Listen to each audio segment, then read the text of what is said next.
Now, let me tell you a little bit about Hero Square.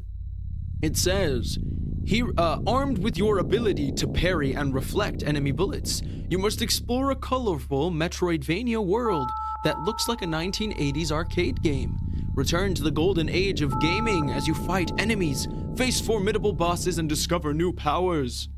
Yes, Metroidvania, minimal, art style.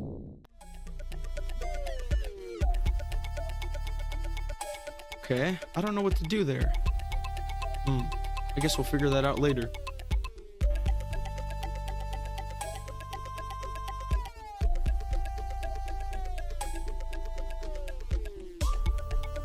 Good, started working on game 2. Whoa! Oh my god! Bro does not rest. He made a banger of a game and he's like, alright, on to the next one. Hell yeah. Have you posted anything like about it, or like are you willing to share any like deets, any info, any hints? Ooh, how do I parry? I wonder if it's fixed. Ow.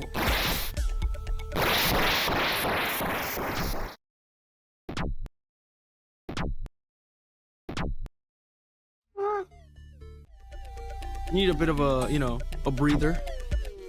Accurate? Okay, chappy. I assume I just don't have a weapon right now. Probably could have avoided that damage, but you know, it is what it is. That's a secret right there that I could totally get.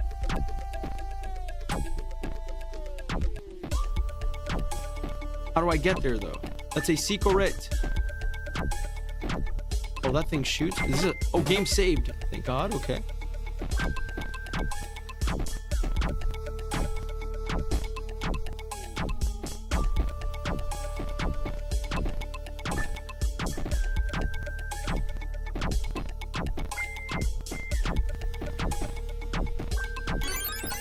Ooh. Run!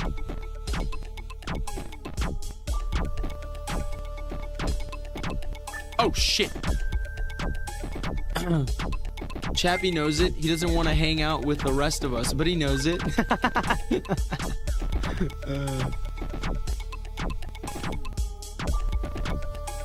There we go. Boom.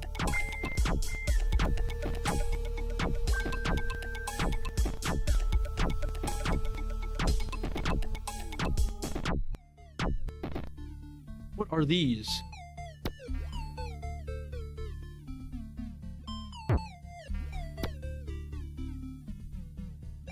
Oh, it's a time thing. Ah, shit.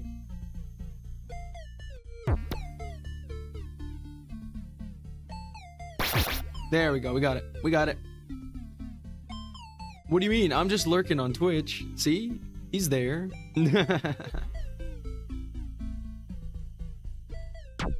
Whoa, relax. Relax, pal. Relax. We're gonna go this way. I do this.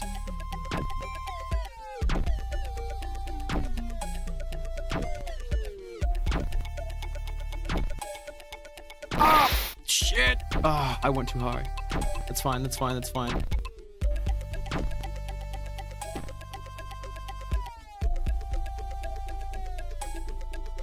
Oh, why did I do that? That was not even worth it.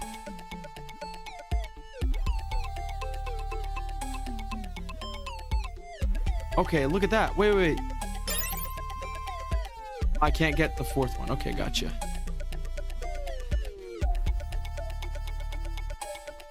Oh, hi, Chappy. Fancy meeting you here. We got it. Lo hicimos. We did it.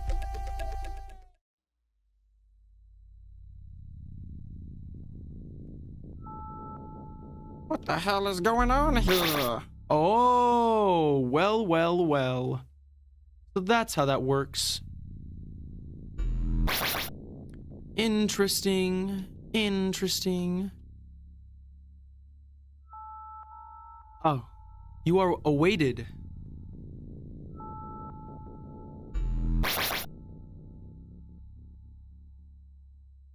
So have I now unlocked this? Is that what happens? Oh, there we go. You found the parry bullet. Press space to parry while moving. Oh, I see. Now, look, there was a thing at the start, though. Oh, surely we can go back. We can go around, surely. Look at that.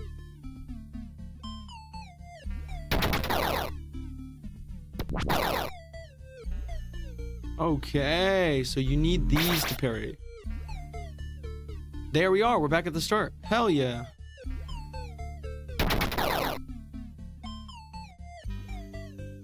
Now, should we go there? Wait a second. Wait a second. Is there a secret somewhere around here? Is that what that means?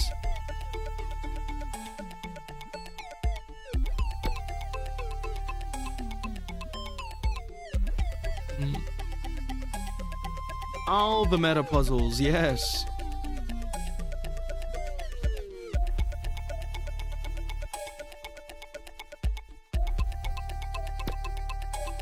Interesting. This does not open anything.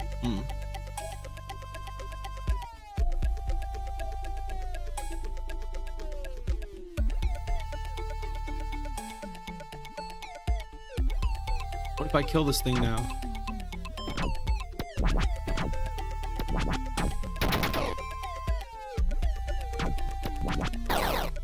Killed him. Yes! We found it. We got it. We got the secret. I think there was another secret somewhere, or am I crazy? Was that it? That might be it.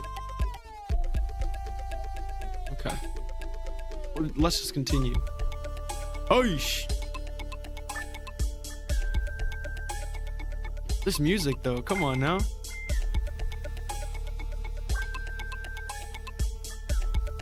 We got a save spot? Hell yeah.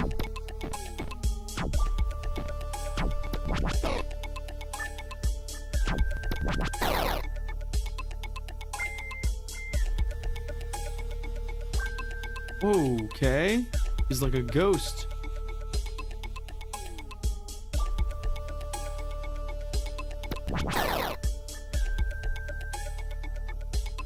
Will he get hurt?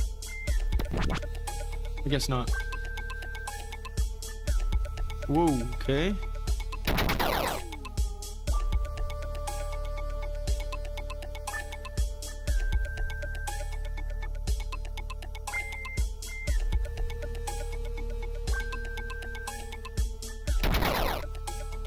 Can I wombo combo?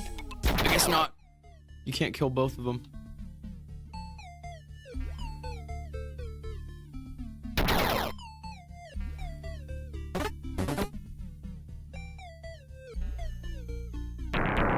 Okay, dude.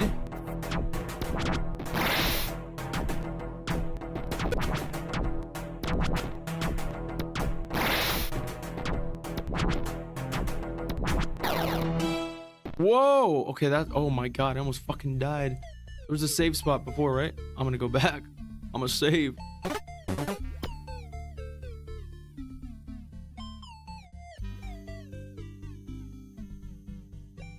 Oh, there was a save spot right here. Wait a second, what the fuck is that? No secrets, huh? Oh, that's what you need the gems for. I see. To unlock new paths. It'd be funny if the save reset the mini boss. That would have been funny as fuck. Terrible for me. Like this room. Come on, 1 health. I need more health. The tower? Okay, dude. I'm just gonna fight this boss. I just saved, so we should be fine. What?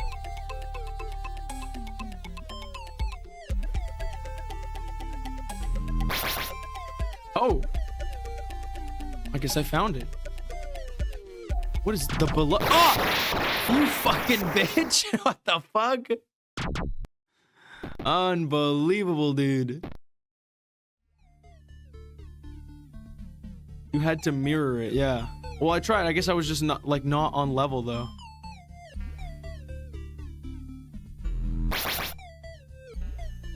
This is why I walk.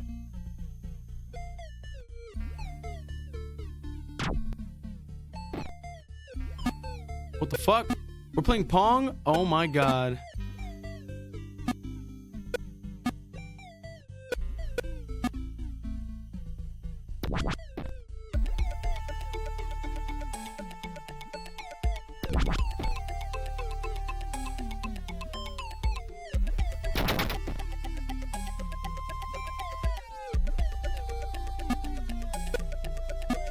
It's gonna be tricky to get this. Oh, wait.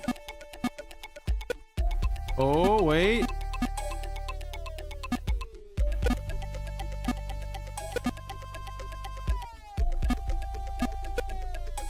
Ah, so close.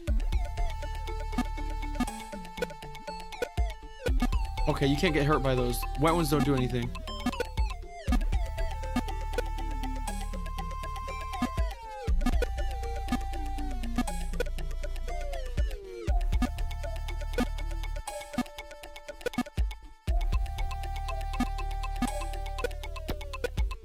Have to hit it that way. Hold up.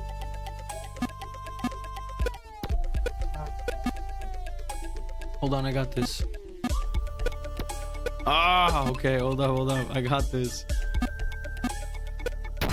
There we go.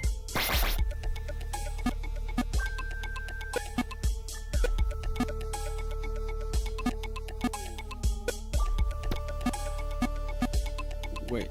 Okay, I gotta get it to... Yeah, okay. Oh, that would have worked too, huh?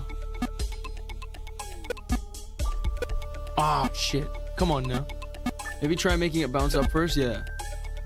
This one's gonna be tricky because I have to get it to... Okay. See if I can... Ah. I can't hit that many, like, walls. Ah! Yeah, and I can't... It has to go, like, very far, too. Okay, let's see. Oof. No, that's too... Yeah. How many hits does it do? 1, 2, 3, 4, 5, 6. Yeah, okay.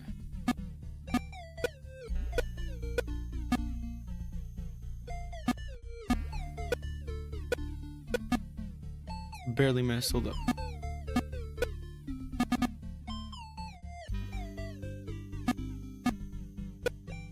There we go. Yes! We got it.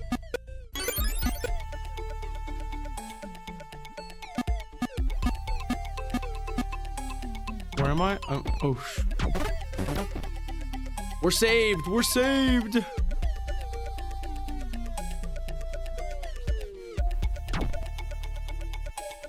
Are they on cooldown? How long is the cooldown? Is it gonna beat my ass as soon as I get past this guy? Right, bitch. Run. Oosh. Run. Ay.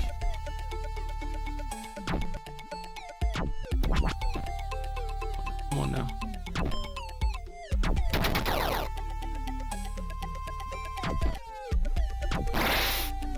It's fine. Whatever. Oh, he still got my ass.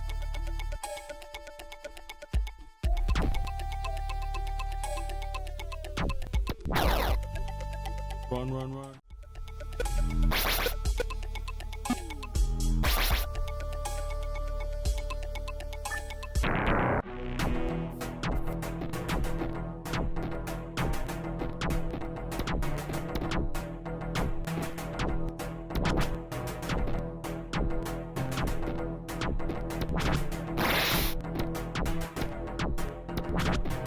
Ah, these things are protecting me.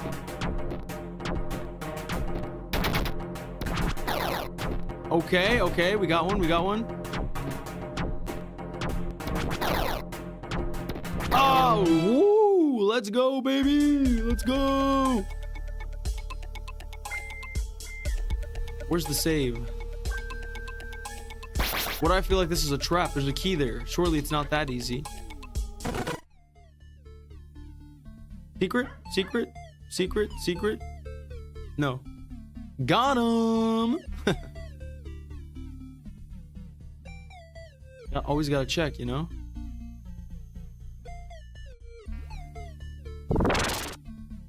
teleporter. Interesting. Okay, that's where we are. Cool. Does this go?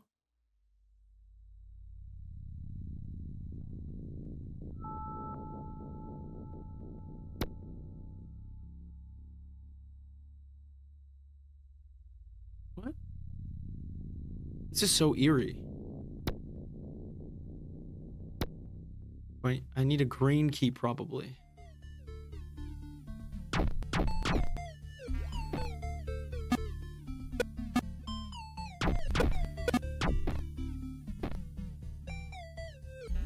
Insert yourself into every hole just to be sure. Yes, exactly. Is this also a Metroidvania? It is. It is indeed a Metroidvania. Oh, there we go. That's what it opened.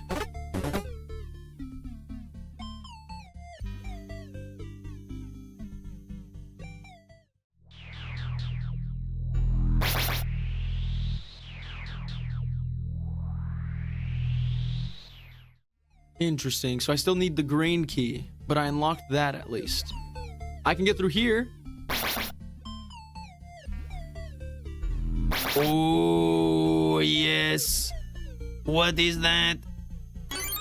You found a portable health machine used to restore to full health once. Hell yeah. 9 from the top. For a secret within the secret? No. Cool.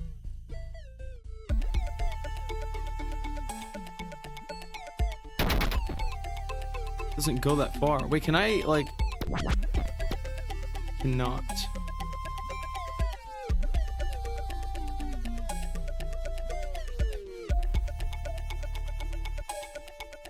I thought maybe I can chain, like, attack. I don't think so, though. Okay. So, nowhere to go from here. We still need a green key.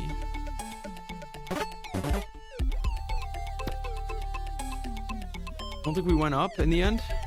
Yeah, we didn't. Okay.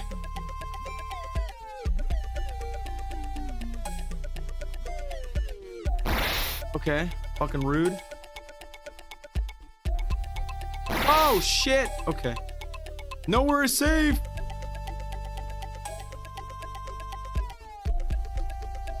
Oh. Come on, dude. Come on. Oh my god, I need that full health. Oh no, there's a crystal there. Going to full HP out of 3 doesn't sound so good. Yeah. It's just once. I think after death you get it back. Maybe you'll get a dash or something later which will let you do that. Oh, maybe. How am I supposed to?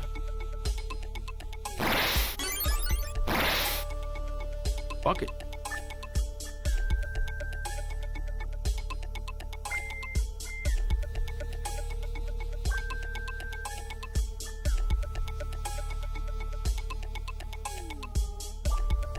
Whoa. I'm not gonna risk that HP down there. There has to be a save spot.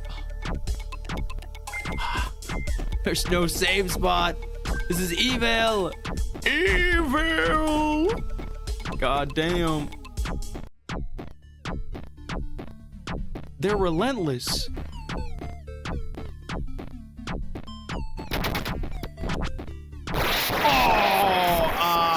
I thought I had died for a second there. Yeah, I got it back now. Shit. Okay. We got this though. Oh! No! No! No! Thank you for the bitch, Shiny. That threw me off!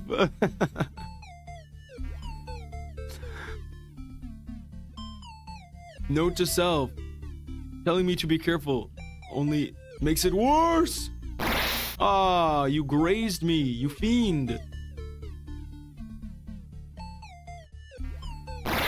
Ah, shit. I didn't see it go up. You weren't being careful. Shit. When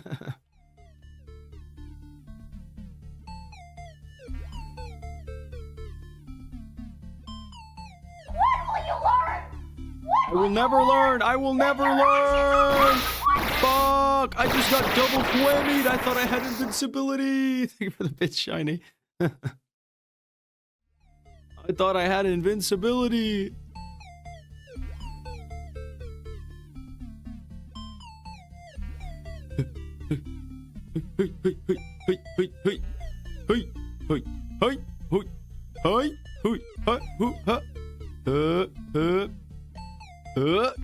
All right. Oh, well, you look at that. There was a shortcut this whole damn time that I didn't fucking get. Unbelievable. You just gotta believe harder. That's true. That's true. Well, there you go. Shortcut unlocked.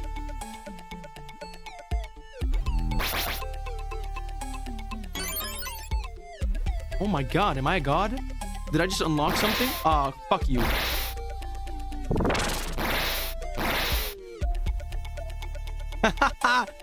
Fuck me, dude. That's what happens. When I acknowledge that I'm doing good, I fuck up. It's a curse.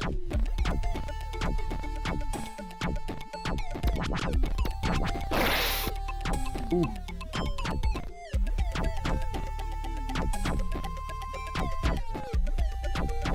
Look at that, look at that.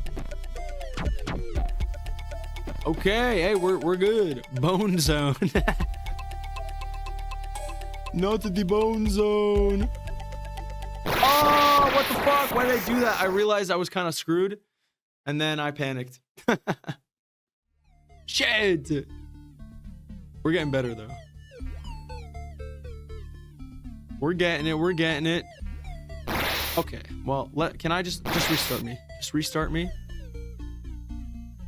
Fuck. Now that I want to get hit, I can't.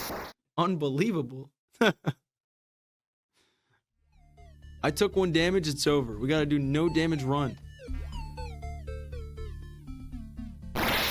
Fuck you, dude. Just kill me. Kill me now. Kill me. Sometimes, like, they graze me and don't do damage, and sometimes they do. I'm not really, like, what's my hitbox here?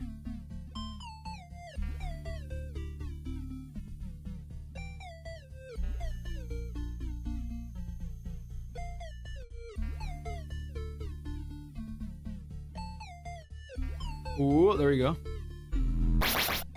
Should I just go back and save this? I should, shouldn't I?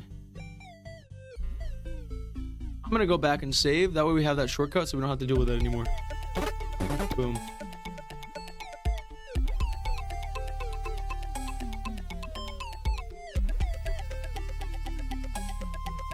Here we go.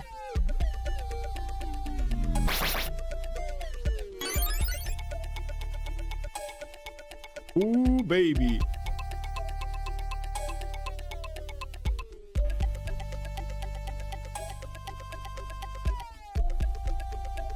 Oh my god.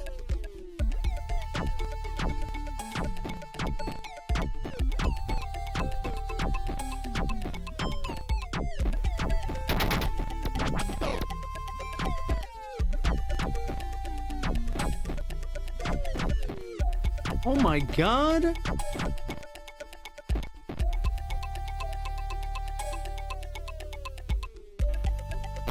Just take it, take the damage, it's fine.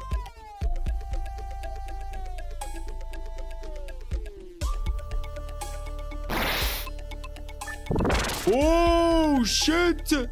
Y'all thought it was over. Y'all thought it was over. You have little faith.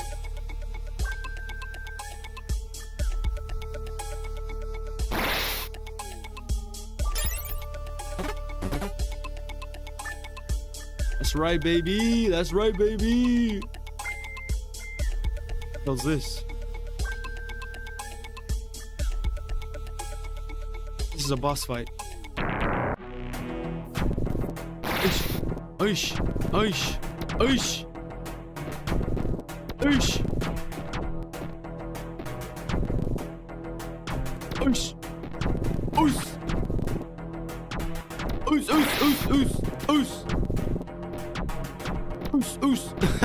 I can't fucking hit him. Shit.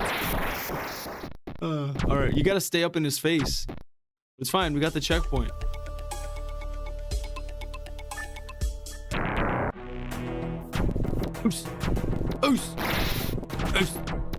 Come on now. Ah, fuck. Okay, it's fine. This is just gonna be a bunch of trial and error. We got this. Oh, he was moving. Okay. Okay, he moves. Okay. He moves twice. He will have a second phase. Let it be known. Okay. 2. 1. 2. Oh shit, he died. Okay, never mind. No second phase.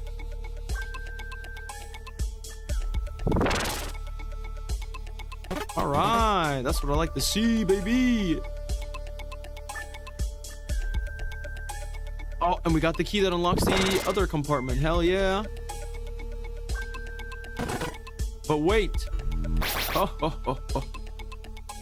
Where does this go, huh? Oh, come on.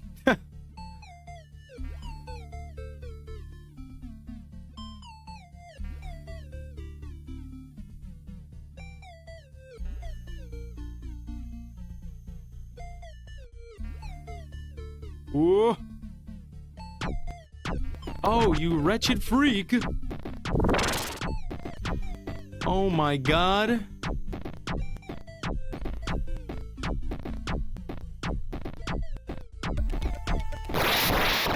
I thought I could escape just barely. Fuck.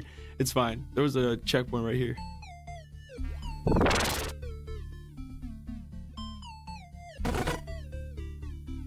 All right. Where am I going? Boom.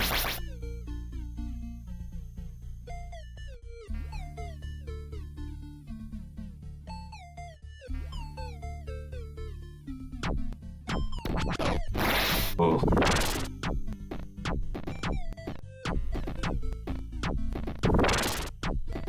Why would I go for the health? That's just psychotic. Oh, is this a boss fight?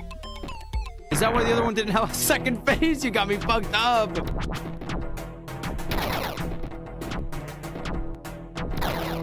I guess not. Okay, it wasn't a boss fight.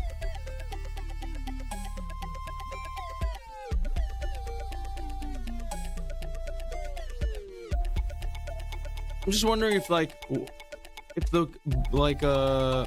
you know, squares or anything mean anything in these rooms. Boom. Okay. Okay. So we got.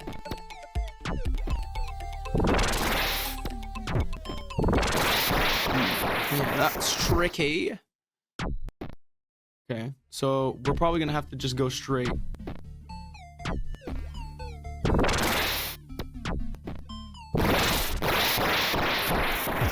Okay.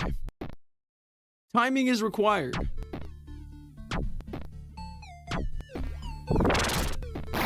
It's gonna take damage. Screw it. Okay. Well, the key here is not to take double damage.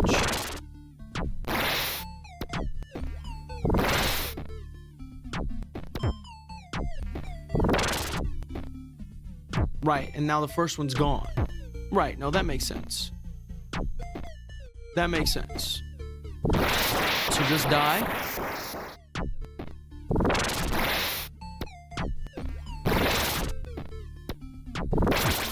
There we go. Boom. Open. Save, please. Alrighty. Cool. And now we can just die. Yup. No biggie, because now it's all saved.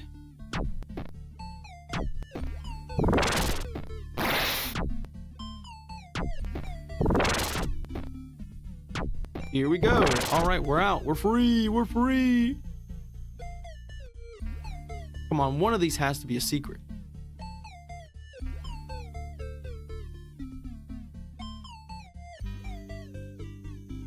This one. Shit. It wasn't. All right, I guess there's nothing here.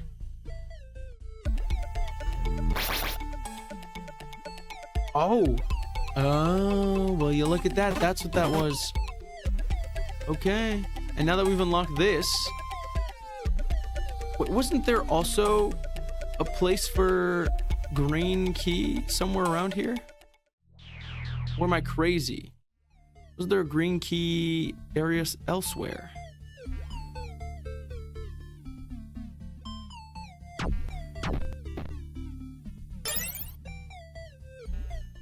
Yes, right here. Oh, Jesus fucking Christ. Okay, I probably need something to be able to unlock that. Get the fuck out of me, dude. What the hell? Oh.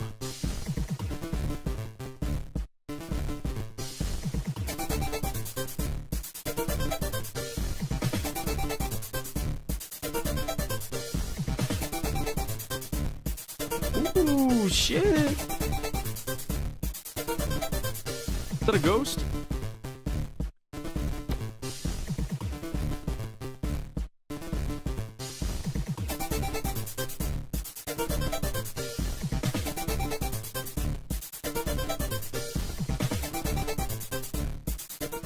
Okay, that was a banger. That was a banger of a track. I want to see what's over here first. Also, I don't know if it's like I have to like get rid of these gems or if just having them.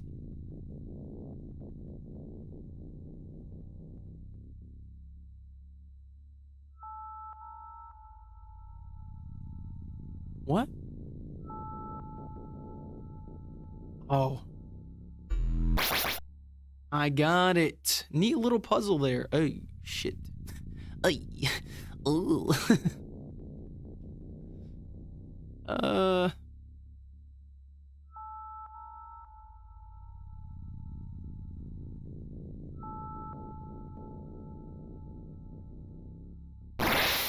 Okay.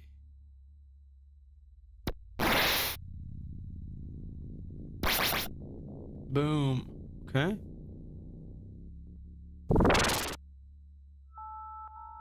Cool, we got a save spot. Blammo. Something that is not a square, I know. It's almost eerie. Yeah, we definitely need a tool of some sort. Oh, is this the thing? This might be the thing. You found a parry upgrade. Your parry bullets are now more powerful, which probably means they can travel farther.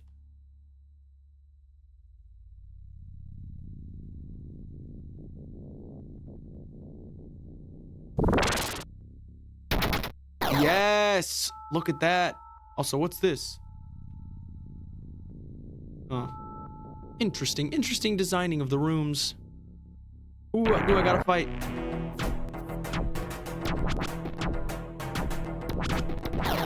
Die. Out of my way, sucker. Boom. That's right. Now we can do this. We can open up here.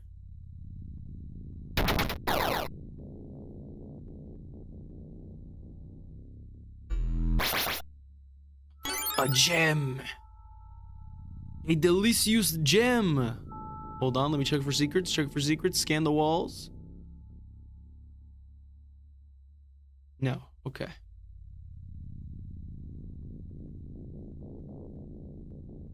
Okay, we'll come back. We'll come back to the store. But I just want to make sure that we do what we need to do. This is a big demo, yeah. There's a lot of backtracking. I didn't expect it to be this big. Don't you dare.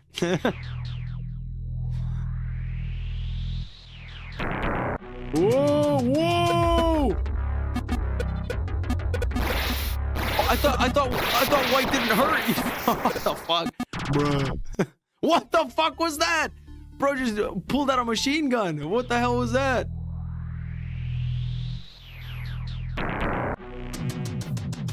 Oof. Oof. Oof. Oof. Oof.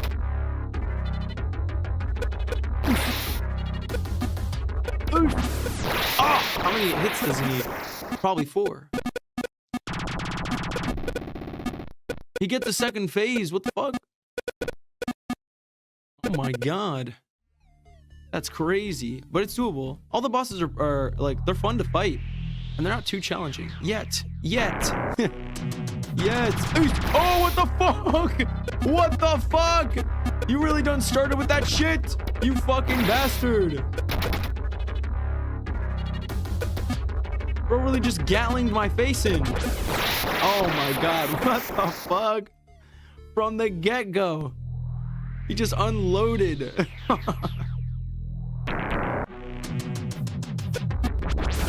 Oh!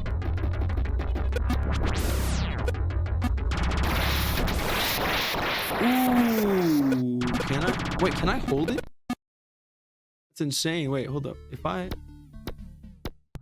Okay, so if I... As long as I'm... Okay, if I hold the direction, it still keeps going, but it pulsates. So it's only every other, like, bullet or something.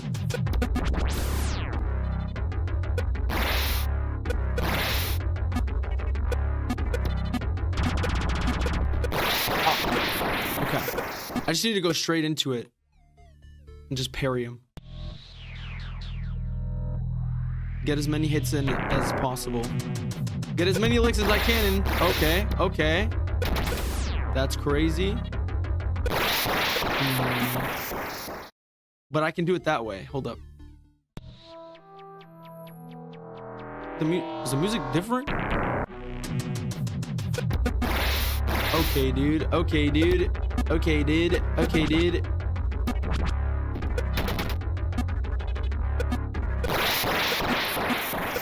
Can you hide in the top gap? I could. The Gatling gun isn't a problem. I can get rid of them, but like these things ping around. They'll get me in there. Don't you have the full heal thing? I don't anymore, it seems. So maybe it's like a one-time use.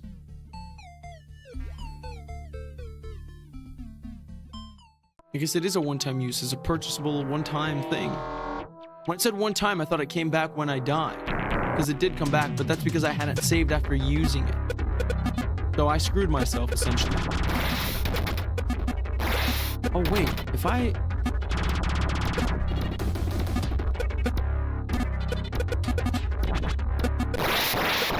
I can hold it, and that does parry the Gatling gun. Perhaps. You can go back to the shop and buy something, I guess. That's true. That's true. Might as well, because this feels like it could be like an ending to the demo. Probably. Okay. Okay, dude. All right, dude. Oh, I went down the wrong hole. Silence. Silence.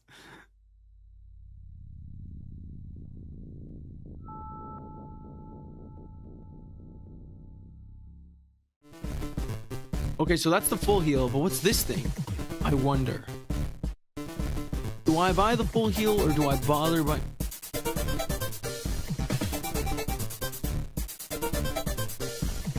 Can't. The track for the shop is too good. Okay, hold up. Which one? Health or whatever this is. I don't know what that is. But it looks like a... I'm not sure. I guess let's buy it because I've never seen it before. Might as well. Oh wait, can I open both of them? You can open both of them. You can switch them out. Okay, that's great. You found a portable tennis ball machine. Use it to create a tennis machine anywhere. Okay, cool. Oh, cool. Wait, is that gone forever now, though? What happened to the music? Pick the more square one, yeah. Now that I left, are they back? Because if they're not, if they're gone now, fuck. Are they gone forever? This makes a tennis machine, so it could be good. If I just unleash it on this guy. As long as I don't save, we're good. If it doesn't respawn at the shop.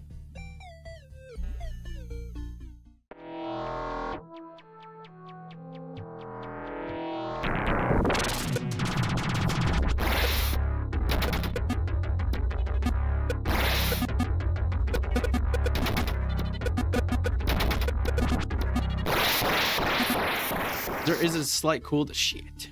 I'm gonna try it without buying the things. I think it's doable. I can do it without any of the upgrades. Watch. Okay, well, I was really banking on him. Okay, well, I was really banking on him shooting some guys at me. It did not happen. Come on now. Come on now.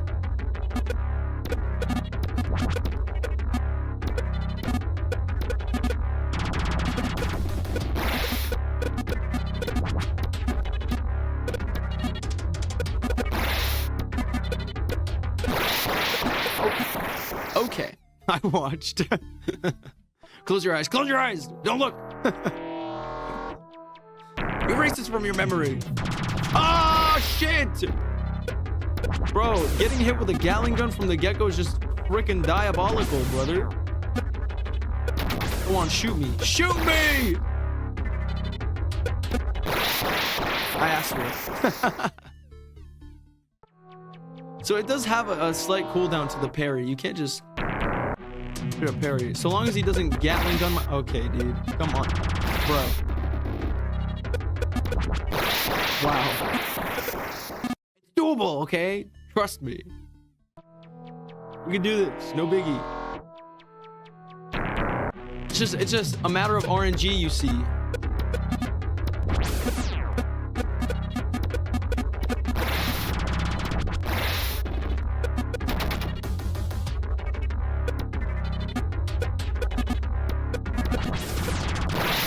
How'd I go down? Maybe you can try putting your back against the wall so the square balls can't backstab you and you can see them coming more easily. Fair point. I mean, my bullets do travel faster, like farther now. So that is a good strat.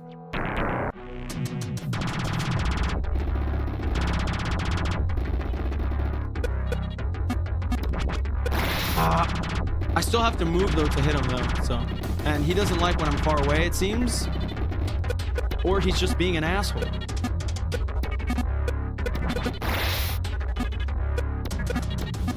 How many hits does he take?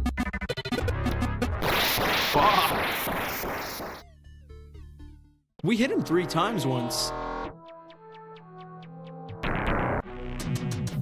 Okay, dude, really?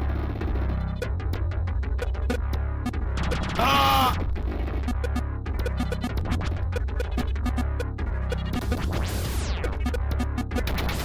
Come on now. Ah!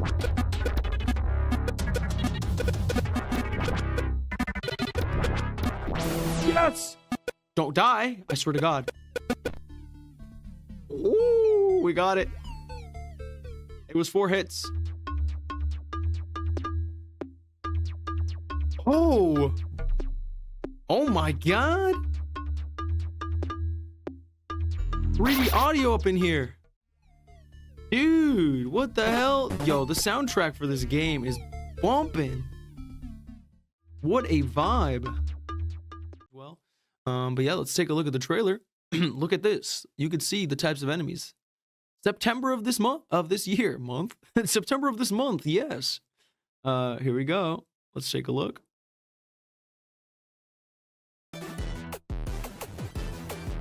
Come on, dude.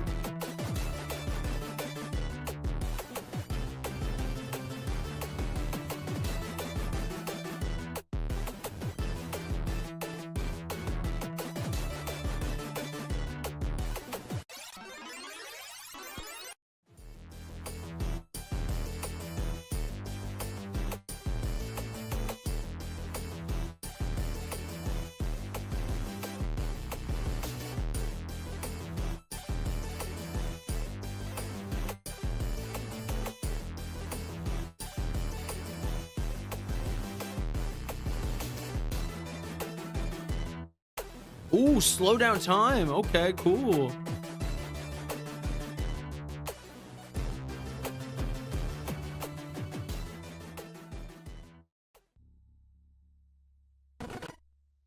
Hero Square. Go check it out.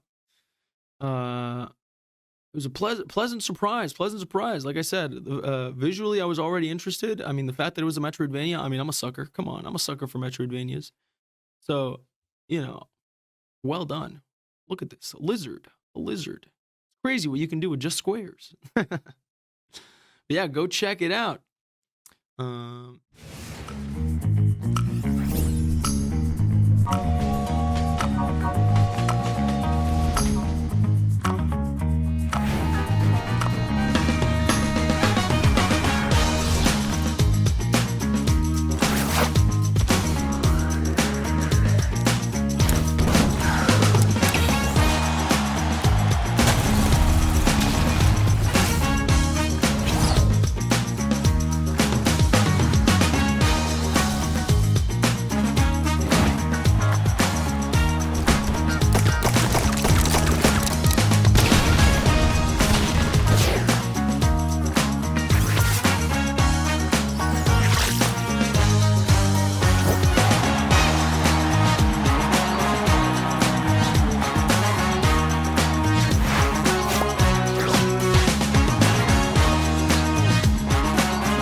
Welcome to Astoria. It seems like the emergency landing your ship made only serves to prolong the inevitable, as you and your crew find yourself stranded on this derelict space station. You got the oxygen generator running, but there is power only for a few minutes. Being a space engineer, you are aware that this station must have a communications room somewhere. So, here's how we're going to get out of this. Step 1, find the communications room. The room is sure to be locked with a key card. Step 2, get access to the communications room. Step 3, repair the Oh, wait, that is not the communications room. Repeat steps 1 and 2. Step 3, assess the damage and find the required items to repair each broken machine in the room. Step 4, flip the cover and press the big red button to start the evacuation. Upon starting the evacuation, unexpected events may or may not happen. Anyway, make haste back to the hangar where a rescue ship is landing soon. Get inside the ship and wait for the doors to close. And that's that. You were saved. Oh yeah, and some of your crewmates are actively trying to kill you and stop all of that from happening.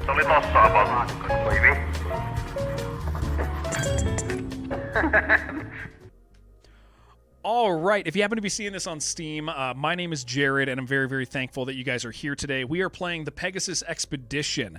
This is a game that I really love, and I want to make more time for in my life because I keep starting it, and then I get busy with other things in life, and it is just so cool. And it's in early access currently as we're making this recording for Steam. And it has changed substantially recently, and we're going to go over all of that today, and we're just kind of going to enjoy the game. I'm kind of early on in the game. I'm on turn 16, as you can see, although a turn can take a while as you begin to get further into the game. But I love the Pegasus Expedition. I love what it's about, and I'm sure I'll rant about it. We're going to say a bunch of stuff we said on another recording because I want people to see that. But today, I am honored to have my guest, Jacob, who is the lead game designer, I believe, for this title. We have hung out before doing this, but hello, thank you for being with me. Hello. Hello, it's awesome to be here again. Very sweet. Okay, so the reason that we're making a new recording on this is because, as I mentioned, the Pegasus Expedition has been in early access for a bit, approximately 6 months or so at this point, and there have been some substantial changes. And the current early access form of this game is one where you, if I remember, and you can nod yes or no, like from the beginning of early access, you've always been able to play kind of from beginning to end in this. Is that right? Yes, that is. It's just adding more variety and more depth and more complexity. And I've seen a few things as I've started this already that just didn't seem familiar from the last time I played it. And so I do always want to make sure right away when we talk about early access, some people shy away from early access titles for certain reasons. And the unique thing about Pegasus Expedition is the early access format is it's not really what you expect from early access. It's the beginning to end game, and you just keep experiencing more in-depth attributes to the game, and that is unique within the early access format. And so, with that in mind, there is just as of a week ago from our current date, there was a relatively major enhancement to the game through some patches, and so I kind of just wanted a general. We can start with the general overview of the changes that have happened, and then and as I engage, if we see anything, we can be like, oh, that's really cool. Oh, this is fun. But I currently have an empire that I have put in a very hard position financially, and I'm going to kind of plug away at that. But what is this patch about? What's changed in the Pegasus Expedition? I would divide that stuff that we've been adding into patches in like two parts. That, like you said, we had the main story has been there from the beginning of the early access because we wanted the experience to be complete in that sense. But we have been adding to the non-story scenarios that game with different playable factions to add replayability and to put the player in different situations. But also we have been adding features to the actual game. Like the main story is the same. We are adding smaller stuff and another smaller story campaign actually, and some other story things.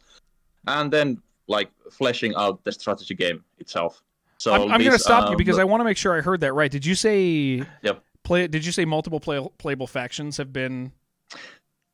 Yes, the story has to be played with this faction because all the characters and people, and we can't change that. But all the scenarios you have 4 playable factions for those.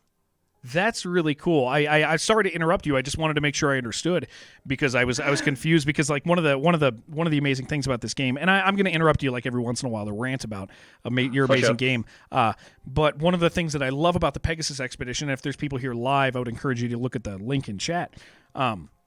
Is a lot of 4X games are kind of don't have this really specific narrative campaign. They kind of have a general campaign, and you can play it as whoever and whatever, and you take over.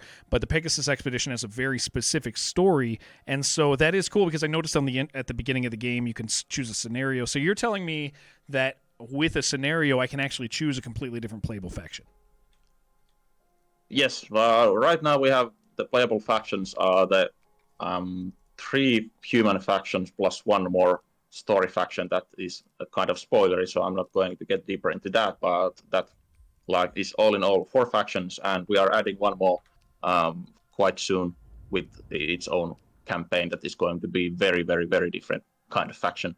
So that means 5 all in all. That's really cool because that's not what I expected. That's really funny because with early access, the format we've talked about, I've expected them to be adding things to the core campaign, but that's not a thing that I necessarily anticipated. So that's very exciting from a player's perspective. What other things have been kind of added into on this last patch? Maybe one of the biggest changes is the edicts system. Like in the left upper corner, you see those edicts and then 4 symbols, and if you once you're finished with changing the turn, when you click one of those, you get 4 options of different kind of edicts, which means that you have 12 different decisions you can make anytime to affect the state of your empire.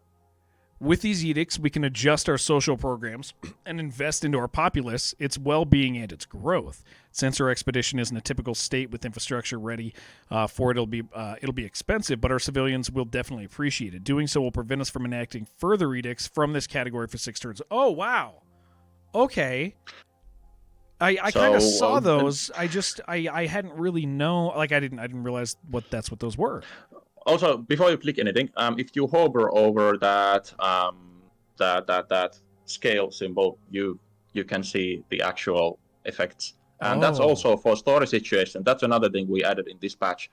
When you have an important story decision with meeting with your council, and they are giving you options, now you can actually hover and see. Okay, it's going to do exactly this.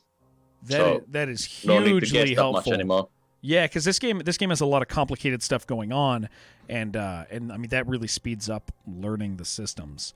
I'm going to choose one of these, as I have made a horrible mistake and really damaged my reputation as I kind of speed ran these first 15 turns. We're gonna run an aid program at 20% cost to our rare earth output and minerals, because at this point I don't think that's really that expensive.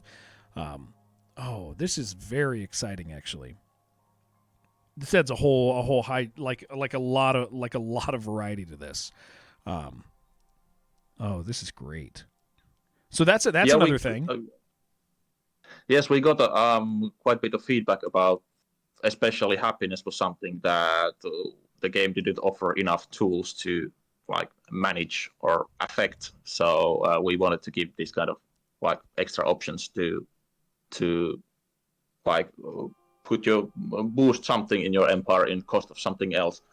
But like when you had that energy crisis, you may have like some edict could have helped you as well.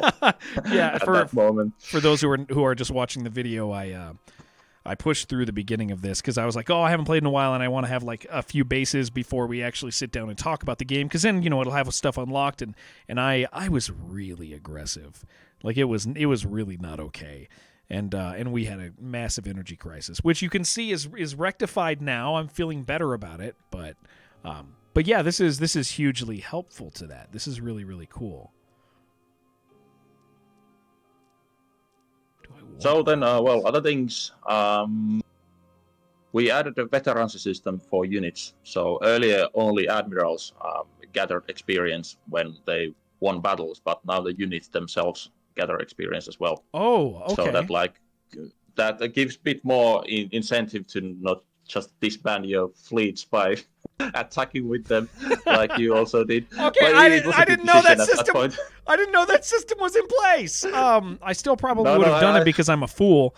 But okay, so I want to see how that works. So I'm looking at I pull up. I guess this is the ships right here. Does it say? Yeah, you see the little chevrons, and the fleet at the left has experience. And the fleet at the right does not have because it's garrison fleet. But you see those small arrows in the lower part of their HP. Yeah, okay, I see that now. Yeah, right at the bottom. That's the experience. Okay. I do see that. That's very cool. So you really do. That's funny because that makes, oh man, that completely changes the way you play this game.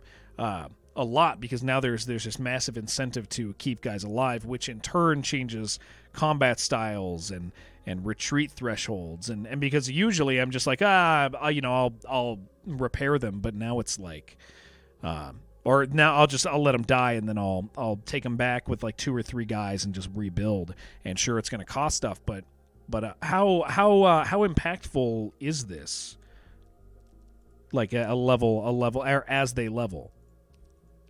Yeah, it gets more impactful the further deep in the game you get, because like 100 turns in, that the most experienced fleet is going to be quite a tough nut to crack for the enemy. Okay, that's cool. And do enemy fleets also have? It appears they do. Yes, they do. Okay.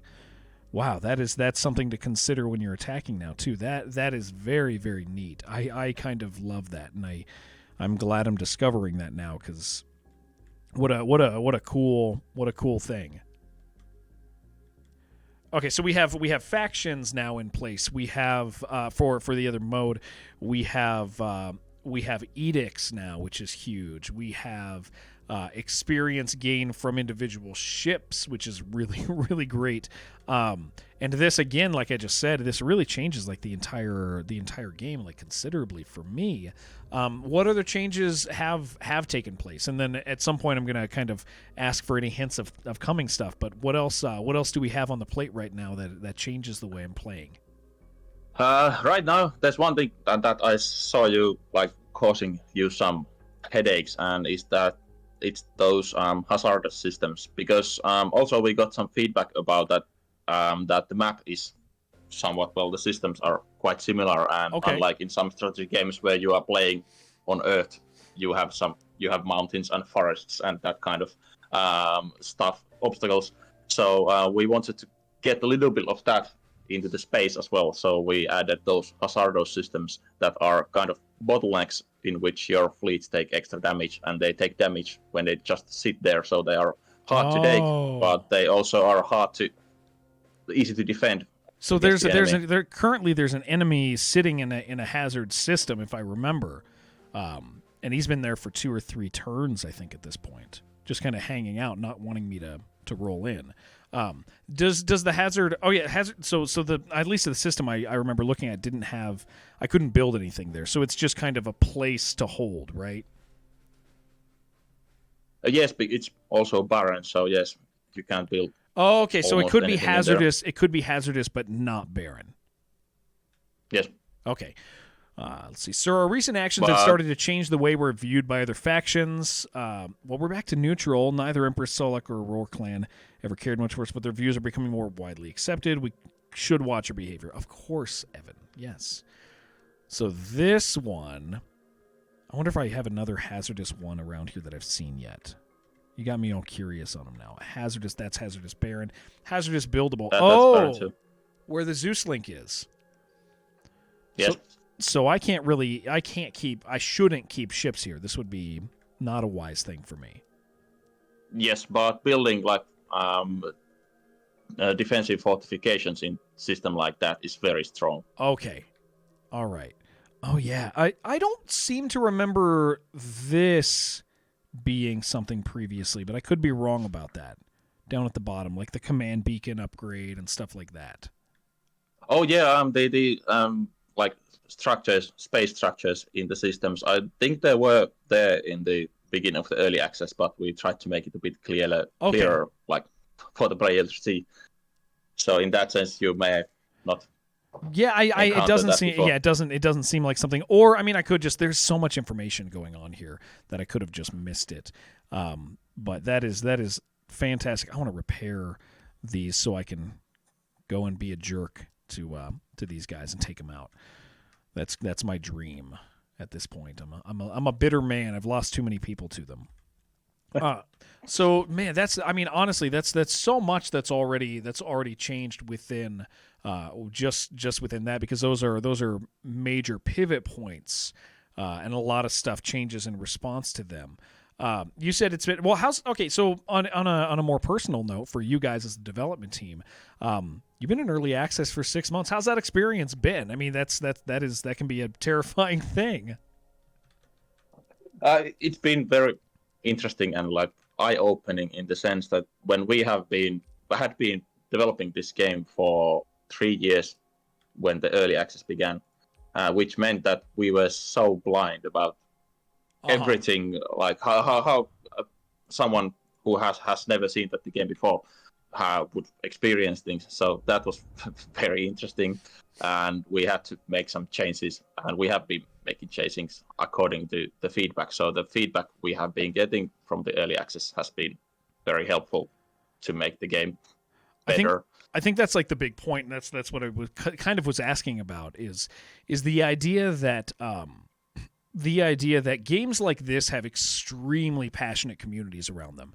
Because they know what they like, they know what feels weird, and it's interesting what you said, because I know a lot of, as people develop games, your head is in the game and you understand all the intricacies of it, and maybe like you said, you're blind to how the average player is going to interact and engage with it, and so yeah, I think that's kind of the question, and you've mostly answered it, is the idea that early access is about player feedback. If anybody happens to catch this part of the video, like, understand that games like this thrive on uncomfortable player feedback, and it does manifest itself. So with that in mind, I'm actually curious, with the player feedback, what type of things have changed or are changing in response to community feedback around this title? Well, the first thing the thing we changed first, because we got a lot of feedback, that was the balance and difficulty. I mean, people were a bit torn about that. I mean, PC Gamer wrote an article where they praised the extremely punishing start of the campaign. We have made it a bit easier now, but it was quite hard in the beginning of the early access. So some people liked it, but many were felt it was a bit too much, because you are playing the game for the very first time when you begin the campaign, and if the beginning of the campaign is one of the hardest parts of the campaign, it can be a bit unsatisfying experience. So we adjusted the difficulty of the beginning of the campaign somewhat, and also some other balance things like how long the repairs take and how expensive they are. They will, and happiness, like how hard is it to maintain higher happiness. So we adjust them a lot. Those were the first things because they were easy to adjust because they're just numbers. But these edicts are actually a part of our response to the feedback about the difficulty of managing happiness. So we had the idea already, but the feedback made us realize that, okay, this is actually important. This is something that will really make it more fun to the players. So kind of it changed the priorities quite a bit. Yeah, that's really great to hear. I think because that's one of the things with early access, right? That I always like to make commentary on whenever we're talking about the subject with somebody is it's fun. Like we always talk about this. Like people always remember the bad early access titles, right? Like that's just that's how we think. When something bad happens, we remember it.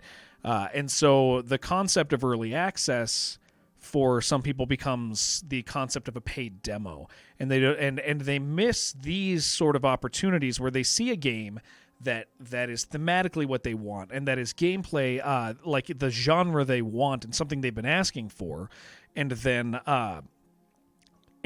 they miss the times where their feedback is actually important. And I'll tell you, as a player of this game, somebody who has done the beginning portions of this game several times now, I feel it's those tweaking of the numbers. Like I don't know what numbers were specifically tweaked, but the beginning of this did feel a lot smoother. It felt a lot less like a mental strain, and so I really do feel like that you succeeded at that by kind of like loosening the bolt a little bit. I was able to, because I remember the very first time I played this, like I was alone and taking my time and really digging in and being very purposeful about every decision and reading everything and there's a time and a place for that, but it's also not a time and a place for that when you're learning a brand new game. And I want to make commentary on. I really feel like you succeeded in making this.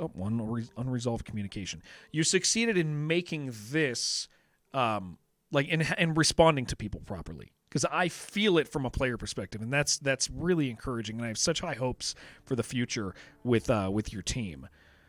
We're going to read this real quick, and then I'll inquire more things. Thank you. Yeah, it's cool to see. I'm such a fan of genres like this because where maybe I don't have as much time as I used to. I remember when I had the time to dig in for 40 hours in a week and like just play a game, and knowing that's going to be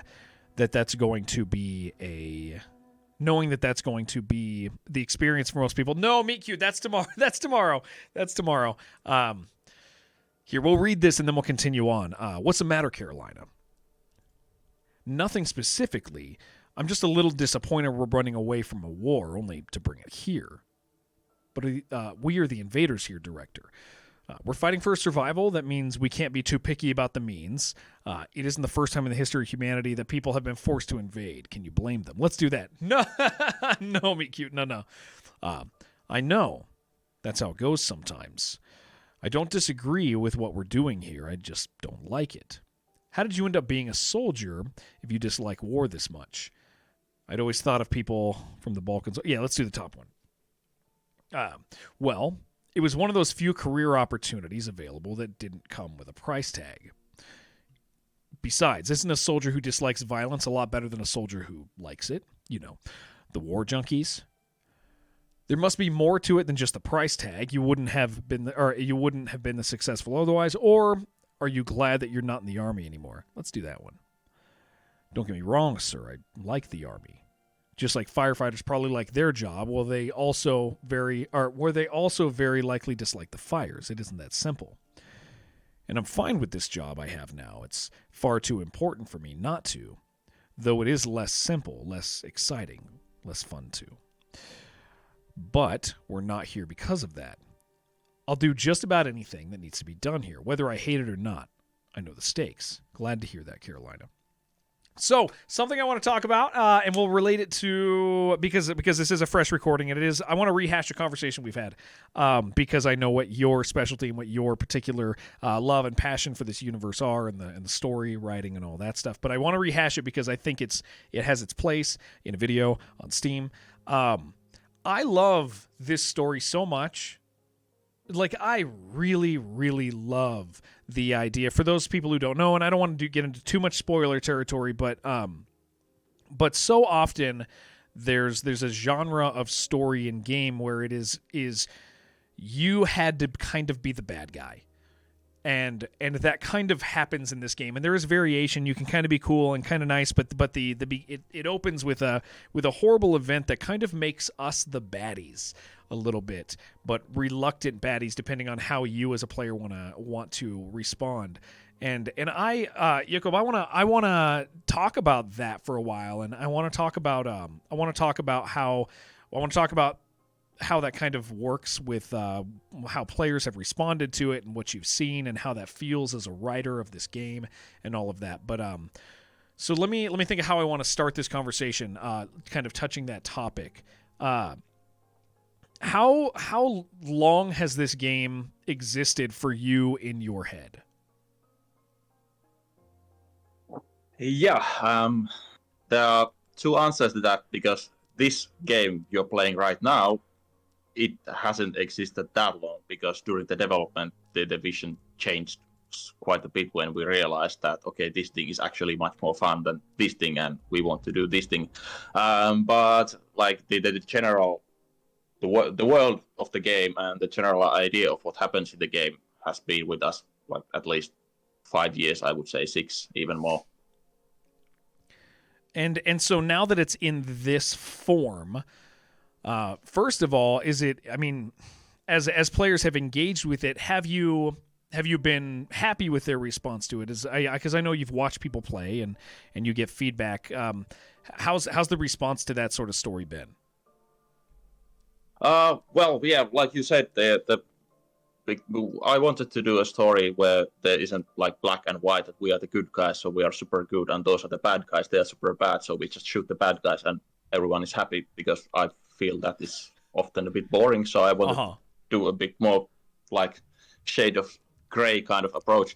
And well, the response, I've read that many people have enjoyed the story, and I'm very, very happy to see that, because I wanted to create something that would make other people enjoy it and be happy. So that's awesome. Though some people have also have been not that happy about that.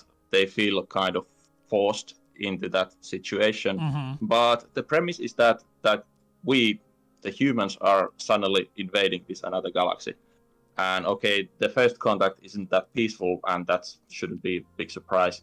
I don't think that kind of contact can ever be very peaceful. And then that quite naturally leads to the situation that's follow that situation. So I kind of feel like this is the only thing that could happen if this was real. So in that sense, okay, the player is forced into the beginning situation, but also I feel like it's the only realistic one. And then we are trying to give the player like options to do the things a bit differently. So like you start with what you start, but you have some options what to do with it. Yeah, because I feel a sense of it's very, I think the interesting thing about it to me, as somebody who really enjoys literature and really enjoys like fiction, is the idea that I simultaneously feel a sense of agency, that I'm getting to choose and I'm getting to make choices, but also just like if something were to if this situation existed in reality, you also wouldn't get to choose it. It would just happen, right? And so as a new player getting into that, because it's just happening to me, it's an unpleasant experience, just like in reality it would be an unpleasant experience. And it's a choice that happens to you. You don't really get to choose. It's forced on you, and I love that that's the start of the game, and rather than because I know there's certain games that force you to do bad things, and but a bad thing happens to you in this, and I appreciate that as a player. I think that's really cool. So it is nice to hear that people have. It sounds like both of those groups are having right reactions to that, because one of them is saying I love this as a narrative experience, and the other is saying that feels bad. And yeah, it does feel bad. It's not it shouldn't feel good. That's the point of it. Is that's a bad thing. So with this game being in early access, I'm actually really curious, has that affected your narrative, kind of your overall story with the title? Like the responses of players, like the idea of in early access, have you been making changes to the overall narrative of the story at all? Things that maybe you decided as the writer, like, hey, this would flow better, and how do you change that? Not major changes, but we are thinking of adding a bit more stuff, because we've realized that there are some parts of the story where there are some things that we don't touch upon enough, we don't explain enough, or people appear to want to know more about. And also because at sometimes there's a lot of stuff going on in the story, and then sometimes when a player takes their time to complete an objective, then there are some periods of silence before the story gets more intense again. So, I made a mistake. I went over there and I chickened out because I realized my fleet wasn't as strong as I wanted. And then I came back and repaired, and they took advantage of that. So let's I'm gonna have a moment of getting this back. Wow, that was unfortunate. Oh, it is what it is. My empire is strong. We'll be fine. We'll recover. Mistakes happen. Let's just get back over there. Now, this is okay. So something else that I have a question about mechanically in this game. Because you pointed it out as I was kind of prepping for this, right? Is the things right after I'm done with my combat choice here. There's some commands at the bottom. I'm just going to ask briefly: are those new additions, or is that something I was just totally blind to originally when I played? Yeah, those. They are new addition. These guys down here. Also, combat is something we are not done with yet. We have received quite a bit of feedback about the combat as well, and I'm not going to tell exactly what we are going to do. Yeah, is there anything you want to hint? Anything you want to hint on? But I want to say that we are not done with it. We have ideas how to improve it, and we are testing those ideas. And so, to the people who have felt that the combat was the weakest part of the game, we are doing things to it. That's actually really exciting to hear. In general, oh wow, we are. What just happened? Oof. What was that? What did I just get hit with? What did I do? Wow. Do you care to explain what just took place to me?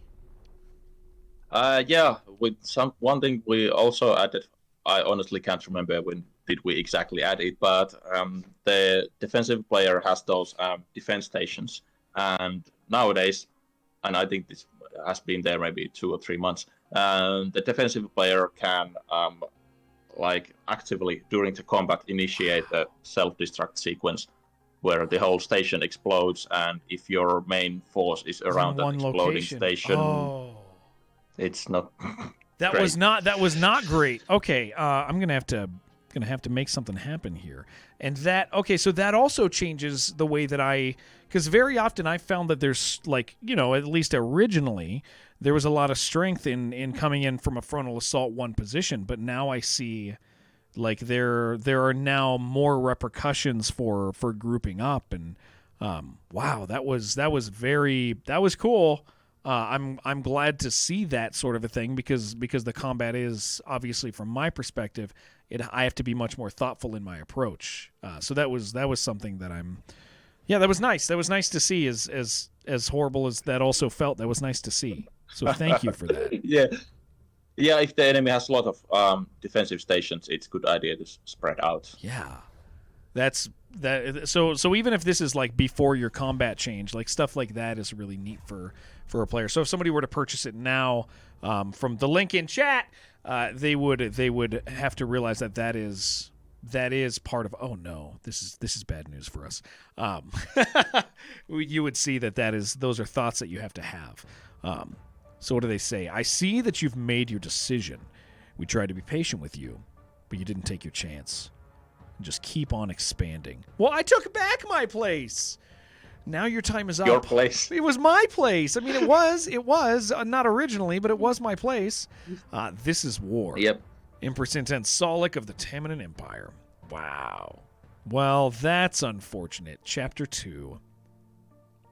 The Fires of Annaba.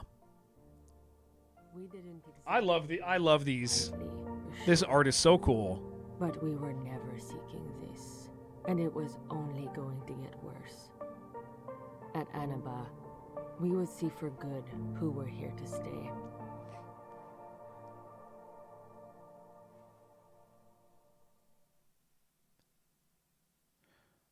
All right, so this is it. It's over. I'll kind of just click through this and we can continue to talk, guys. If you're really interested in the story, I would encourage you to pick the game up on Steam right now from the link there. If you're on the Steam page, it's obviously below somewhere. But this does give me an opportunity again to highlight my favorite thing about the game, because again, very often 4X games are like research trees and progress and domination, and how are you going to win? Are you going to win by peace or diplomacy or some sort of market type of win? And this game has an actual specific, purposefully designed narrative, and so you're not dealing with random encounters necessarily only, but kind of a flow. And although that is not the only version of the game, because now you have scenarios, right? We could talk about scenarios. Do you want to kind of, because were scenarios in the original launch? No. Why don't we talk about why don't we talk about scenarios and what those entail and what the exciting thing is about scenarios?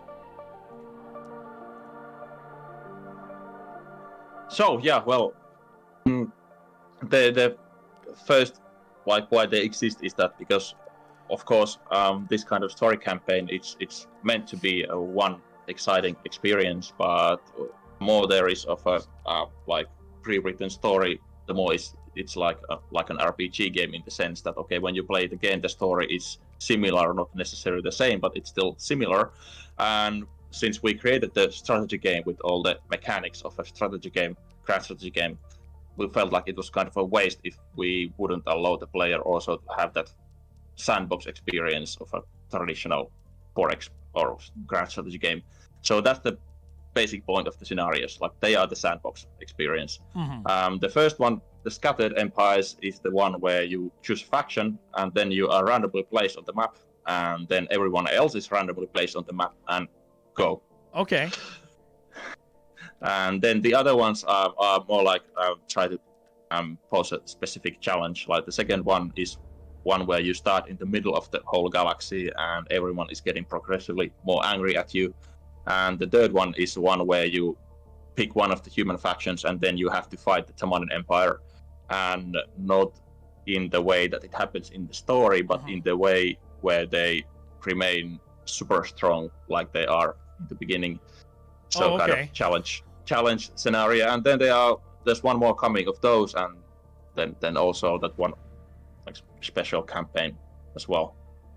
So with those, you're saying that's more excuse me, that's more of the like that's your traditional 4X thing. And I think that Yes. emphasizing that it's really neat, because most, like, that's an additional campaign, like, or that's an additional option, and it's not the core experience. But a lot of these titles that people pick up, that is the core experience. There's not this other thing. And so it is of interesting note that the alternate mode is usually just what people buy, and I love that. And again, I'm a huge fan of stories and drama, and when a game makes me feel bad or feel something that I don't necessarily want to feel, I think I love that. But again, if you are a player who doesn't want to engage with the story over and over, but just really enjoys the core gameplay loops of this game, which it is really cool. And I haven't been near the end of the game yet. That is an option for you. And this game's big. How long on average is the core campaign, the storied campaign, for most players, do you think? For like first time I'd say it's 15, 20, could be 20 hours. But Mhm. if you're very experienced and know exactly what to do, then you can like speedrun it in like 10. Uh-huh. Okay, and that's pretty damn good. And then you have obviously being able to engage more, but you have it again as early access, so things are constantly being added. As far as I don't want to poke you on this too much because this is always something that generally isn't necessarily revealed, and you can be like, we don't want to talk about it. But do you kind of have a posted roadmap anywhere, or do you have a roadmap you'd like to discuss so that people can kind of anticipate some things in the title? Well, yes, we have a roadmap that, of course, doesn't go too much into detail, but like the big things that are going to happen, like the things we're going to add to the game is one more scenario that is trying to be even more extremely different from any other scenario, like do something completely different compared to them to give like an unique and exciting challenge.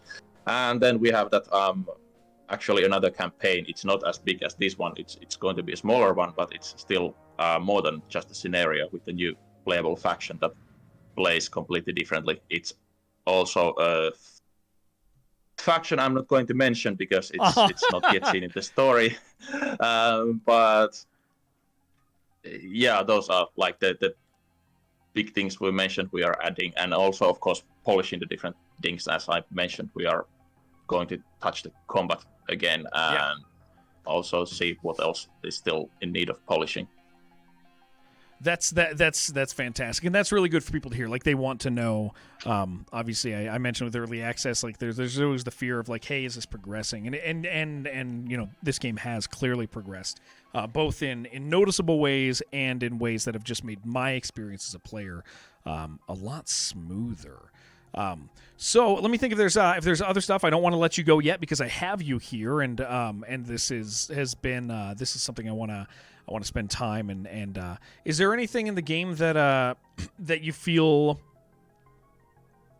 that you feel maybe you want to mention, things that you're excited about, things that you think maybe me, because I'm just kind of engaging at the beginning of this, things that you love that you know I'm not going to mention about this title, and we can kind of discuss that.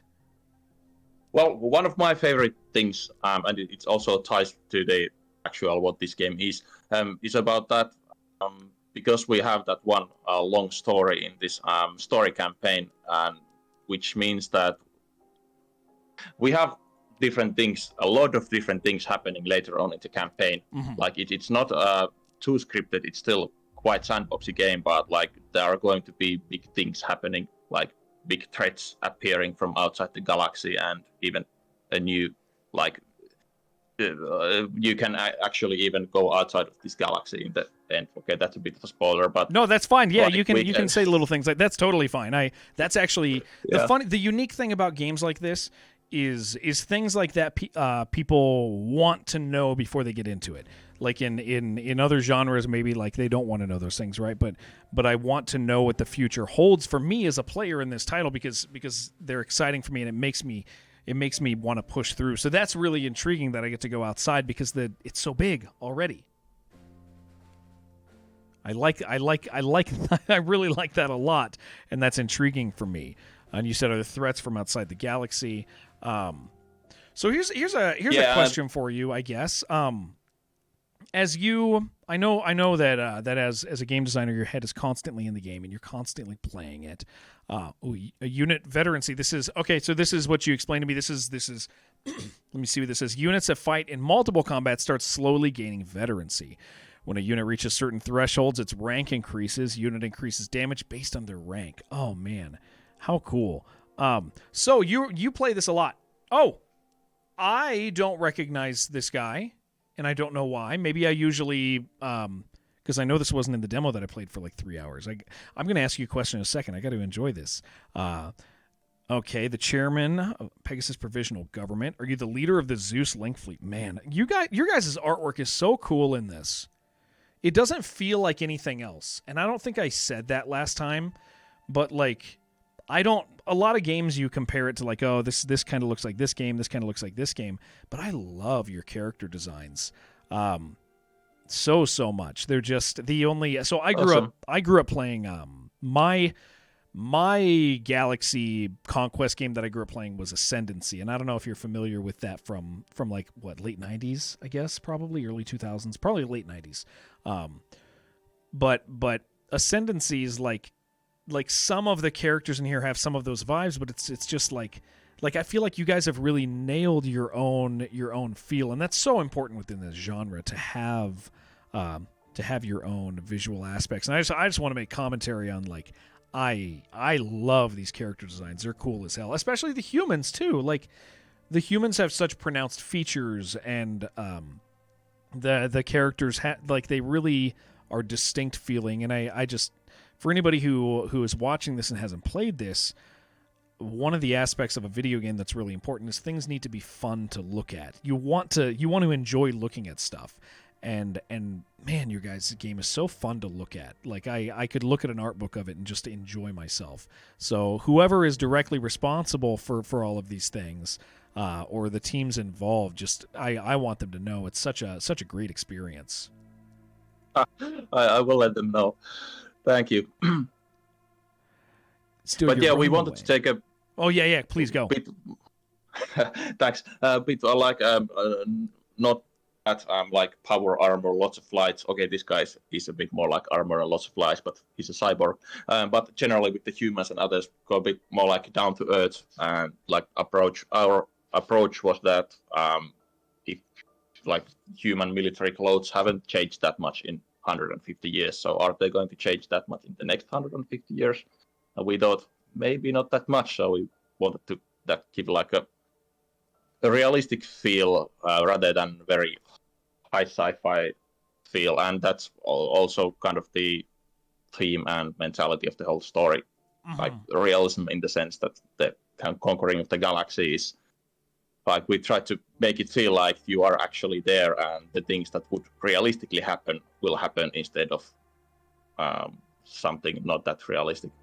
So yeah, everything feels feasible, and I think that's maybe that's what attracts me so much to this game is there's like in the same way where you have like traditional fantasy and high fantasy where things are like where things are just big and bombastic. You also have that in science fiction. There's science fiction and like kind of a high science fiction and a science fiction fantasy almost. That's probably the right term for it. Is science fantasy, right? Yeah. And so where you have games that you have the Warhammer universe, right? Where that's Warhammer universe is like very clearly 40K is science fantasy. There's elves, there's orcs, and that's fun and it's cool. But there's also this joy of engaging with a universe that feels doable and feasible and is not in that high category. And I feel like maybe because of that, you guys have such a unique position in these genres, because it's always like, oh, here's a creature made of liquid and he's invaded your place, and how are you going to deal with that? But this is like, oh, it's another species, a giant species of avians that have evolved, and you know they're biped, and sure, I can buy into that as a science fiction enjoyer. But no, I love that, and it's really interesting that seems to be a very purposeful decision to say, oh, things haven't changed that much in 150 years, but in another 150, would they change that much? Probably not. Like, I love that. I like major points to you guys on that. Thanks. Loss of life and knowledge is a tragedy on an intergalactic scale. Your ability to mock it. I apparently clicked a bad option. Stems only from a complete lack of understanding. I'm so sorry. In any case, I'm here to assure you that that we are not a threat, and we don't care what you do with our neighbors. Oh man, neither do we care what you do with our traitors, the rebels of the Owner Free State and the Echo colony. They relinquished all rights to any protection by abandoning the real and quorum authorities. It's a new galaxy, but it's not a new start. I believe you two understand that well. Skip side quest. Okay.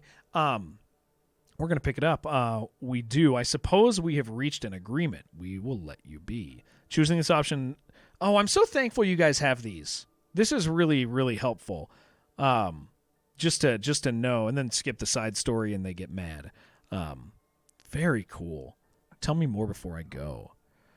I'm just gonna keep going here. This is neat. And it's like, I mean, for anybody who's just watching right now and hasn't really seen, like, I'm here and I look here and I'm like, this feels kind of, it doesn't feel big, but it, you know, I got a lot of stuff to deal with here, right? Like, we have big areas owned by people, and then, oh my gosh, it's so big. Oh, it's so big. That's the scenario number 3. You get to fight that. So this is so cool. I love this. I love this so much.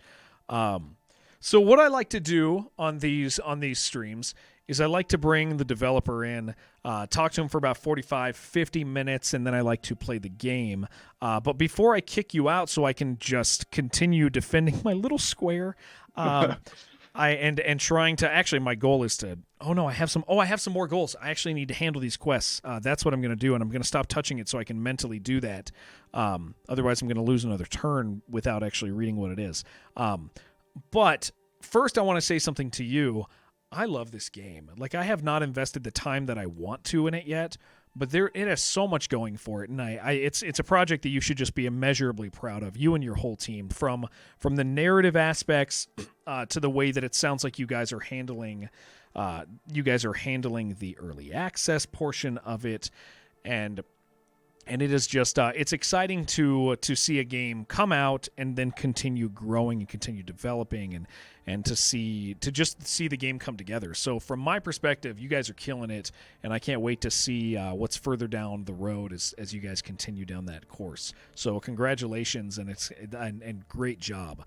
Is there anything before I kick you out that you want to say to people who are watching, who happen to be catching this part of the video on Steam or anything like that, and then we'll continue on with the game.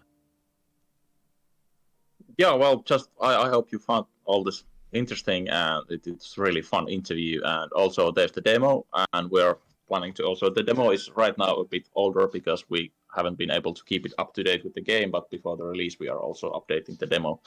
So it will be like, it will have all these new cool stuff the actual game now has. Heck yeah. Well, thank you very, very much for joining me.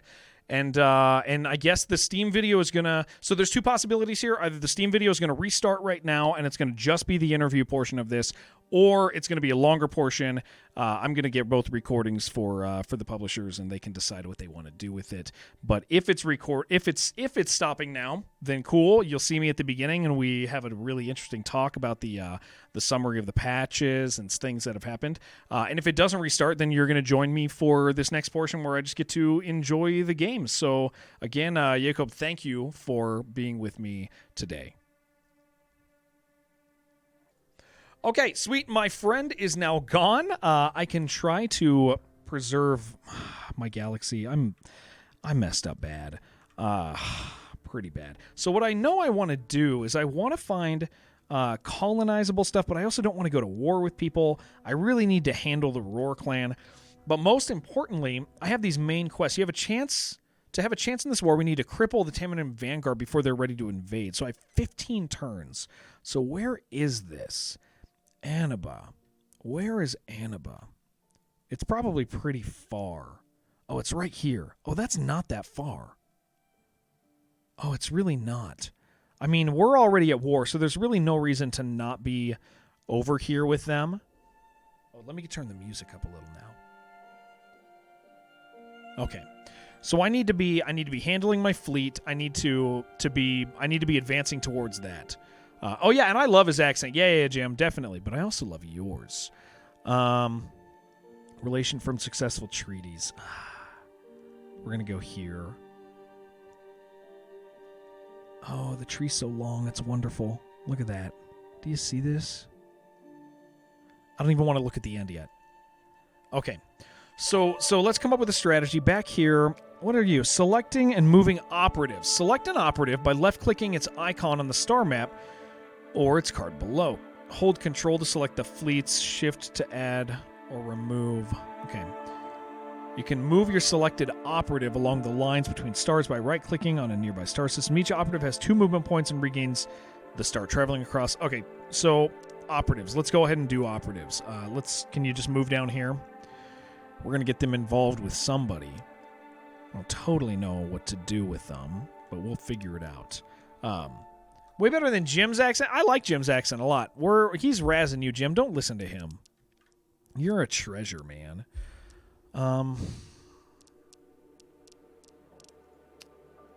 Okay.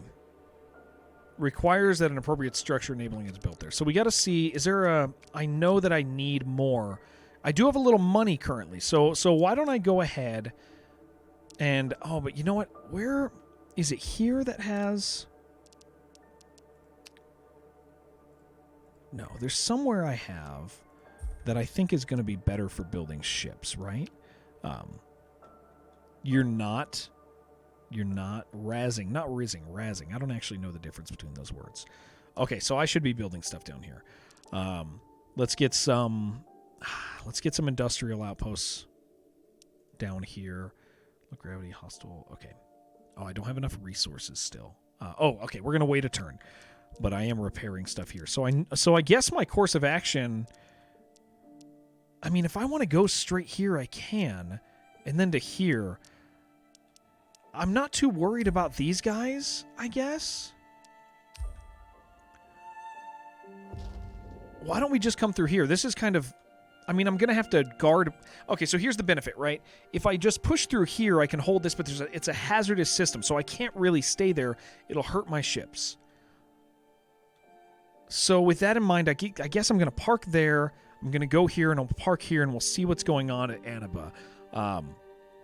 Fleets at the target. We have been assigned 3 fleets formed from the best ships humanity has offered. Okay, bring them to the system. Vero system and attack before. Okay. Okay. Is it these? Is that who I'm dealing with? Can you guys get down here? You can. Okay. But they can't really get here yet. I have a couple turns. I do know that I need somebody back here. So we should, before we make a big mistake here, let me... Oh, that's hazardous too. I didn't realize that. Ooh. That kind of sucks. They're like the opposite. I don't know the term. Sir, we've got a situation going on in the bow system regarding some ex-Roar clan Maelstorak fighters. They're all still resisting our occupation with guerrilla-style hit-and-run tactics. The Tamino have famously had trouble pacifying Maelstorak systems, and I can see why. We should respond to this somehow. Okay, so use more force. 300 population. Oh, that kind of feels like a lot, but I guess I could sacrifice it. Try to contact them, see if we should negotiate. I really don't want to sacrifice my happiness. Need to win them over, not the fighters. Invest more. Minerals, that's not really... 279 minerals is not that much. I'm going to do that. I'm going to drop the minerals, because the others seem a little more permanent. We'll show them that we're there to spend money on them. Okay, so... This is extremely fascinating.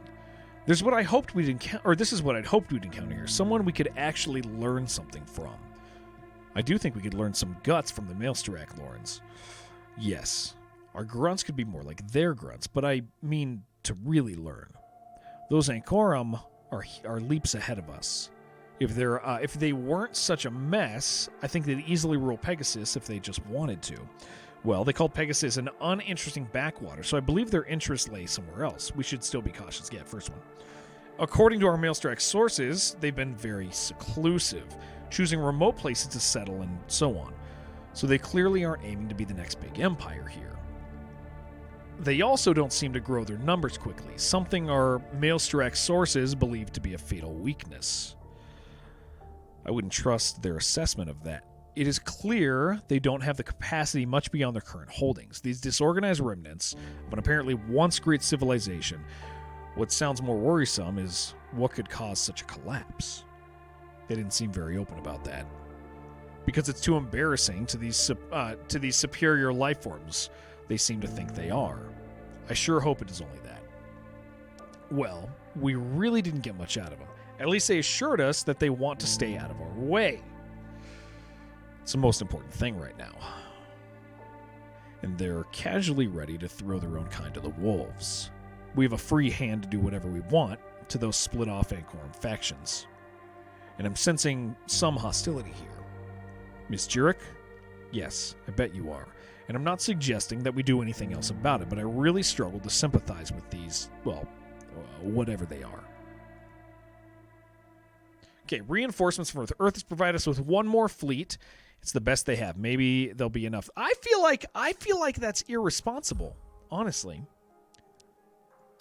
The Earth should probably not be doing this currently. Okay, so with this in mind, what's it going to take to... Okay, I can push through. And then I can... Oh, how bad are you? Total cost to repair and resupply this fleet. Okay, not enough resources. Oh, how short am I? Oh, wow, that's actually kind of expensive. Yikes. I still need to do it. I know it. Ooh, because it has a bunch of systems too. Yeah. We have to repair that. So it's going to be... So we're going to take... Let's see what happens if I do this. How do we operate you? Operations. This operative is ready for action. Right-click to fire... No. Okay, capture unit. Attempts to capture a unit from an enemy fleet in the system. Requires a fleet in the neighboring system with room for the unit. Oh, wow, that's cool. Oh, wow. Okay. Sabotage relations. Attempt to sabotage relations to the star's owner and another faction. So operations difficulty depends on the current relation between those factions. Sabotage enemy fleets. We're going to do that. 44% chance. Accept mission. Were successfully sabotaged and random units in them were dealt damage. Okay. Cool. Guess what? We're going in. We're just going to do it. We're going to hit here and here, same time. We're just going to make it happen.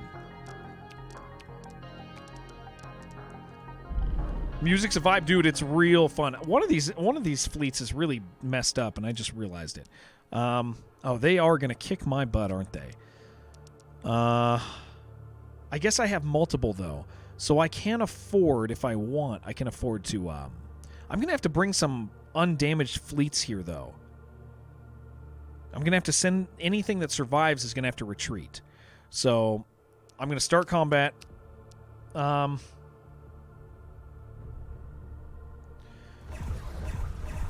Yeah, we're going to run away, but they're going to be hurt. Our next fleet will do okay. We're going to let ourselves run away at 50%. So they are damaged. I just want to take this place and start holding it. Okay. And then we'll send everybody back and start repairing, and that's what we'll spend our money on.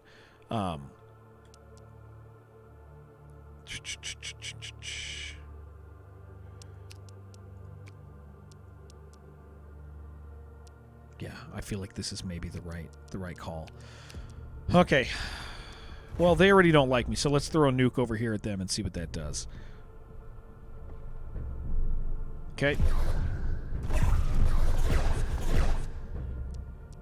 Oh, you guys all went over there, did you? Oh no, they're gone, aren't they? No, they're not. They're just moving. All right. Well, we did okay. That actually went way better than I thought, because I thought that was going to be a little more equal. Wonder if we're going to lose anything. No, dude. How great is that? Hell yeah. They're on hold the line. They're not retreating. I'm real happy about that. Guys, can we not get destroyed? Thank you. Okay. Beautiful. So what am I dealing with here?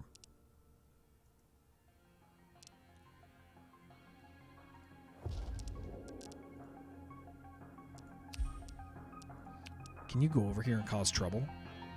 Oh, can you? No, not this turn. Okay. I wonder if that takes a turn.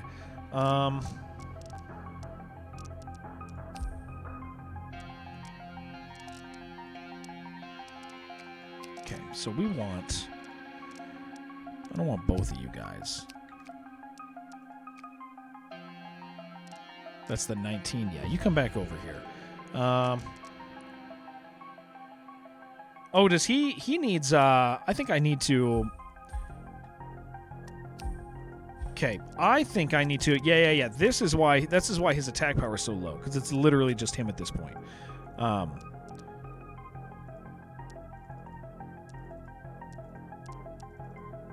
Okay, 3 turns on that. That's fine.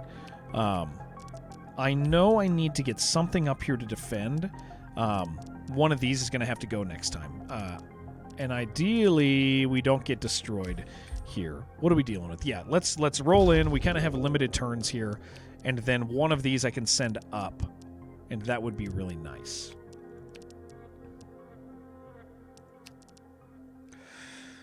Yeah, we don't want that. We need to increase... We need to fix him. Hey, what's up, Gin? Hi, guys. If you're coming in with Gin, it's really nice to have you. So, Ronaldinho! I'm currently recording a video. That's why there's no alerts. We're making a video for Steam, but thank you so much for the raid. I'm going to have one of the mods shout you out, guys. I love Gin. I think so highly of him. He's such a great streamer, and if you're in chat live and you haven't ever followed Gin, please do. And if you're on the recording, then you can't, okay? Just know that there's a guy named Gin Ginster who's a really, really great guy, and I'm thankful to know him. All right, let's freaking go, man. What are we gonna do with this? I think I'm kind of committed to this. So we're gonna do this. See, but I don't like the. Can I lightning strike? Yeah, let's do that. The 2 is gonna come in pretty quick anyway, I would think. Oh, what was Gin playing? Oh, is he playing Death Stranding still? I love that game. Love that game so much. Need to have 200 power. Okay, perfect. That's good. I can drag all. I can switch my units, so I can take these guys, put them all up top, and then the fresh fleet I can take over. Won't have enough after this battle, but I got people nearby, and that'll be good. Because I got 3 fleets. Reached the ending, but it was a little bit late. It is a long ending. Ooh, we are close, though. So what is my smallest? Okay, who are you? Is it this one? Oh, no. Can I select a singular one? I know that I can. This one. Send you up there. And then, I can't this turn. That's fine. We'll sit here for a second. And then I'll get one of these guys over or something. With that in mind, I'm gonna put you up here so I can get 2 over. And then I'm a little better here and I can push these guys up. That is the smart thing. We were very close to having enough after that fight.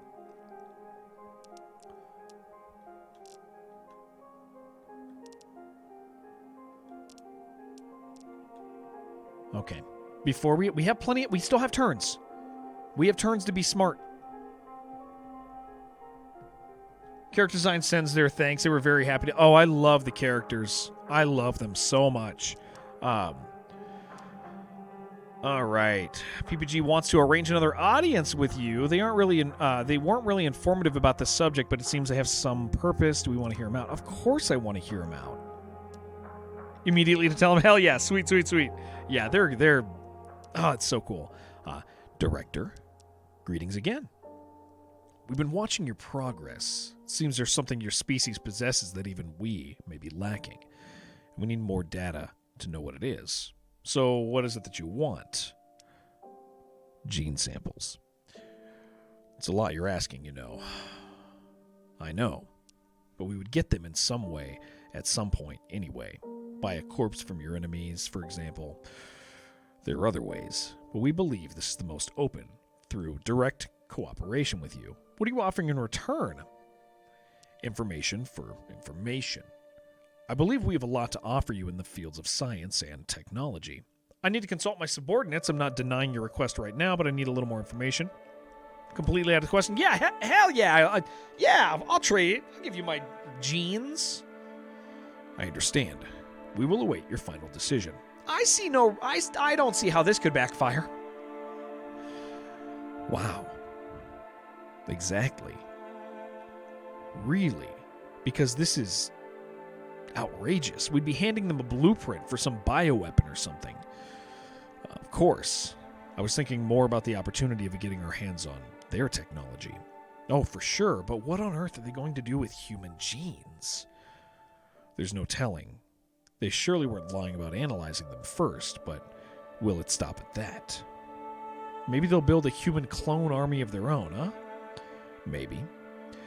But he's correct in that we can't actually stop them from gaining access to human genes. If they put out a proper bounty for a human corpse, I'm sure they'll instantly get more than they ever need. Yeah, they could be doing that, Shrek. That's possible. Precisely. It's better that they get them from us. At least we'll have some control over what they're getting, and we'll get what they're offering in return. So, what do we want to do? He has a point. They think that we're attractive. Yeah. We'll accept. That way we can gain the most out of it. I don't see... he's right. He's right. I want whatever they have. Well, all right. What kind of samples are we going to send them? And whose? Do you volunteer, Miss Jurek? No. Thank you, no. Suit yourself, but I believe we'll find volunteers. Very well. I'll inform Ancorn PPG about our decision. Man, I love these story beats. They're so cool. Okay, so what was I thinking here? I need you to get over here. I have 177. These are very not good. That's 1940. That's the one we're doing. Oh, it starts right away. I was unaware. We have some very weak, very, very weak units that we need to immediately start caring about recovering right after this. Like that is our top priority. Everything's in place, all units on standby. Admiral Reed's plan is that we make a concentrated attack against enemy formations present in the Annaba system. The Empress should be present on our surface in Annaba 1, the Tamarin colony in the system. Once the enemy fleets are neutralized, we will land on the planet. How are we going to divide our forces? As far as I can tell, we cannot move all three fleets in simultaneously. Correct. And sending a detachment of all the fleets, unaccustomed to cooperating on the operational level, simply not a good idea. Exactly. That means the approach has to be conducted in 3 sequential waves. 1 fleet at a time. Yeah. Best of luck to those in the first wave.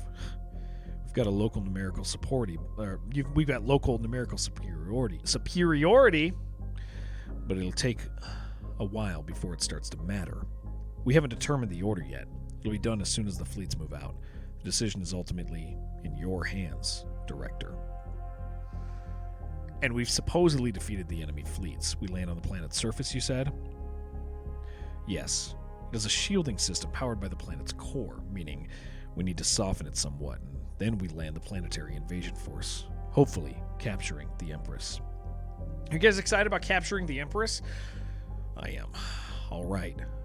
Sounds potential. Likely the best we can do. So this is it. We'll find out how this is going to end very soon. Do your best, Elodie. Director, it's up to you now and our troops. We'll find out soon indeed. We will survive this. Don't worry. No, this one sounds better. We have a chance. Surprisingly often, that's enough. Let's freaking go, dude. Okay. Oh my gosh. No way, dude. Whew. I'm gonna nuke the hell out of these people. This is very bad.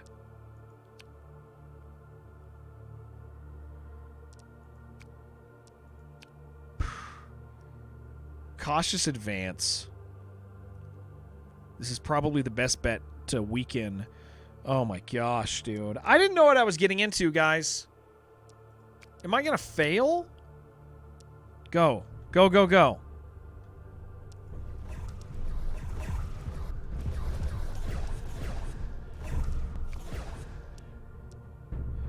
Order your forces to hold no matter what. Delays the retreat threshold by 25%. Damages faction-wide happiness by 5, and holding forces takes 15% extra casualties. Yeah, I'm gonna do that.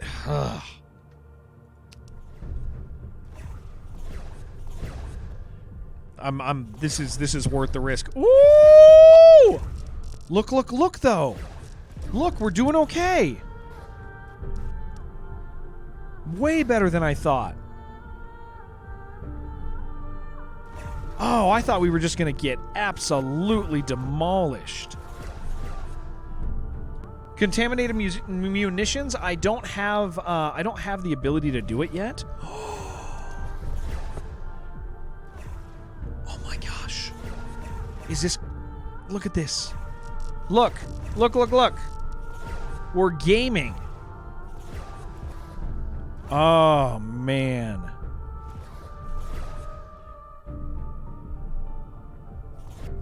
I don't know, man. Yeah, I don't have that ability yet, but I'm assuming, I mean, it doesn't tell me what it does yet, but go.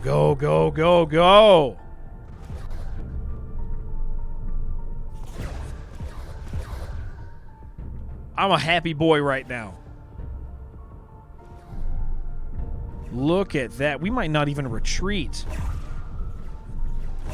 I don't know. We're kind of close. And I can't really change my tactics now or anything. Come on.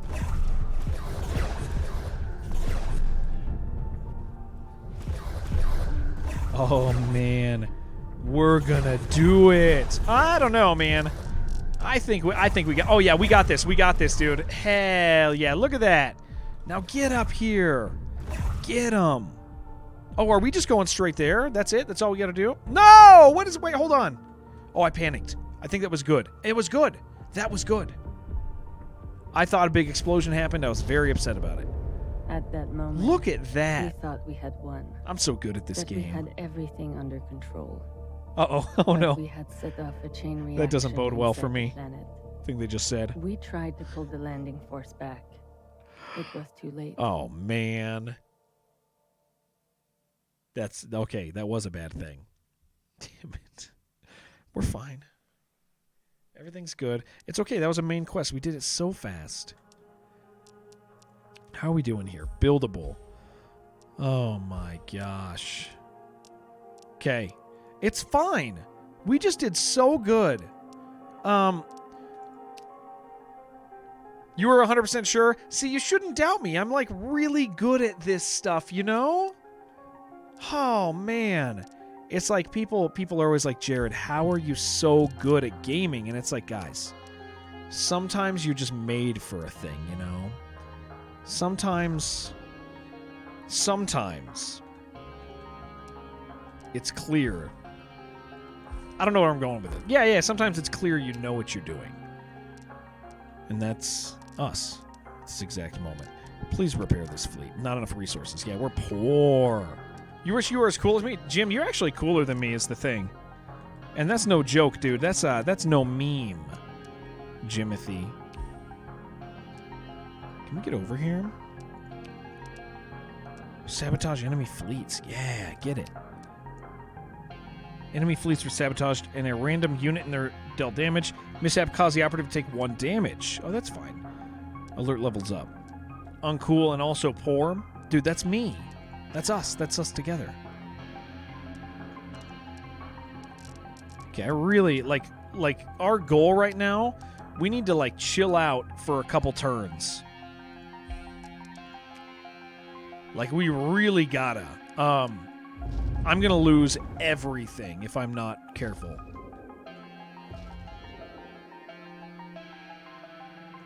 Oh, this music's cool.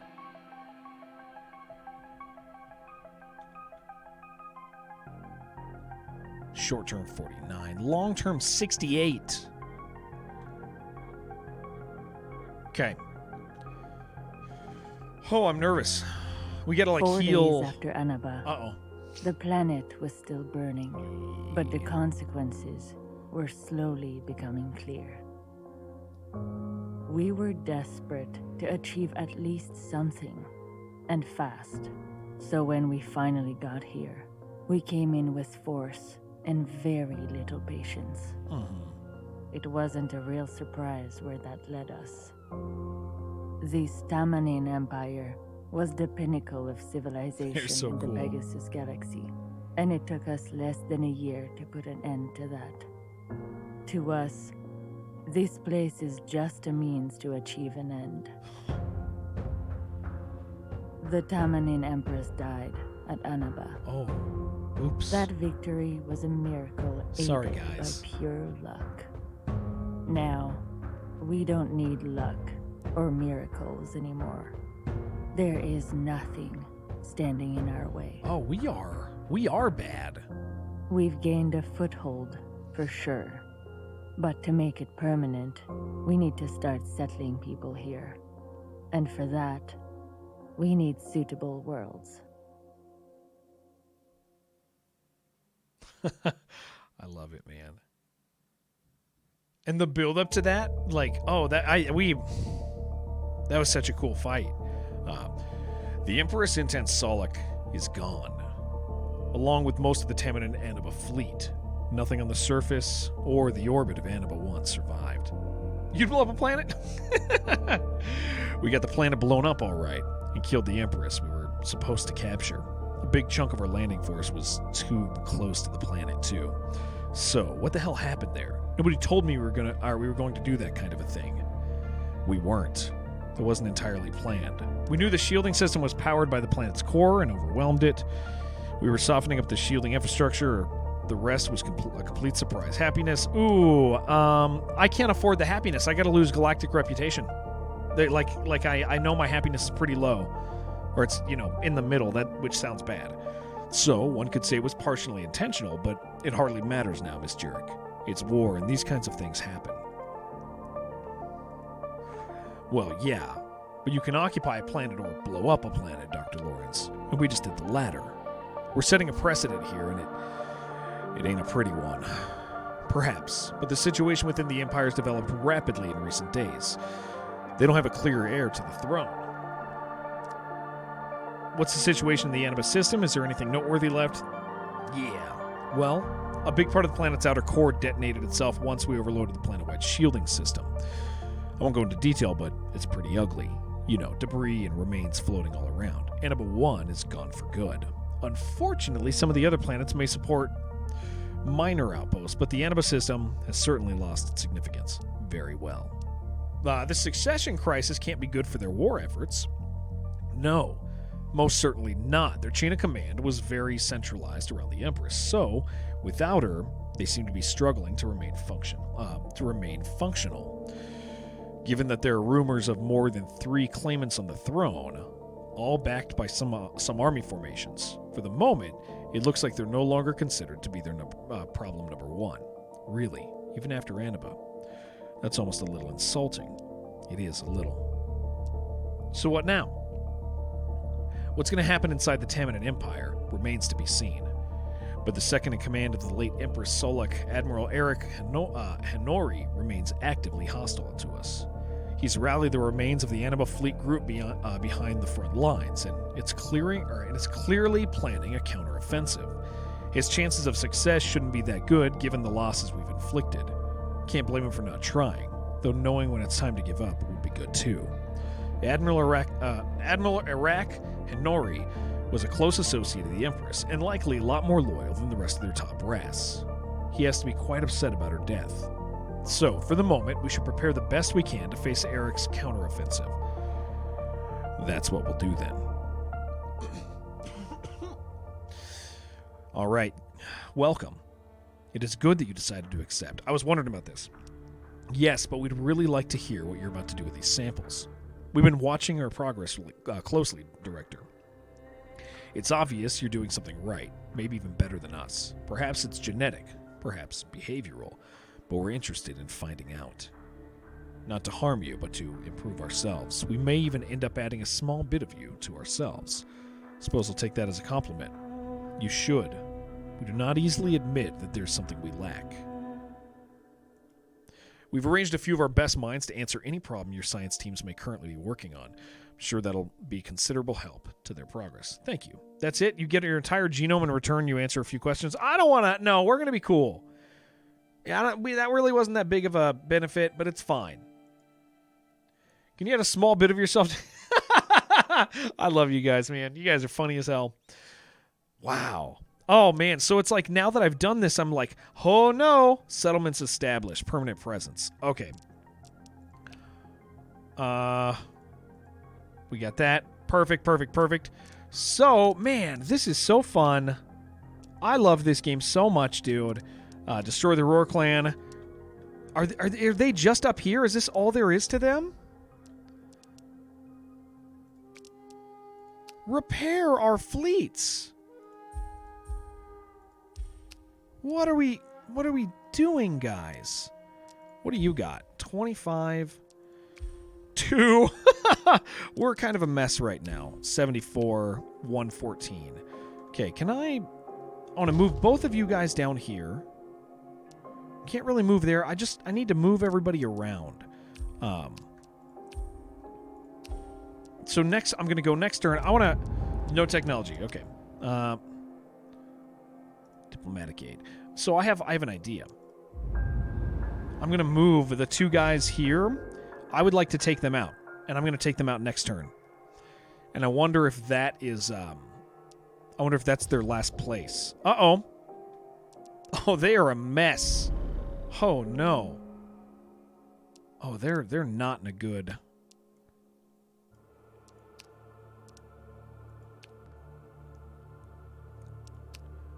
They are so... I mean, they might get me. We'll see. Come on, just get him. Get him. Okay. Well, where are they going to go? They're going back to their place. Okay. So I'm going to here's the way we roll, right? We're going to try to delete them right now. Oh, they went up there past them. I wonder if I can zip through there. Chapter 3. Oh, this is exciting. After all, we made it surprisingly easily. The Tamanin Empire had just needed the final push over the edge to completely fall apart. And we were here to take advantage of that. What up, Carlo? We're in Chapter 3. There's finally some clarity emerging about the situation of the Tamanin Empire. So what is the situation? Have they chosen an emperor? There's 2 families with blood ties to the now extinct Solican dynasty, and Rafini and Inoi houses, all claiming the crown, but neither of them are very powerful, so there's plenty of warlords and governors acting like they're on their own now, and you call that clarity. Absolute chaos is a pretty good summary of that. Sounds almost like they were all just waiting for the empress to die. I'm sure they were. We need to exploit their internal weaknesses while it lasts, at least when the others seem to have left Admiral Arak pretty much alone to fight us. Situation is certainly is something they won't be solving anytime soon, at least on their own. Well, we need to continue our offensive. That much is clear. But I do want to consult with the Earth War Council. Director, we could just go on. Unnecessary bureaucracy just slows things down. Even just counseling gives signals of goodwill and unity. I think we should be giving those signals right now. And we should figure out together what to do about this Tamanin situation. Summon the EWC. We want to maintain a united front. I don't mind letting go of minerals. Very good. I'll contact Admiral Reed Madan. Yeah, I don't mind giving up minerals, because that's like a half turn of minerals. Who cares? I mean, I don't. So what we do is this. Wait, which ones? Hold on.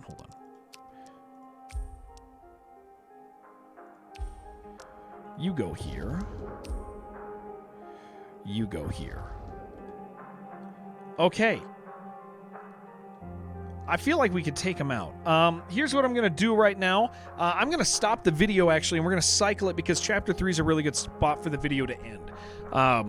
It's going to start over. If this happens to be the version of the video they use on the Steam page, at the beginning of the video, I get to sit down with the lead game director and talk about new patches and roadmaps and all this cool stuff about this game, where it's come, how far it's gone, and it was a really fun conversation. I'm really thankful for the opportunity to do it. So the video is going to restart, and you can see that at the start, and then I play for a short while, maybe another 40 minutes after that or something. So thank you so much for watching. I hope you pick up the game.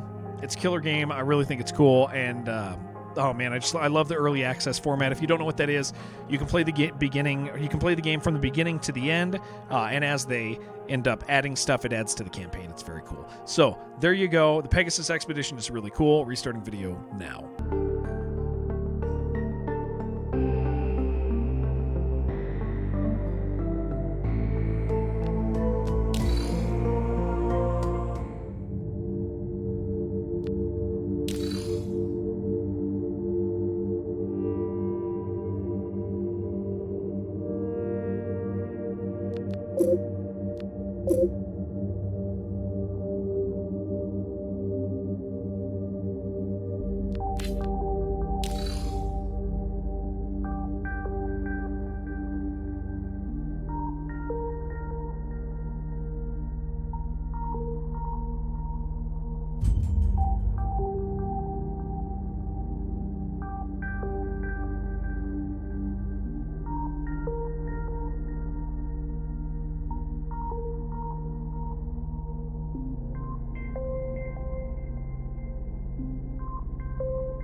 All right, welcome everyone to the Company of Crime live stream on its launch day. Some of you might have seen my yesterday's pre-recorded live stream, but this one indeed is live. So if you have any questions, I will be checking the chat. So if you have any questions, or if you have played the game and then are wondering about something, I will be checking at the chat. So you will see my bold spot every time I look at the other screen that I have in front of me. So I am Jussi Autio. I am from the Resistance. Company of Crime takes place in 1960s criminal London. It was the age of the Beatles, Minimoris, James Bond movies by Sean Connery and so forth, and London was one of the culture capitals of the world. And it's not as well known fact that it was also the era of the worst police corruption in London, as well as organized crime. So in this game you have two different campaigns. As the criminals, you will follow in the footsteps of the Grey Brothers or Richardsons and try to create an empire of crime, or a company of crime. And you try to wipe out the other rival criminal families so that you are the king of the underworld. And the roles are of course reversed with the police campaign, so you join the London's finest, the so-called flying squad that can handle crime that takes place all over London. So the game comes in two different campaigns. We will have a brief look at both of them. So if you have any questions regarding that, then feel free to ask. Earlier in Steam Summer Festival, I streamed about the start of the game. So this time I will load a save game, just like in yesterday's one, so that you get to see a bit further in the game. So let's reload the game. So this is still quite early game. We have expanded to another district. It is just about the time when we will get our first proper headquarters. So at first we are living at our mother's living room, or running our business from there. We have already in this game captured a couple of locations. So the Grey Wolf is ours, the bird in a bush is ours. You can see it from here. You can see here what it produces. And these dollar symbols here mean that we are extorting some protection money from these the owners of Death Vagabond, as well as the Wash Central. We have unlocked a couple of special locations. So the dealer, we can buy some gin. very effective to replenish stamina in the middle of the combat. Let's buy some more. And then we also have the penny pawn shop black market where we can get some better gear. Hammers, Webleys and air guns.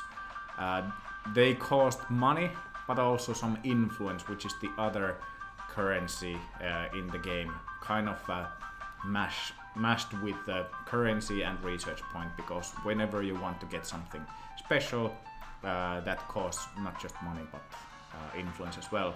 Some of the actions you do on the strategic map also cost influence, but I'll explain that in just a moment.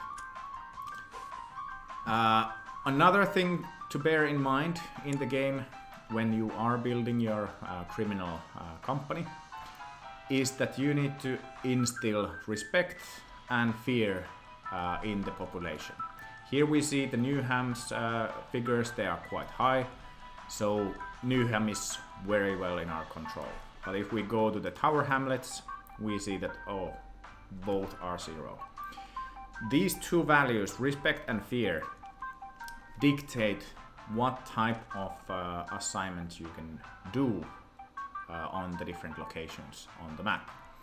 I'll use it to showcase with the civilian locations. Some of them we can coerce ownership, basically do the owner of the place an offer they can't refuse, if you get my wink wink there. That costs us money and some influence, but then we will get the location to ourselves. Oftentimes we do get more money if we are extorting the place than if we own it, so there is no need to own every single place in the game. Often it's wiser to keep on extorting them instead. We can also increase fear if we just decide to beat up some civilians, and of course if we beat up the rival gangs as well. That's how we get the fear higher. Why do we need fear? Well, we need fear so that we can do menace assignment, which is basically kind of terrorizing the customers of other criminal families owned locations, and then they go bankrupt and become neutral locations. There are robberies and plenty of other assignments as well. Not all lead to missions. Many of them, or roughly half, don't lead to a mission, but half leads to a mission or has a potential to do so. Also, if you have high respect in a district, the civilians might voluntarily pay you protection money if you do the extortion, so then there won't be a tactical mission to beat some sense to them. So that's also why it's good idea to keep these two high up, so you don't have to grind the basic missions to get the info up or the values up. On the strategic side, getting the locations basically is how you get more powerful. Sure, you can get money out of the civilian-owned locations, which is very important, but owning any of these locations will provide some special effects for yourself. For example, if you have a restaurant, you can bring a 4th unit into tactical missions. If you want to bring 5th unit, you will have to go to the locations view here, click on the restaurants and see what are the requirements for the next level. Here we can see that in order to get to the 2nd level, we would need 3 restaurants. It would cost 150 and it would take 1 unit to upgrade the level of all of your restaurants. Then we would get the second effect out of it. Of course, we get the income out of the restaurants if we own many of them, even if we haven't upgraded. But if we want to bring 5th unit, then we have to upgrade it. The pubs, which is the second place that we own, here we can see that it increased the maximum number of units we can have, so the crew members. And in order to get even more, we need to have 4 pubs to upgrade the pubs to the 2nd level. There is other ways to get bigger crew as well. One thing is to indeed increase your headquarters. That will increase the number by 2. But there are other locations that also lets you get bigger crew. Before I talk a bit more about the crew, let's have a look what we expect to see in the game. So in the economy bit, the kind of statistics, how much money different places accumulate, how much influence my owned locations accumulate, and heat reduction. Some of your locations reduce heat. This takes place every day, but these you will get only once in a month. So it's good to have places that reduce your heat. I know I didn't explain that yet, but I'll get to that in just a moment. In the factions we see who we are going to meet in the game. So the Crick brothers and Stevensons are kind of late game rival families. They are the strongest opponents. Here are kind of the background of the Cricks and Stevensons. Some might recognize some resemblance to real-world criminal legends, but the important element here is what all of their units can do. So the Cricks can threaten, they can always hit with a chair, and they can kick people in the nuts. Based on the kind of units you will be facing, they will always have the same abilities plus whatever in the case of, let's say, mod of Crick brothers, whatever mod can do, then plus these skills they can do. The Stevensons can dodge bullets, they can fire suppression, and they can do order, basically giving aim bonus against one of your units. Uusisare can perform rage fire, basically firing blindly and multiple targets, and they can flush you out if it's indeed a gunfight that takes place. Yardipos is good at tying up people, so one is holding you up, and then the others get bonus damage if they start hitting you, and then they can perform also knee kick, which basically immobilizes that unit for a while. At first we only face the Piston Club in the early stage, and their only special skill is the insult skill. Might not sound like much, but insult, if it's successful, your unit will get enraged and they will want to attack that specific unit. I will explain why this is a good one when we are in a tactical mission. In the archive you can just basically see what you have done in the game, so that's kind of your log. And then the main bit is of course this. Last main thing when playing the criminal side is of course the heat. Now, whenever you go into tactical missions, how well you perform there, that dictates how much heat did that accumulate. Usually at least a little bit, so it's very, very difficult to avoid any heat. That's why it's wise to have these locations that would reduce your heat. You can go to bribe journalist and hope that you would get heat reduction. Already at the Steam forums there was discussion, how do you know how much is 150. I promise you, in one of the patches, we already have the first patch ready. It won't be in that one, but we will add a tooltip that shows how much heat you currently have. That is a promise. Then indeed, when you come back to the from tactical mission to the strategic map, basically what matters is the level of maximum level of heat what you have. So if you have heat above 1 first level, then when you go into tactical missions you have something that we call preheat, and that's just heat, kind of heat measurement that grows faster. I'll get to that in a bit, so don't worry. I try to remember to explain that in a tactical mission. In level 2, the police starts arresting your crew members. When we click time to go forward, your units live, they have homes, so those don't necessarily take place in your own locations, but might take place also in civilian-owned locations, and that's basically escape missions, so you try to avoid the police and getting your unit arrested.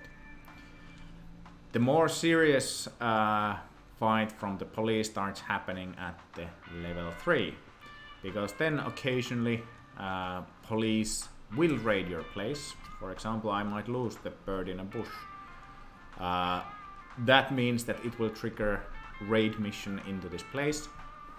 And there the main target is that you have to pick up any evidence, the bookkeeping of the place, the drugs, flush them out of the toilet or burn them, and then the police won't have enough evidence that you won't lose the place. If you leave those in the hands of the cops, you will lose the place. So better do that.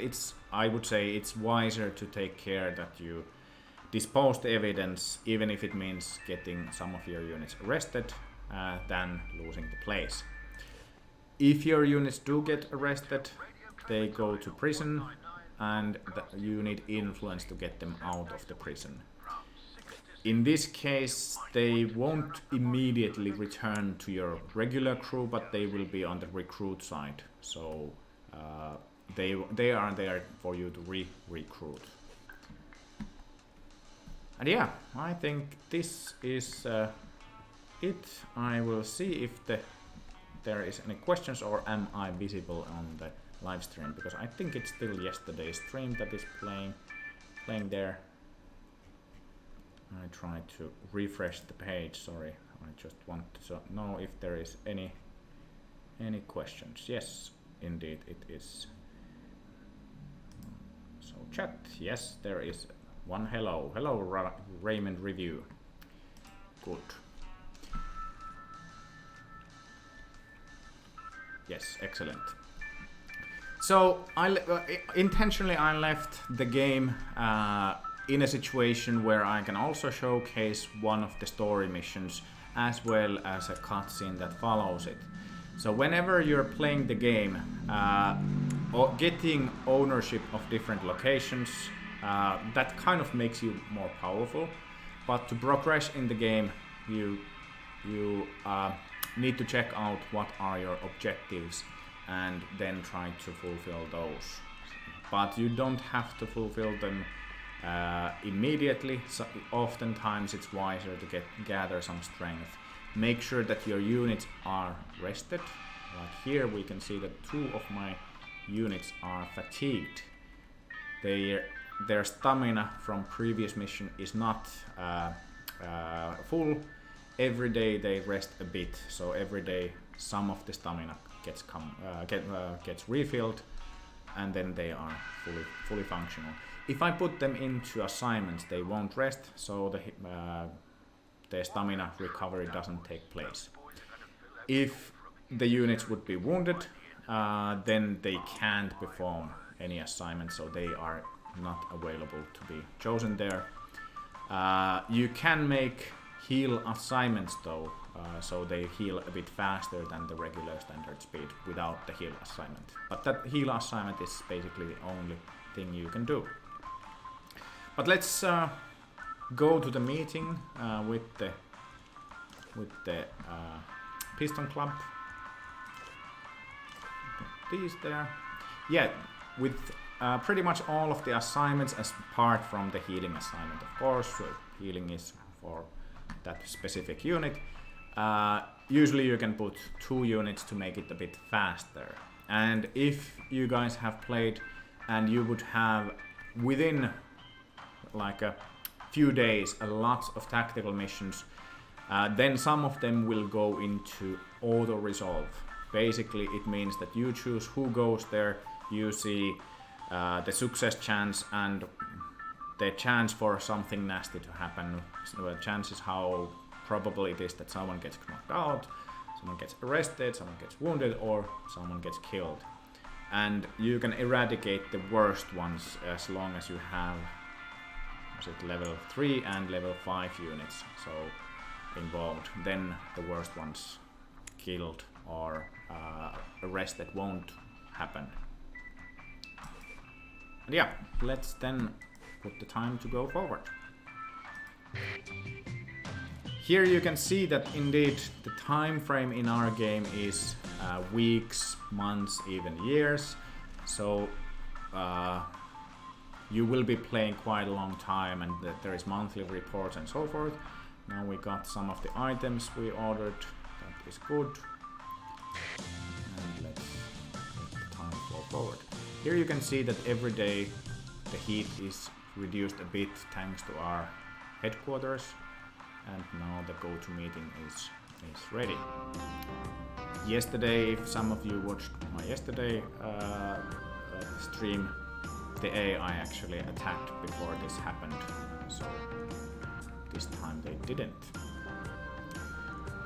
Yeah, here we can see that the maximum number of units that we can bring is 4. The 2 guys that did the assignment cannot be deselected, but I could change who to bring into the mission. Like this.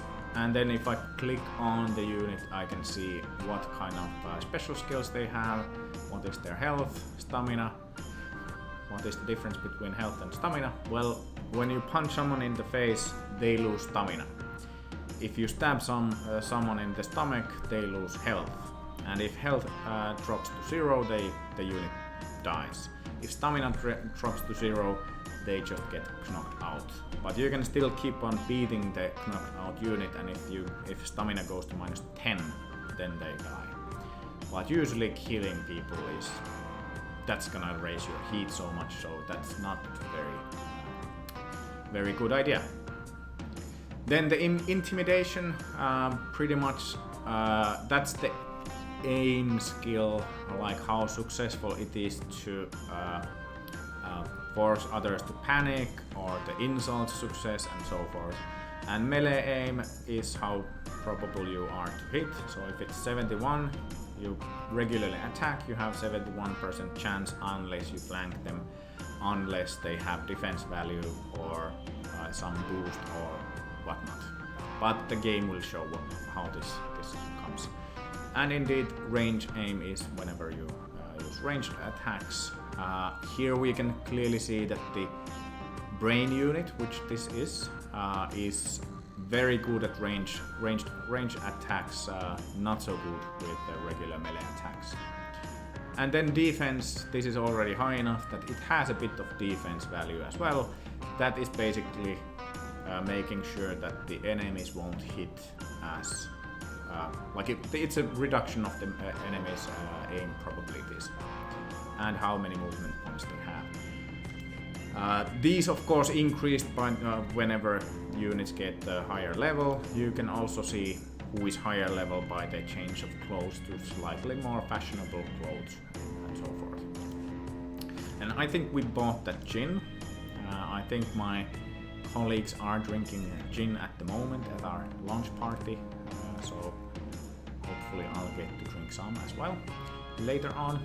And here we can see that already the first level bouncer is better with melee aim than third level's brain, so there are quite big differences. Give him some gin as well. She seems to have already. And let's then the smuggler also a gun. Yeah, the different classes I almost forgot to explain. They come in 4 flavors. I think Brain I explained that they work best from afar, and the skills they have work really well as a support kind of skills. So insult makes enemy enraged, then they try to attack this one. If one of your units gets enraged, Brain can calm them down. Same, they can also remove panicked status as well. So Brain is kind of your support unit. Swap places. is also good whenever you want to get out of somewhere, out of trouble, or someone is helping someone escape from battle as well. And bandage basically allows bandages to be used 3 times instead of 1 time. The bouncers are very good at throwing people around. Already their basic skill is heave to the side and then wrestle, forcing enemies to lose their turn. So that is the basic skills. But already here we can see that the higher level, which I have selected, is Bull Rush, and then Solid Feet skills for the other bouncers that I have. And then there is Smuggler, low profile. Smugglers are great at getting into places and out of places. So I could choose Sprint, which is a very good skill whenever you realize that you've dropped some items that will increase your heat if police gets them, so smugglers get there fast. And their kind of heroic skill, the Slippery, means that they will avoid the enemy zone of control completely. Here are the ones that I have selected to them. Farther means that I could have 2 items instead of 1. Then let's go to the planning stage. Here is the kind of blueprint of the place. The red area dictates that if I would go to that area, the fight immediately starts. That's off limits. This is already a story mission, so this kind of triggers the fight automatically.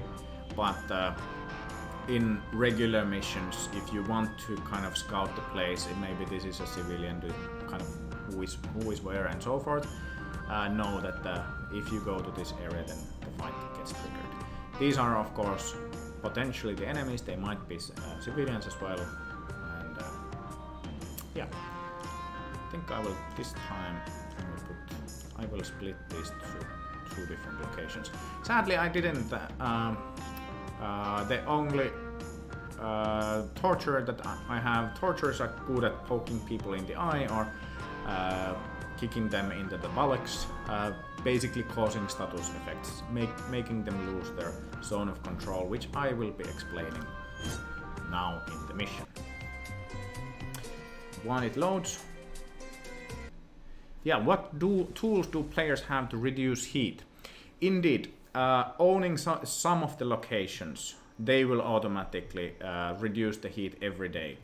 Then bribing the journalist is one thing. And if you increase your laundries to a 2nd level, you can perform also heat reduction assignments, which basically ties up your units for a certain time, but it's guaranteed reduction on the heat. The bribed journalist might provide you with influence or heat reduction, but with the laundries on the 2nd level, then you know for sure that will reduce. But the main thing is that as long as you don't have wanted men or women, basically murderers or someone with a heat trait, then usually you slowly reduce heat as long as you don't go to new missions. So so those are basically the methods to do. And of course the main element is that you try to avoid making heat. Talking of heat, here we can see the purple bit here.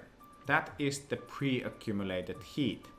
That goes almost twice the speed. I think it's 66% faster than whatever the heat would grow in the non-pre-accumulated heat level. And in tactical missions, the heat works in a way that if I cross a threshold to here, someone calls the cop. If I beat the cops or the fight continues, I take out the guns, there is even more heat. It reaches this level, more cops will come. More cops will come on this level as well, and so forth. So it's generally a pretty good idea to start wrapping things up when first batch of police comes. You probably can handle the first batch, but indeed attacking police officers will increase heat so much that you better have a plan how to end the mission as well. And going into the tactical mission itself, the story missions have dialogues like here. This time I think I will read the dialogue. Sorry for my bad acting. I'm not known for my acting skills. My acting skills suck. So you called for us. We're here. Hope to have something to offer that's worth the trip. So a bit of a background. Earlier on we already have hit a couple of Piston Club's place. They are pissed and then they have proposed a meeting. You two knuckleheads have caused quite a bit of trouble in Newham, and frankly, we won't have any of it. How about you call your men off from our establishments and crawl back to the shithole you came from? In return, we'll let you walk out of here in one piece and call it even. And then with the other protagonist, Ali, we can choose what to do. So let's make a counter offer. A tad rude, no? How about instead you hop on your scooters and piss the fuck off? Do that and we call it even. Kind of background thing. Piston Clubs are rockers. Even historically, rockers hated mods who had scooters. So that is indeed quite a bit of a insult. The mods, on the other hand, modified their scooters so that they could almost never have too many mirrors out of it. You can see in many of the levels the mod scooters lying around, and of course mods are one of the classes that you will be meeting in the game. Hippies, rude boys, lemonheads, well, regular just tank classes, and indeed hackers and boss units are the others, and of course rockers. So Piston Clubs aren't the only ones that have rockers, but they are mainly rockers. So that's how it's going to be then, huh? Fuck them up, boys. Oh, goody, this is gonna be fun. And now indeed the fight starts. Now, if you have played games in this genre, particularly XCOM, lots of stuff is probably familiar. So you have 2 action points. You can see how many action points each of the units have in here. The differences are that if I want to move to here, it doesn't move automatically, but I have to choose the orientation of the unit. This is very important because flanking works totally different than in XCOM. In XCOM you want to run from cover to cover and try to flank them in the way that there is no cover between you and the enemy. Whereas for us, as long as it's a brawl, flanking works that if I attack from behind, that's flanking. And of course, if shooting starts, then it works exactly like XCOM works. So let me show how it works. If I would attack from this tile, it highlights what kind of damage it does, 65% chance. I have hammer, it's more difficult to hit with it. But if I attack from here, I see that I get a flanking bonus because this unit is looking diagonally to this direction. We also see these zone of control icons over here. It means that all the units have zone of control in front of them. Like if this unit was looking this direction, then I would. We're not showing it to our own units because players don't have to care about that. But indeed, like the adjacent except from the behind, there is.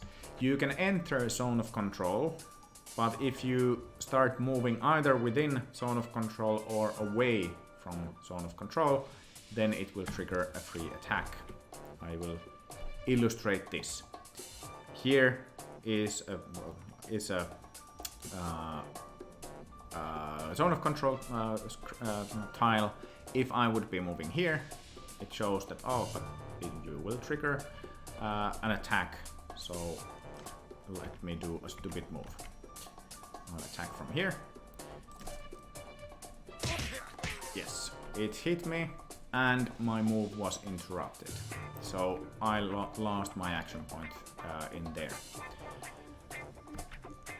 Now, one cool thing to do is indeed using your units to help one another. So let me try to tie the enemy up.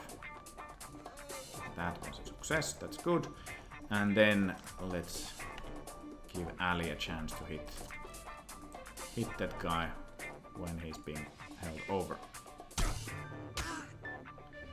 You saw that I got some bonus damage to that, and that's why it's a really good idea to use the tie up, because you will be creating extra damage with it. You can also use why this used both of the actions was because it clearly went further than the one action point movement. So let's attack the rocker over there. And then on the back, Sure, whatever. enter, there is another rocker. Oh, I think I want to do this. Surprise! And then use my other unit to get the bonus damage, and then oh, I missed. Yeah, that was a friendly fire chance because it's tied up situation. If that attack was success, then the tie up would have been lost. And damn, there the enemy picked up my gun or my melee weapon hammer. I think it dropped into a floor somewhere because I don't see him having it. And then they attack with the chairs. Chair hit has a chance also to disorient my units, and if they are disoriented, they can't use the more powerful moves. Now, what else happened as the AI was performing its actions was that I think this guy or that guy, I'm not sure, insulted Nate, and we can see that he's enraged for 2 turns. That means that I can't move it, and unless I manage to calm him down, at the end of the turn he will try to attack whoever insulted him, probably triggering some zone of control moves. So that's not good. Now I want to finish this off.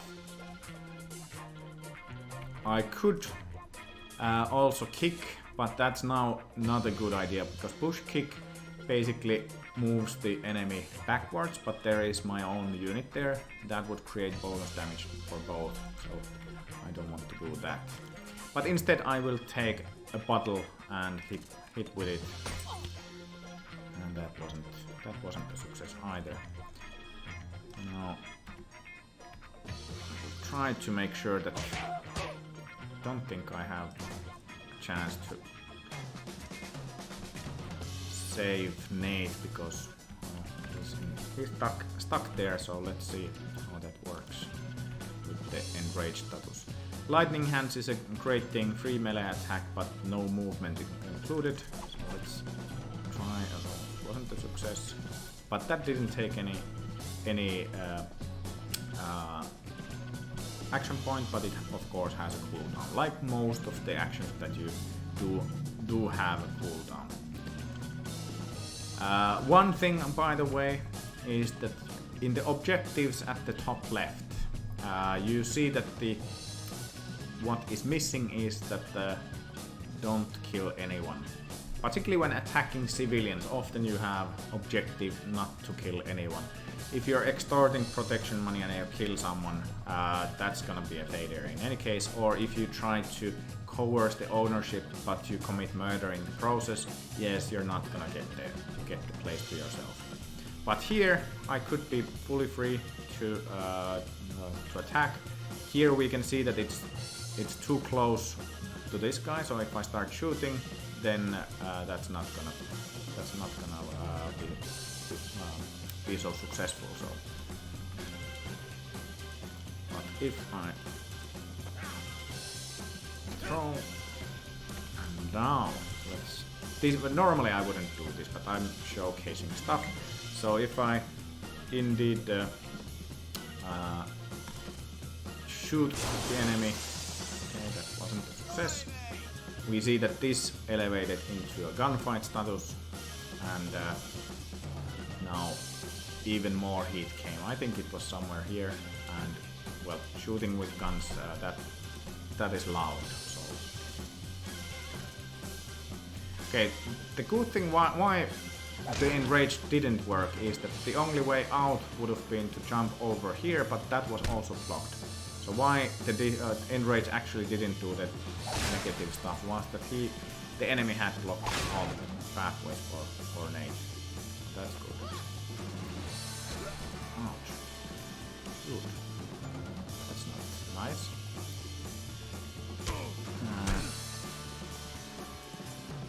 Okay, then there is a question: is the experience that your crew gets after combat based on their individual performance during the mission, or is it a pool of experience that is shared among all crew members? It is a mixture. Even on participation, they will get some experience points, but how they perform, that's where most of it takes place. So indeed, the more damage or more people was knocked out and so forth, the more experience points the crew members get. But even if you were just part of the mission, you will get some experience points. Let me check if people are trying to ask something. No, good. On the other channels, hopefully everything is fine in the stream.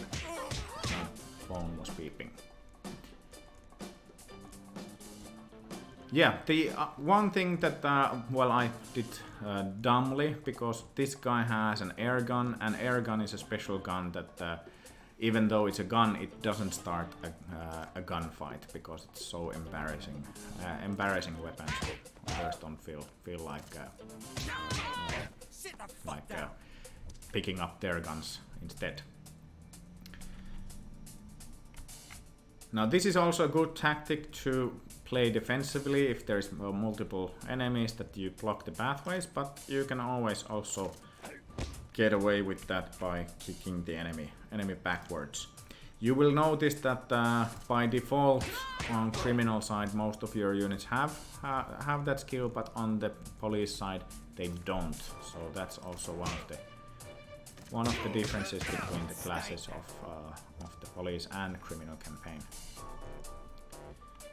Now here we can see that this bloody bastard hit Smart Dog here, my bouncer, with a chair, and she is disoriented. That's why she can't use any of the kind of special skills that she has, just the basic that everyone can do. So that's also why it's wise to create those status effects.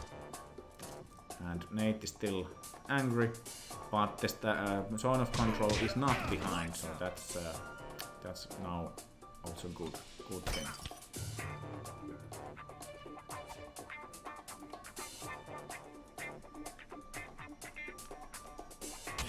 He came to pick up the hammer that was on the floor and then came to hit with it. That's clever. Ouch.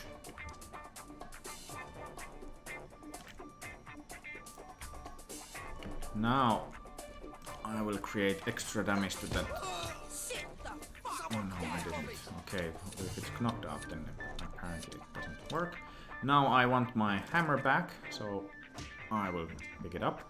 You probably heard the kind of rotary phone. We see that the police is now arriving because the first level of heat was crossed.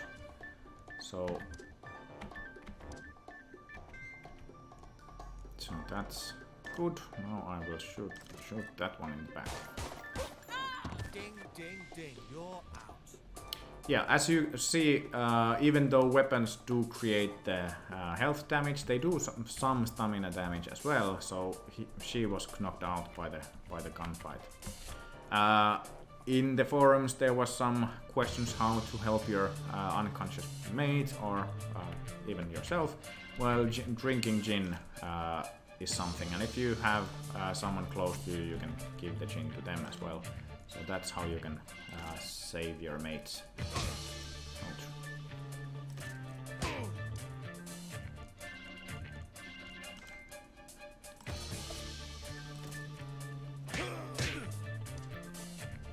Okay, I think this guy is the last one, so hopefully we manage to wrap things up before the cops arrive. Ouch. Now I will tie you up. And then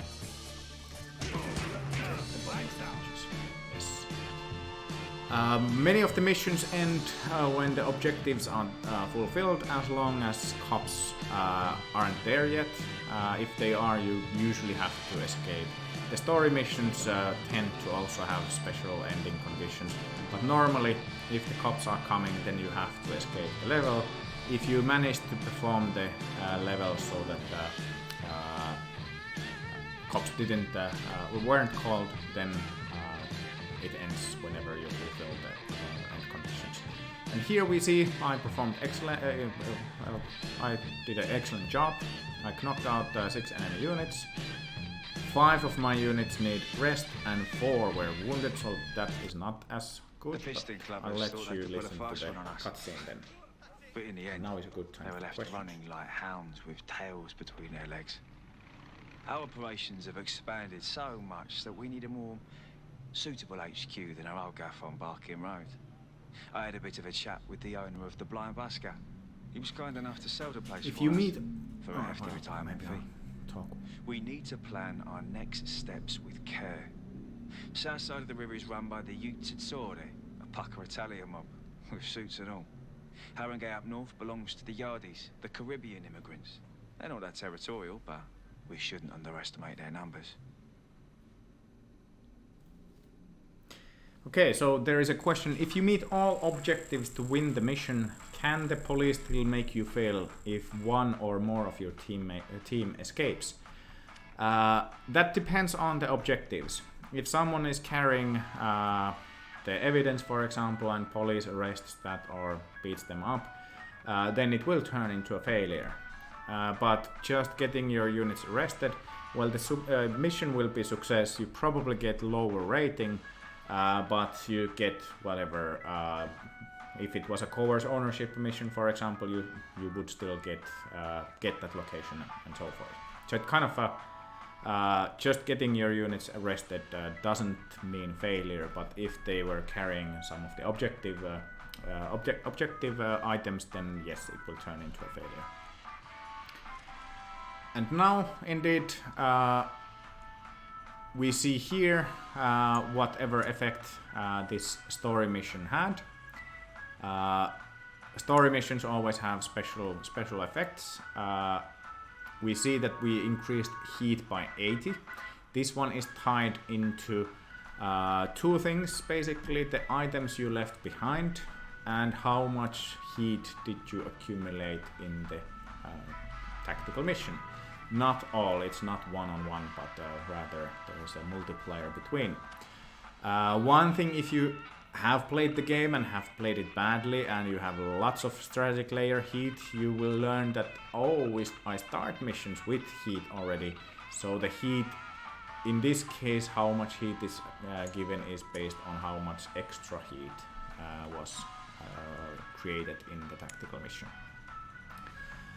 We can level up the units here already or go to the crew screen where we also recruit the units, but we can do it here as well.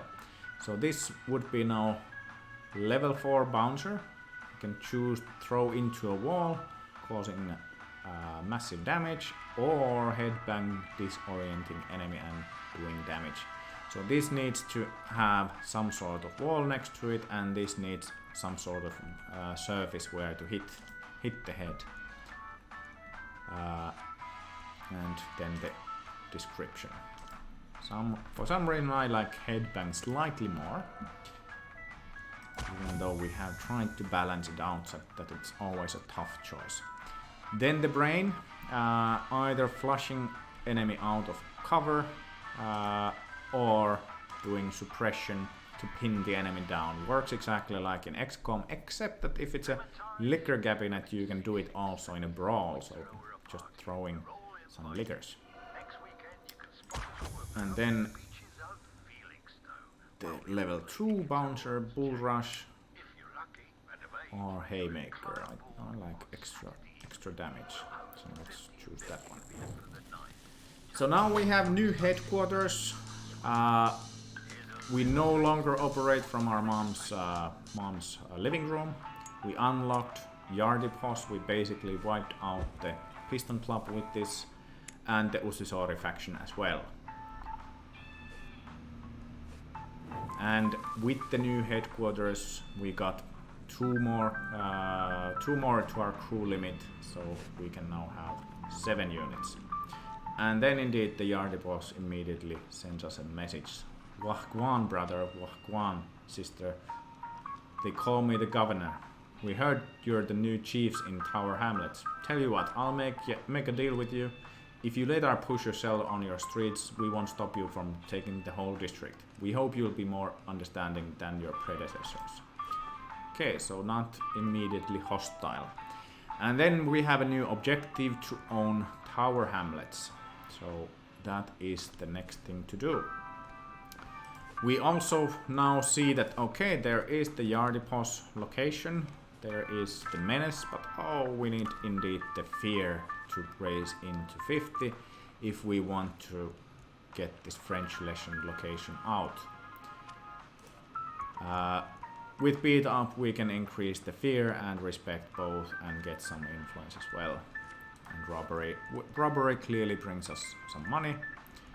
Then there is some streets that the Yardipos also owns.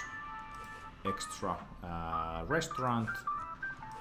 Some another laundry. Laundry indeed is a good thing to own because it will help you reduce your heat, as you can see. This is kind of an error. Sorry about that. Heat does come every day, not once a month. So this is something we need to fix in the next update. I read in the forums that this is confusing, and I have to admit that yes, heat is not removed every month, but every day. The money comes once a month. Then we have the residential areas, and then also the vet. Vet will unlock us an ability to buy some boosters from the dealer, so that's a good thing to get. But I think this probably explains quite a bit of the criminal campaign. If you have any questions regarding the criminal campaign, feel free to ask. I will be switching to police side any time now. Just emphasize while I know that there is a bit of a delay, so giving you an extra chance to ask something about the criminal campaign. I want to emphasize indeed that in order to perform bigger actions, I need to always in the new district get the fear and respect up. And if you have high enough them, then these extortions won't be just 1 month thing.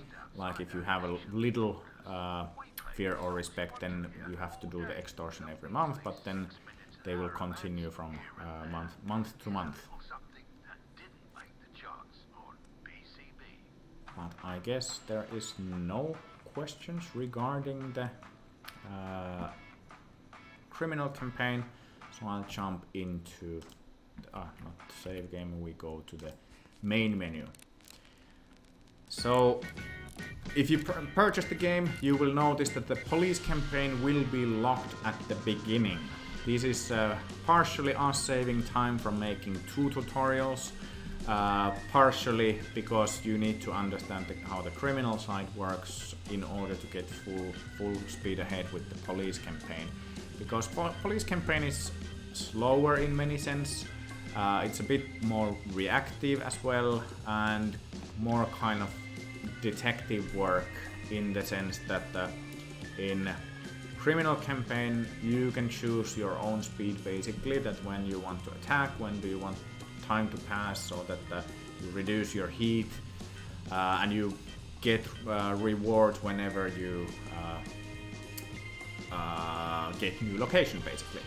Whereas in police campaign, how you get new stuff is whenever you get a promotion, so the headquarters rises, then you get more sergeants and so forth, and most of the time you will be finding suspicious locations and trying to figure out who owns them and gathering evidence.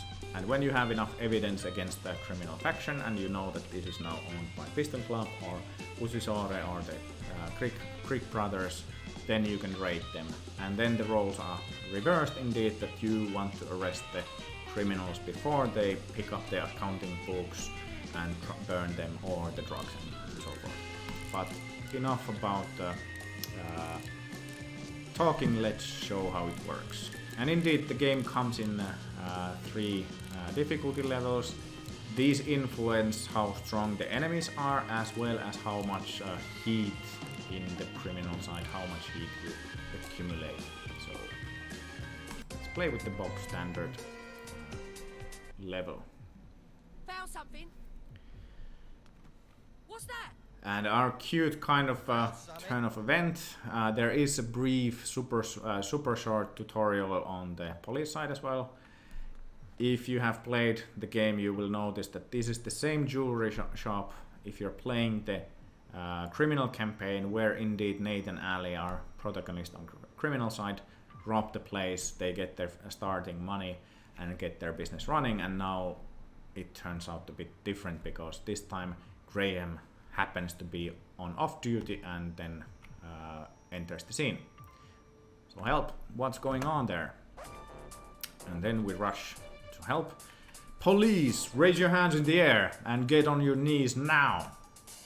Shit, Nate, we have company, run. And she tries to run. The main thing to do, of course, is that you want to arrest criminals when you're the police. Criminals, the arrest takes place from behind, and it has a chance, the chance increases the more beaten up the enemies are.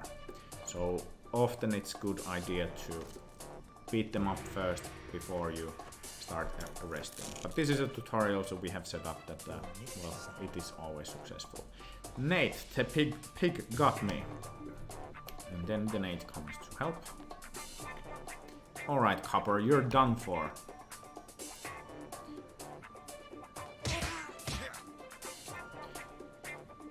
Yes, this I forgot to mention. You will get some armors in the game as well.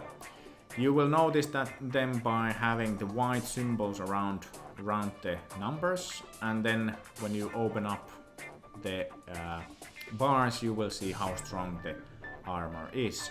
You can have health armor or stamina armor, basically flak jackets or silk armor and so forth. Owning tailors will provide you with that, so that's a good idea to get tailors. A good kick in the nut with a critical success, and then arrested. So, as I promised, the police tutorial is super short, just explains why Ali and Nate are not in police campaign. Here we see that we arrested 2 bosses. I'll get to that why that is different from other arrested. But let's go to the were Ailish headquarters. and Nathaniel Clearwater, a couple of EastEnders looking for a life on Easy Street. Not sure what happened to them after, but the bloke had priors, so I imagine he got more than a slap on the wrist. I was fortunate to be strolling by the jewelers when I did. The chief threw the book at me for making the arrest without backup, but I was off duty and the situation required immediate action. Someone up the ladder must have had a different opinion, because a while later I was promoted to Detective Inspector and transferred to the yard's finest, the Flying Squad. To be honest, I was a bit blue-eyed about what went into being a detective, but the squad seemed to value my street knowledge. Okay, so we are now members of the Flying Squad. Earlier we weren't, but after tutorial we are now. So the biggest difference in the police campaign indeed is that we don't see any locations immediately. We have only one resource, the sergeants, and then whenever we have found out different criminal families, there is two elements. The number here shows how much evidence do we have against that criminal faction. Raiding a place costs some evidence, same as interrogate the suspects costs some evidence, and what the interrogate suspects does is that it will reduce the number of bosses, which is this bar, same as arresting those boss units in tactical missions. Then you will reduce this bar here. And when it's small enough, you can then trigger a story mission where you can tear down the entire criminal family. But before you can do that, you need to assign your sergeants. So you see that the districts are divided into patrol areas. So let's select one. And then your sergeant can perform 3 different types of tasks. They can patrol, basically discovering those locations. They can increase safety if some of your actions require higher safety, and then if you have high safety, then the AI won't be able to take over the civilian locations in that district. So it's a good idea to get, once you have cleaned the area, to make sure that the safety is high enough so that you don't have to go back to old areas. But you have only limited amount of sergeants, so kind of have to balance it out. And one per district. You may search for informant that will give you a faster effect, and you can ask from the informant specific outcome to take place in the strategic map. So yeah, and the main thing in the tutorial, you immediately learn it, but pressing the time button makes the time flow go forward. When we did some tests and didn't have the tutorial, this was the most difficult bit, even though it's then once you have realized it, then it's Captain Obvious. But I pause it immediately because I want to add the other sergeants as well. We have plenty of sergeants now, so I can put basically, yeah, the one thing that you can only have 3 sergeants per the patrol area. So I like doing this way. Maybe indeed it could make sense to search informant strongly, so I can start doing also with my regular units some assignments even before I have any evidence left. Which leads us to the crew on the police side. So we don't have to pay salaries. Damn, I forgot to mention. Yes, your crew members on the criminal side, they need salaries. And if I remember right, 80 pounds a month is the salary, and then for each level it increases by 10. So that the higher level units are more expensive. On police side, you don't have to worry about that, and even recruiting doesn't cost anything, so you can choose whoever you want. And there is 3 classes. So the homicide detective is a bit like the bouncer class, more like the tank indeed. Not so heavy on throwing, but definitely more like dealing damage quite a bit.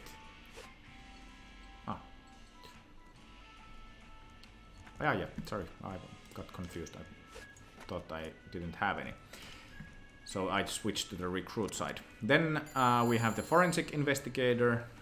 They work best from afar. So they have the skills of kind of yellow belly. So they hunker down automatically if they didn't attack on a round and so forth. So that's definitely a good thing.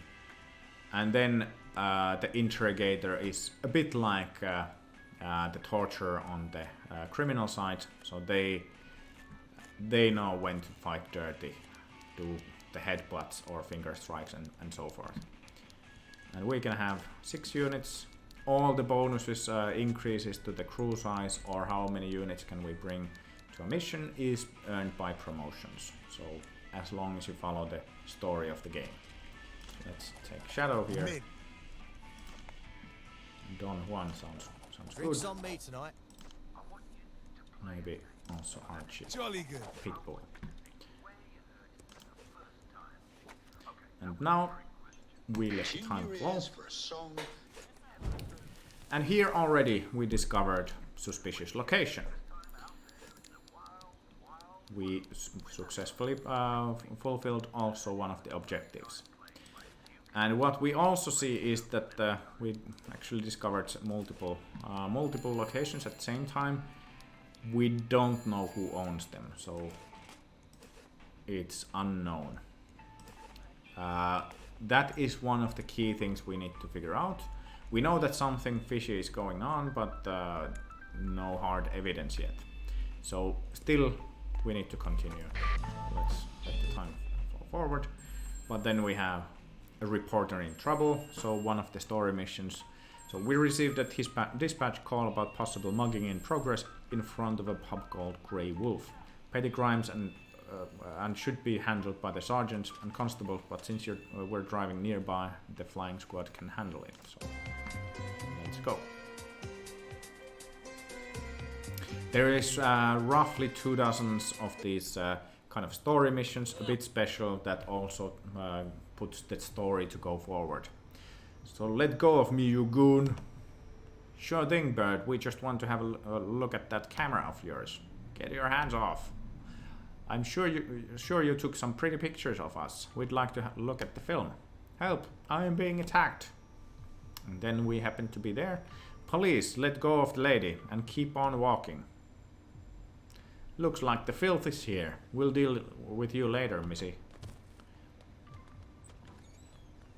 So here we also meet the other kind of protagonist on the police campaign, the Annabelle, the journalist, which we will be following a bit on the story missions and a bit also, of course, on the strategic map as well. Here we can see that if I wanted to arrest the Piston Club boss, I would have to go through zone of controls quite heavily, so it's better. I could do this, of course, that I brace for it, fight with my hands up, because that will ignore the zone of control. So let's try that. But here we also see that since the boss has so much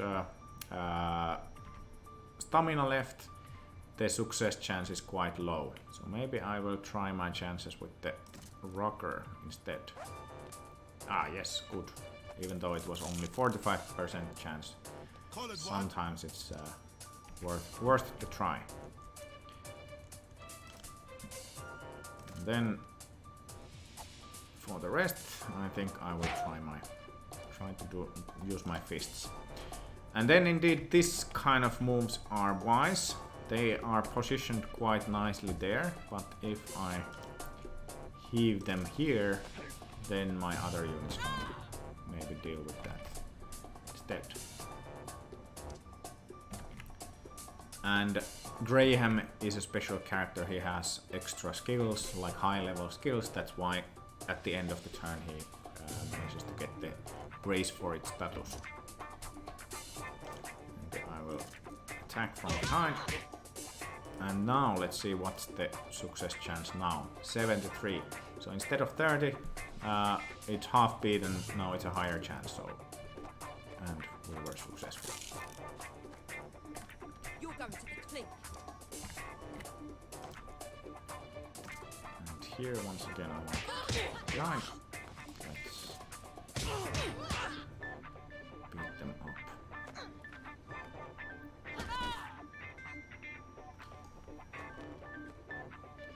Any questions so far on the police campaign?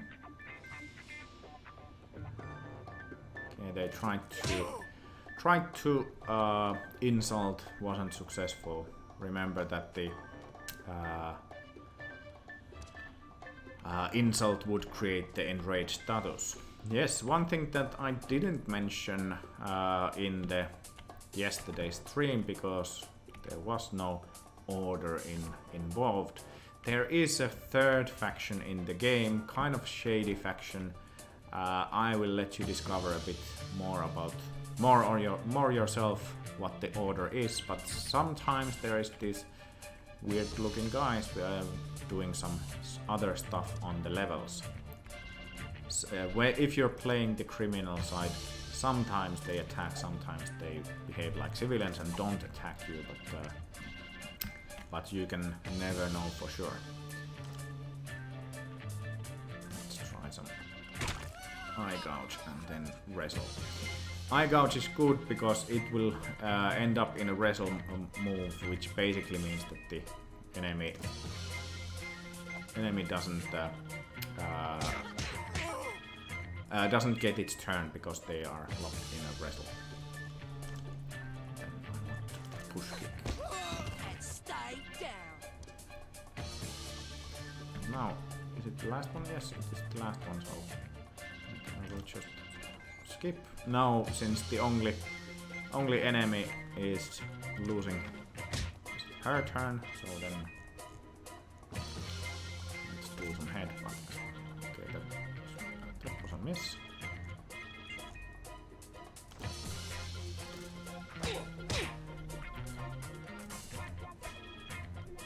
And she's also bracing for it, so let's hope that we can deal with her. Yes, we can. Oh, and once more the pathway through the door is blocked, so the Annabelle circulates around from there.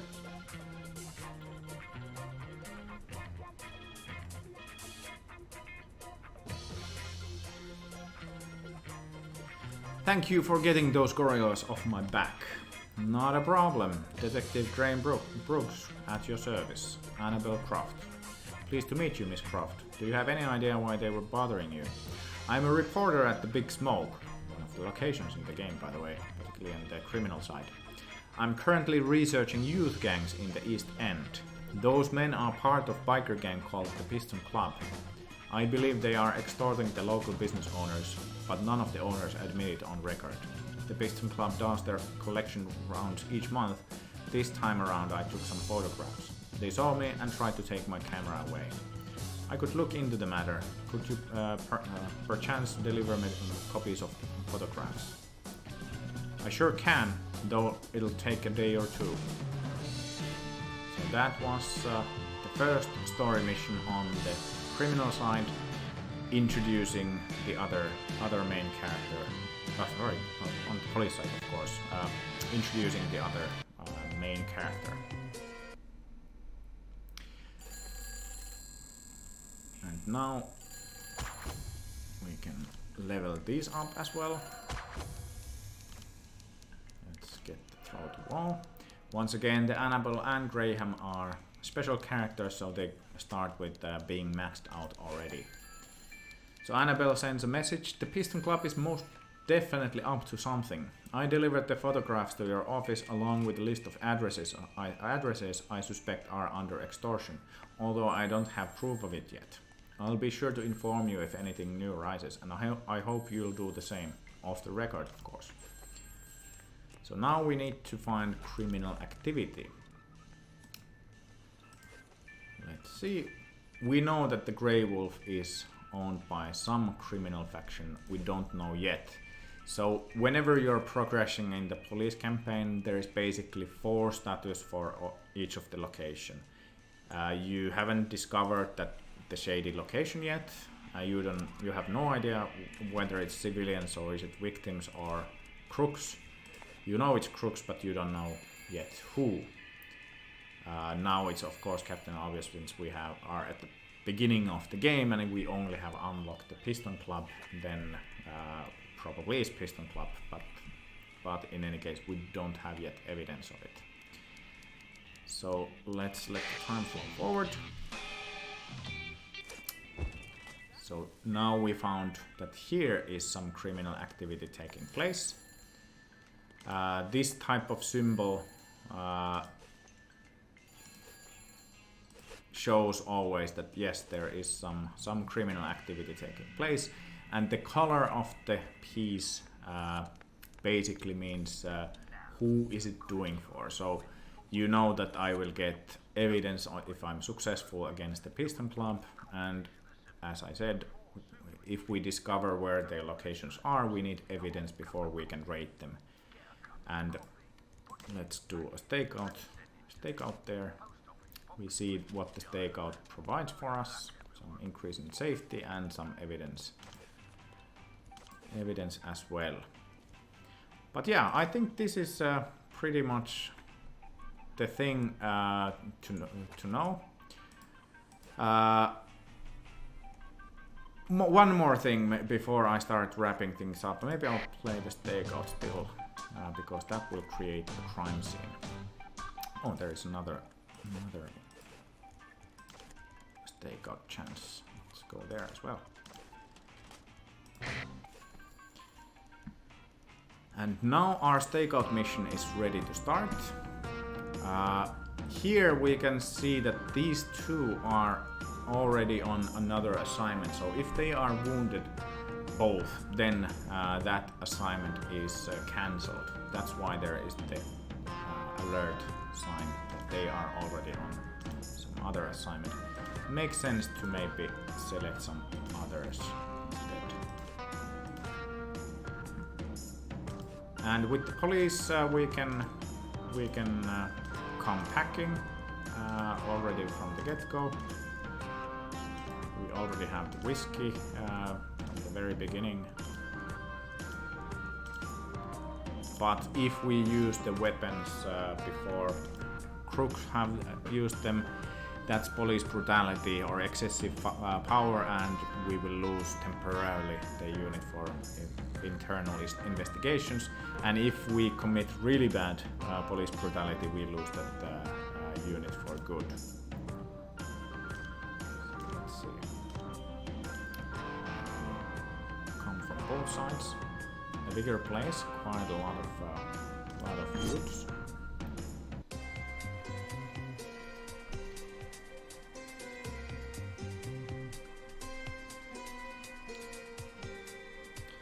The chat is suspiciously quiet. Earlier there were quite many questions. I hope you guys are still with me there, or I am. The chat hasn't died out. So now we are entering the place from two different places. We only have the regular units available. Arrest an enemy, don't use excessive force, don't let them escape, and indeed don't let target get killed. So here is the owner of the place, the boss, and that's a civilian boss, that is, both civilians, and here is the Piston Club boss. Boss is a unit class. So these clearly are performing that extortion mission that you could do on the criminal side as well. So they would want to beat out the boss unit, and we need to make sure that that doesn't happen. Yes, sir. So they became aware of us. That's why what that symbol did. Okay, that's a beautiful place to be, because I can block the path.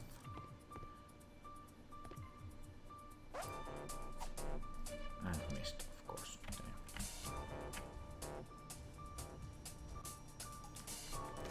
When I get round to it, jeez. Let's go in. Oh, there's a rocker there.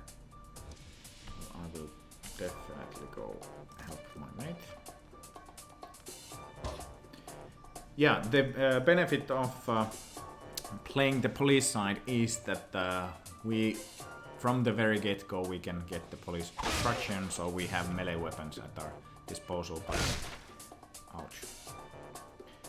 But of course, the crooks can attempt to steal them at some, or grab them at some point. They're trying to piss me off. Ouch. He is in big trouble, it seems. Okay. Something fishy happening there.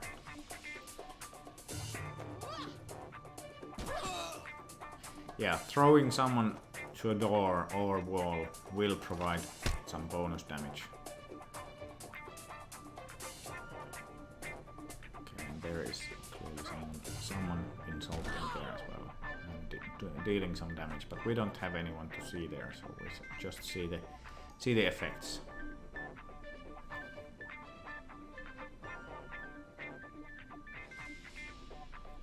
So if this was indeed a raid mission, then let's say that the Piston Club would own this place.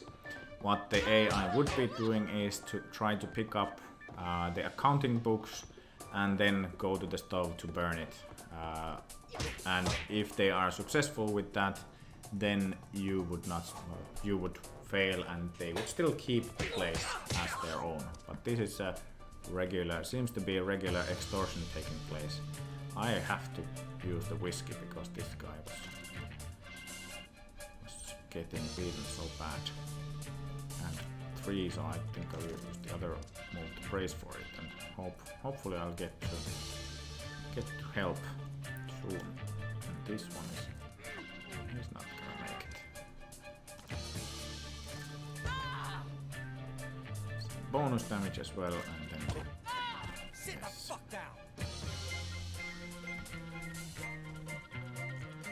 Okay. Hopefully, well, it's 3 against 1 because the employee and boss probably are gonna help me.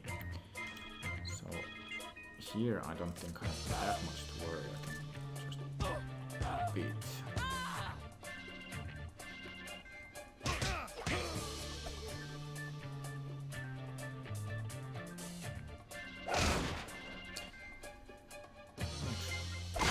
All the chairs.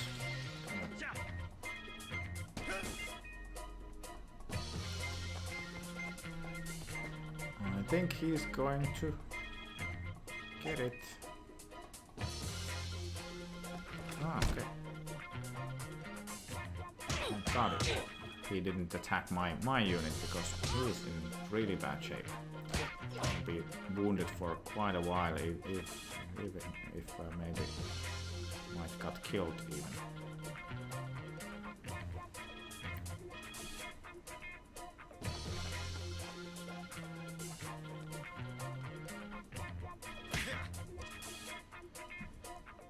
To get some help, and now yes.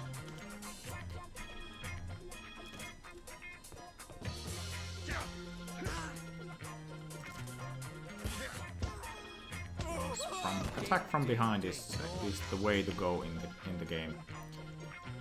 Let's see if I makes sense to first hit once and then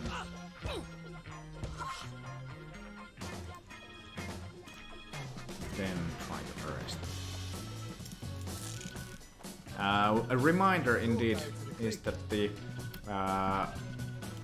arresting the boss units is more important than arresting the regular units, because that will reduce the boss count in the strategic map and allows us to basically eventually get rid of that criminal gang.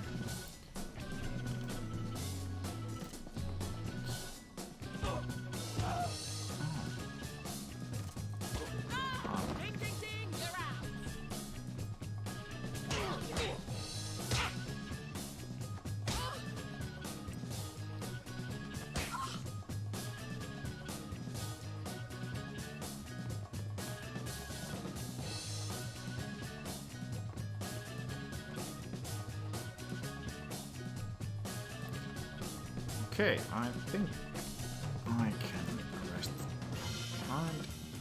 Yes. Okay, there should be still one more enemy somewhere. Where? Ah yeah, I think here was someone, that's true. We saw it earlier that something is happening in the fog of war situation, so let's go see. Yes. Okay, Piston Club Rocker has beaten up some civilian unit there. I'm on it. Let's go arrest that guy. Okay, good. Good thing that he didn't try to escape.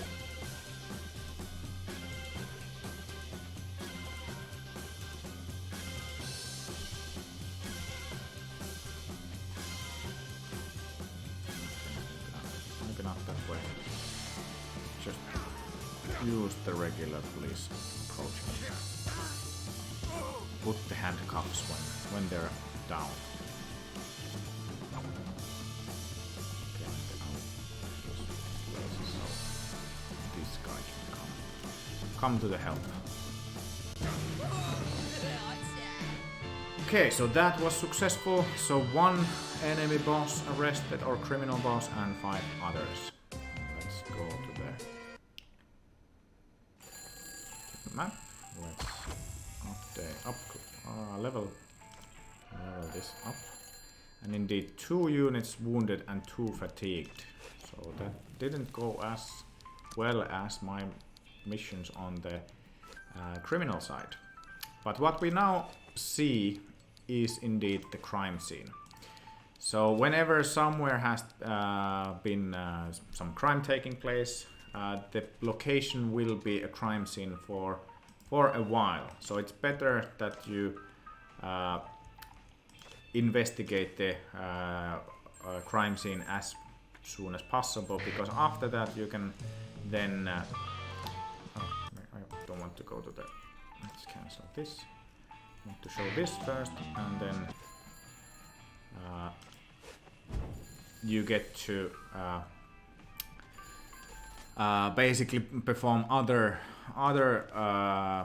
assignments regarding that particular crime as well. So then we can interrogate the suspect or interrogate witnesses, and we see that this reduces the Piston Club bosses amount or reveal criminal activity, and this increases evidence and safety. So let's do that first. And since the crime scene takes place only for a while, so it's usually good to rush to do those assignments as fast as possible. So now we can we see that, okay, security increased. Oops. Yeah, we missed the chances for doing the others. You can only do 1 assignment at a time in any of the locations. So that's why you better hurry before the crime scene runs out. So that kind of a special state that the locations are in. And hello, Seth from Hobgoblins. Any questions regarding this? Because I think this gives you an impression on the police campaign as well. The enemies are the same, so you will be meeting Yardi Boss, Usisore, Stevenson, and Crick Brothers. The Piston Club at the beginning is the easy kind of getting you into, and then the more difficult criminal families come later. Yeah, that's all from me. Any final questions? I hope you guys have liked what you saw. We have 1 patch soon to be released, ready already. If you have any questions, hopefully you have noticed that we are active in the Steam forums, and we are happy to reply to any questions you might have, even later on if you don't want to ask now in the chat. Yeah, that's all from my side. So from behalf of whole Resistance Games, and probably 1C as well, I thank you for your interest and hope that you enjoy playing Company of Crime as much as we enjoyed making it. Thank you, and Jussi Autio out.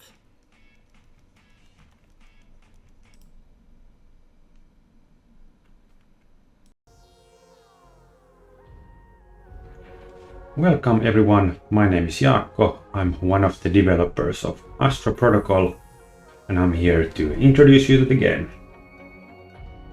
So Astro Protocol is a space 4X game, and let's just start the new game. We have 3 different factions.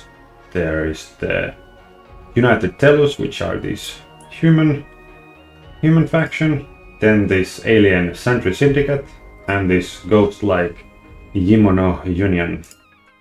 I will be playing with the Sentry Syndicate today, and they have their desert planets are their home planet type, and they have 2 of these special features. And one is that they can discover anomalies which are already discovered by other players, and one is that they can only build 1 station per turn. And let's jump right into the game with default settings, and maybe those faction features will be important later. So here's the game. I will just close this debugger. And we have a unit here, we have a planet, and we have some space around us. And then we have our player avatar or faction avatar here. And I think the first thing I will do is select our ship. I will move here. So here is an anomaly, this violet rotating circle thing. So I'll move our ship there. And here we found a star in this hex. And by the way, the map is like this size. It's a hexagon-sized map, and it has 3 other major factions and 3 minor factions. The major factions are or 2 other major factions in addition to me, which are my main enemies, and then the minor factions are kind of something, they can't win the game, but are kind of here to be allied and warred with. Anyhow, well, actually, the point of the game is to gain 6 victory points. Here you can see I have 0 now, and then there are 6 victory conditions which give 1 to 3 victory points each. For example, players need to colonize planets or control planets, control home planets of other players, they need these prediction cycles, they need technologies, artifacts, and stations, and here are the numbers required. But let's start with the artifact. So anomaly. So I discovered this anomaly, Echo of the Lost. So there's a distress signal echoing through the void, leading to a derelict but intact scout vessel. Logs indicate that it was part of lost expedition, but the ship itself remains functional, awaiting a new mission. So we could scuttle the ship and gain 2 metals, which we have 3 now and are producing 2 every turn. Or we could repair the scout ship to use ourselves. And I think we will repair it, and then we need to place it on the map, one of these 5 positions. And I think I will place it here to provide some scouting for us. And here we found a lava planet. Yeah, that's pretty much our turn. We could still build a space station, so there are plenty of space stations to be built in this game. For example, we could build a solar power plant next to the star, so that it would generate some energy for us. There are 3 resources: metals, gas, and energy. But I think I will not build the power plant yet, because that costs 3 metals and we only have 3, and we are producing 2 each turn. So I'll want to scout more and see what we will discover. Okay, so I found 2 stars here, which means that there's a better place for a solar power plant there, where it would produce 2 energy, because it produces 1 energy for each adjacent star. And yeah, here we found asteroid belt, which can be used to build asteroid mining bases nearby, and then we could generate some metals. But let's see what the other ship finds here. Okay, mostly empty space. And here I'm looking if I could terraform this lava planet to a desert planet, so that then we could colonize it. We can do that, but let's maybe explore a little bit first. And I think I will now build a mining base so that our metal income would increase. You see that our metal income didn't increase yet because the station is not active yet. Currently it's just waiting to gonna be built and activated. So I just press end turn and now it is active, and now we got 3 metals. So okay, we have our first space station which is active. And then this scout, I will move to this anomaly. We found a nice second anomaly. I'm not gonna read this one aloud, but there's like a big image and a name, image and a story in each of the anomalies. Here we have event horizon split point, and then there are some rewards I could choose, just like with the previous one. So I could choose to build a station or get some energy. I think I might want to try this station. Let's build it here, because this station will produce these prediction cycles which are needed for victory, and getting them early might give me an edge or like a grasp of the victory. But yeah, this will keep scouting. Oh, there's a lot of stars here.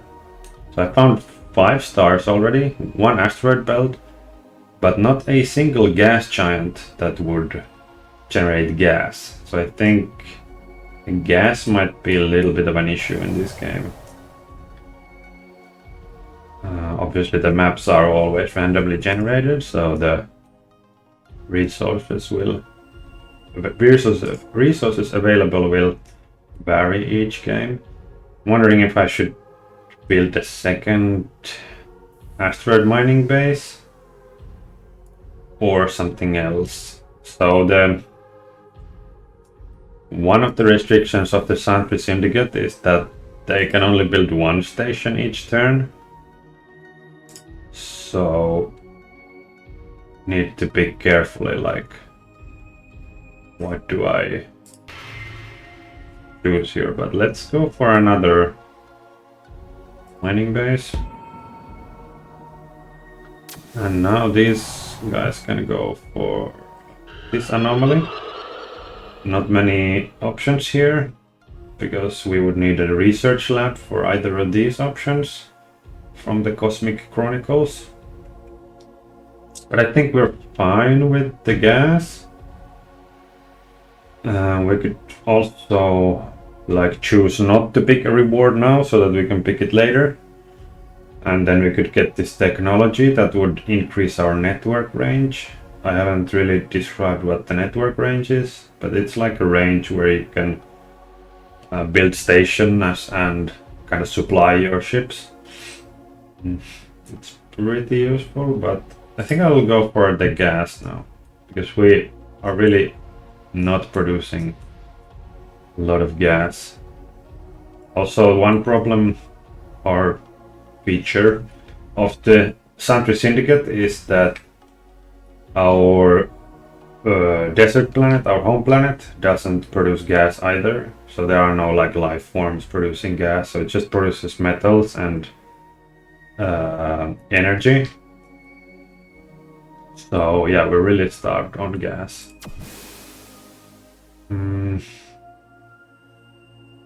I don't think I will go to terraform and colonize this yet, because terraforming also costs gas, and yeah, we have none. Maybe I could go explore here if there's any way of finding gas here. No. Still might find some gas giant here, but yeah, no gas is still an issue. I think I will then build the solar power plant that I mentioned earlier would be a good place. And then let's go for next turn. And yeah, let's see if there's a gas giant here. That would be great. No. Then we just need to go further and further to find one. And this one. Yeah, so we found this frozen planet. So we can only terraform into desert planets now. So we can terraform these adjacent planet types in this chart. Mainly lava planets and barrens and industrial and generator planets. We can terraform them into desert planet. But this one that we found is a frozen planet. And that would need to be terraformed to barren first before it could be terraformed to desert. But we don't have the technology required because there's no arrow here. And we would need gas to get the technology. So let's see. Or I mean, there are other ways as well, but the easiest way is to get a lot of gas. And speaking of gas, we could build this hydroponic farm to convert metals into gas, which could be a good idea since we have no gas here. But I'm wondering if we have some technology to improve. We don't. It's supposed to be here because there are 3 different technology trees in the game. There's astro processing, Cosmo encryption, and Aether rendering. And when I want to research a technology, I have to pick one of these 6 available technologies, and they are randomized from a pool of technologies. So I was checking if I have the technology to improve the hydroponic farms, which could be useful in this case, but it's not here in this Cosmo encryption. We have instead this adaptive Hall resonance and relay expansion, which are also good technologies, but not what we needed in this case here. So yeah, I think we still might wanna build hydroponic farm unless we have some ways to terraform the frozen planet to barren, but that won't really help at this point either. Or we could terraforming protocols, then we could terraform for cheaper, so we could save some of our gas. Difficult decisions. I think I will make this hydroponic farm like this. In the next turn you will see that we will lose 1 metal income and gain 1 gas income. Like this, now that the hydroponic farm is active. Let's see what we find here. Again, metals or scout ship. I think we will take the scout ship. Desperately trying to find some gas.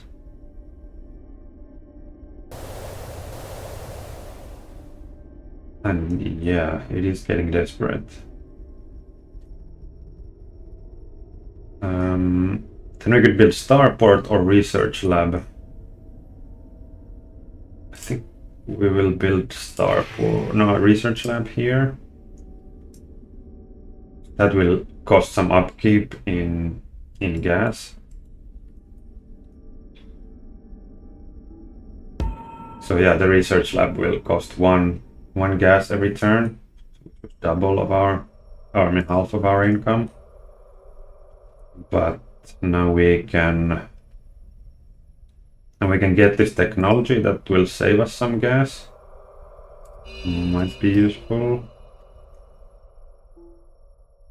And then we can build the starport.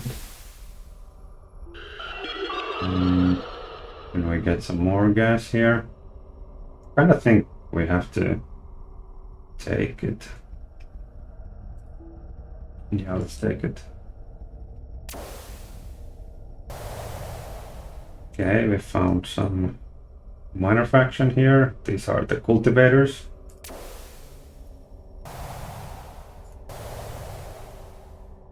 Hmm.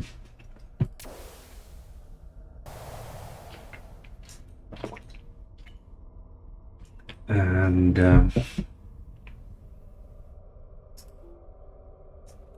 yeah, now we have some more resources to get more research, but I think we need it right now. We got the frozen terraforming, but I'm not sure if that's helpful. Let's see.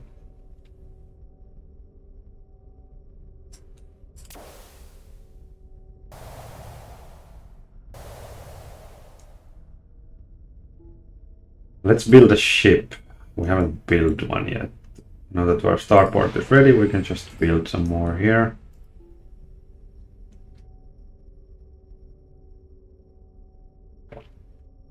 But now we actually cannot build a station, because we can only build stations on our network range, which I can highlight here. And our network range is only 1. And so we can only like replace the existing stations we have. So I think I will take this technology that will increase our network range. Like this. Not sure if it was the best thing to get here, but at least we can build. It's kind of important to build every turn with the Sentry Syndicate, because they can only build 1. Let's make some more asteroid mining base.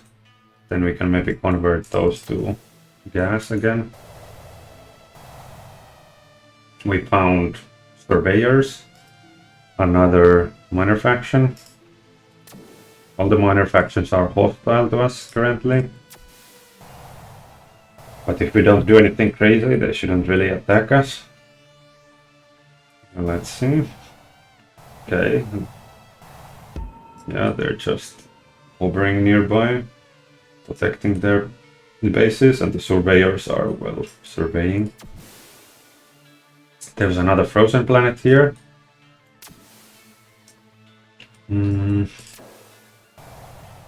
Let's see what this will give us. More ships, better ships this time. Let's get the ship again. We're running out of energy though, so let's fix that, because every ship has a upkeep of energy, and then moving them costs energy if they are outside of the network. So if they have this triangle symbol here, network triangle, then moving them costs energy. Like this one doesn't cost energy now because it's inside of the network.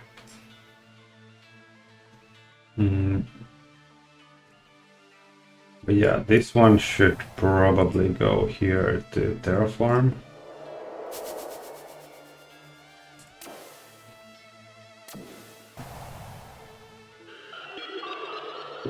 These guys should... Oh, nice. So, yeah, this anomaly gives us the improved hydroponic farms that I was looking for earlier that I couldn't find from my research tree. So now I found it from anomaly, which is great. This will make our hydroponic farms produce more gas, which will definitely help us with our gas situation. And we also found one gas giant here. Is it the first one that we find? Yes. They aren't like rare, like overall in the game or anything like that. We just had an interesting map where we didn't get any here. There's some attacking going on. So these cultivators attacked our ship that cleared the anomaly here. And yeah, in the center of the map here, there's plenty of anomalies, but we have some red upkeep icons now because we didn't have energy to pay the upkeep of our units. So we should colonize this to like reduce the upkeep needed and increase the energy income. So let's do that. And the other thing I was thinking that we could use more hydroponic farms now. Now that they provide 2 gas every turn. Okay, now we are in a little bit better shape with our income. But let's see, I think we will lose this ship, but not a big deal. Finding the technology from the anomaly was worth it.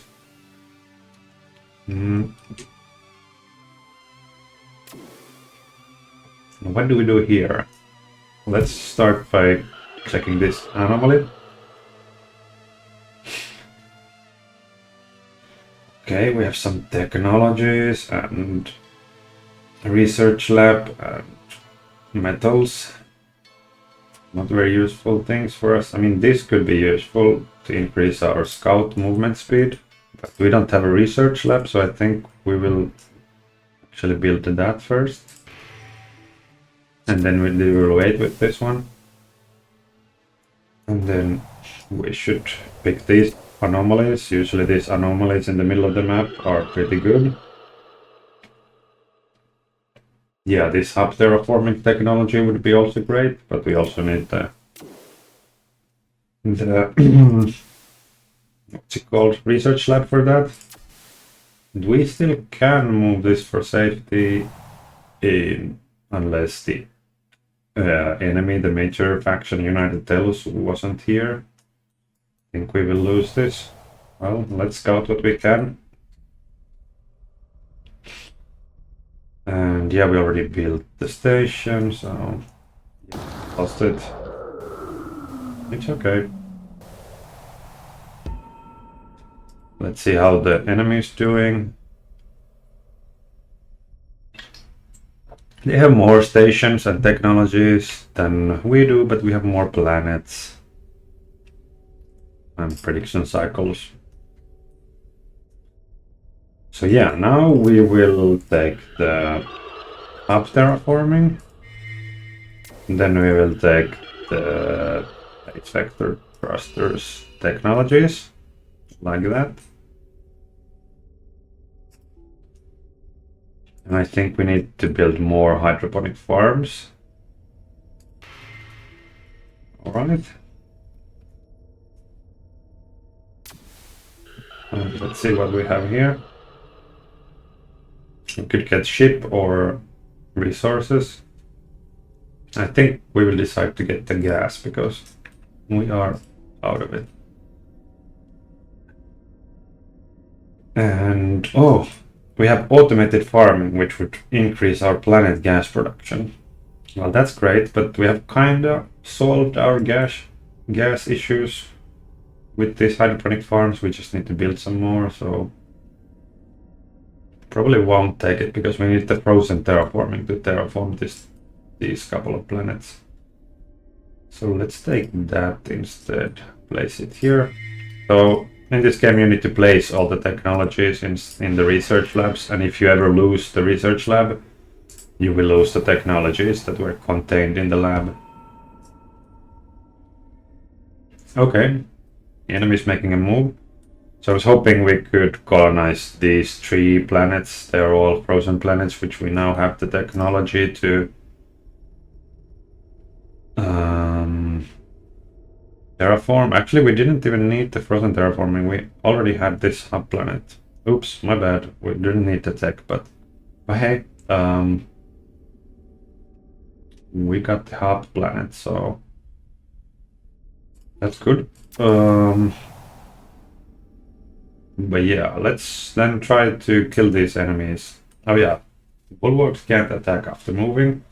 So this is like the kind of heavier ship type, which has this stationary fire ability, so they can't attack because they moved here. But they can still pick up this anomaly. And yeah, let's get another bulwark and let's try to control the middle of the map here. These scouts aren't doing much by fighting. I think they might be better to just kind of sneak behind the enemy lines like this. Maybe disrupt like their economy here. maybe force their ships to go back and like fix it. Now that my scouts are also faster. Okay, this is really nice. Normally we could increase the damage of all our ships by paying some energy, so we will do that. Maybe let's check what we could also get some new ship types, but I think we have it available already here, so let's increase the damage. And then this I wanted to send to colonize some planets. I should have maybe used this one to colonize that as well, but let's try to move this here before the cultivators colonize it. And we should build some things. We should build a new research lab again. But if we build it, I don't know. Should we build it yet, or should we make one hydroponic farm before that? But if you make hydroponic farms, our metal income will be really low. So let's just build the research lab. Okay, let's go. Okay, the enemy is kinda, yeah, they recapped their station, but they didn't have the forces required to really challenge our ships, because we have much better ships than we found from the anomalies. Okay, so yeah, we didn't kill their ship, but they lost half of their HP while we lost barely anything, because our ship is just better. But yeah, here we should terraform this to hub planet, because all of these planets that have this planet and flag icon can be colonized. So all of these 6 in the edges and also our home planet, the desert planet, can be colonized. So if I terraform this frozen planet to hub planet like this, then I will be able to terraform it next turn. And then this scout should probably do some damage around here, try to cap the enemy. Okay, so interesting. This United Telos has lost their home planet to these raiders. So they are in a pretty bad shape. Like, I am raiding here and the raiders are raiding. But yeah, that can happen. And then I think I will bring these guys to terraform this as well, to the hub planet, so I can colonize that. And these guys shall kind of form defensive line here. Those ships. And oh yeah, there was this ocean planet, but I cannot do anything about that or for that, so let's just move here. And yeah, then I can build something.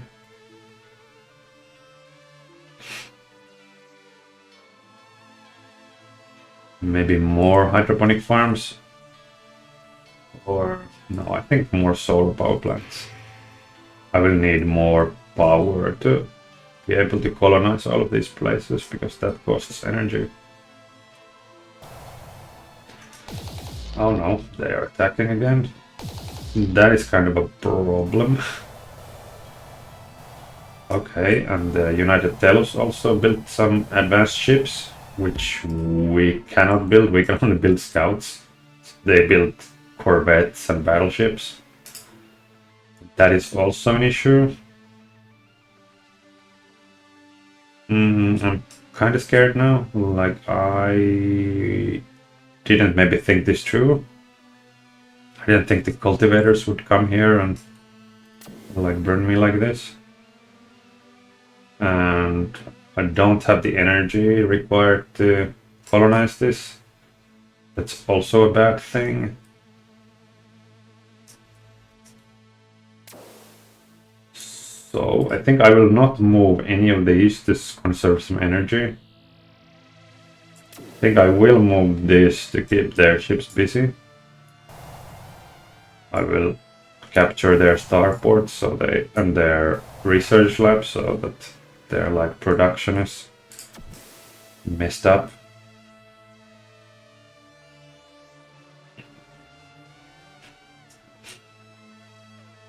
And I think I cannot really colonize with this one. But if I leave, I think the cultivators will colonize it. But I think that's kind of the sensible thing to do. Maybe I can wait it out still. I think I could move this one. Oops. Not really, I couldn't. There was a wall of enemies there. The surveyors are there. Okay, we're facing multiple issues, like all over the place, but okay. Let's see. Yeah, almost dead. Oh, no, they are really bringing the big guns.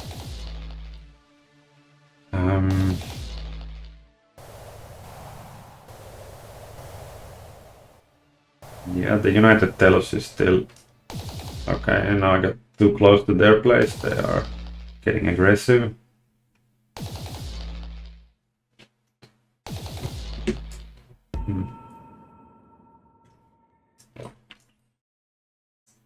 Issues. So this will need to fall back.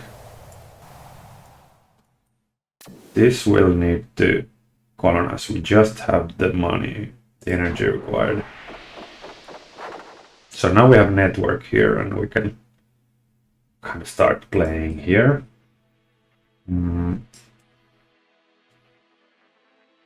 What do we want to do is probably make a starport, because we can now research corvettes, and if we make a starport here we can start building them. Could build it like on a forward position here,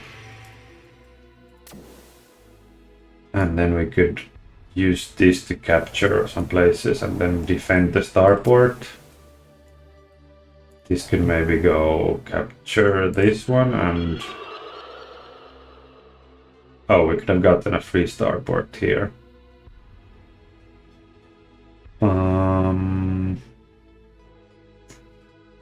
Damn, I should have done this earlier. Wish I did it the other way. We can also use this to get the corvette. I think we will just wait next turn to be able to get the corvette. And this we can't move because we don't have the money, so that is lost. Let's see what happens. I think this will colonize. Yeah, so we just terraformed them a nice planet, and then they showed up with force, and we had to give it up to them. But it's okay. And we're losing this planet as well. It's okay. It's okay. So yeah, now we need to kind of defend our places. So this one needs to go on the planet, I think, to defend the planet. If we lose the planet, like our whole forward base of operations is gone here. And this can attack to bring the pain on them. And then we can use the starport now to build corvette. Now we need more metal income. So let's build. How did they build here? Oh yeah, because the hub planet can provide networks to far away. And we still cannot really get any new technology. Yeah.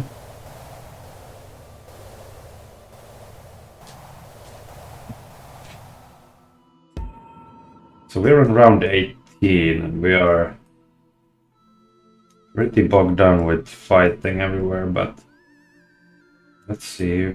So the corvette took our stations here. We could like try to get their planets, but I saw they had a battleship there, so it won't be an easy fight, I think. We don't have the metals to build more corvettes, so I think we need to kind of play it safe. And this corvette threatens our planets and stations here. Mainly I'm concerned about the planet. Would really want to destroy that one, but even if I move it here, I cannot attack, and then they can just go around. But they can't really destroy our planet, so maybe I can do this. I will move here, and then I will kind of block them there. Here I know that I can get another corvette, which would be nice in this situation. Like this. And then this could attack this corvette. Like this. Almost destroying it. And yeah, we could actually still move.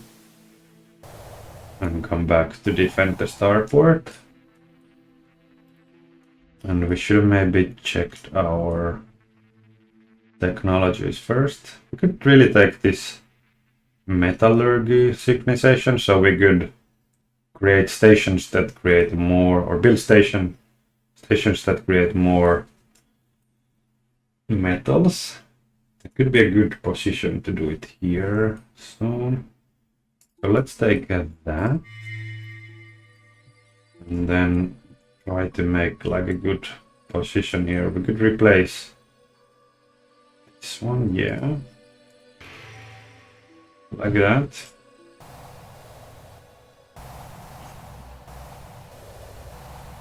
Yeah, so they went to try to capture our planet here, which I think we will punish them for. Like that. Need to do it to capture our planet. It did a little bit of harm, like we lost our network here momentarily, and all of our stations are inactive. Which is not great, but we'll live with that. And then here is a scout ship that I think we should destroy. Yeah, let's start with that.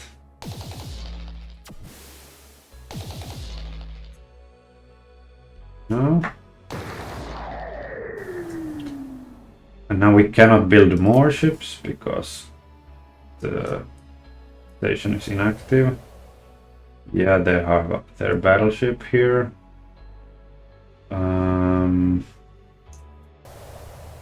Let's try to capture their stations. I think that could be useful. Like this.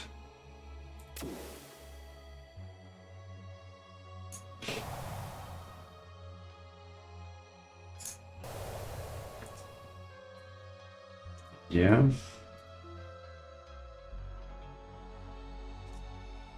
We could take the automated farming now. It would increase our gas output by 3.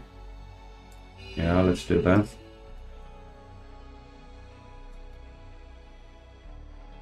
And yeah, no metals and no starport to build a...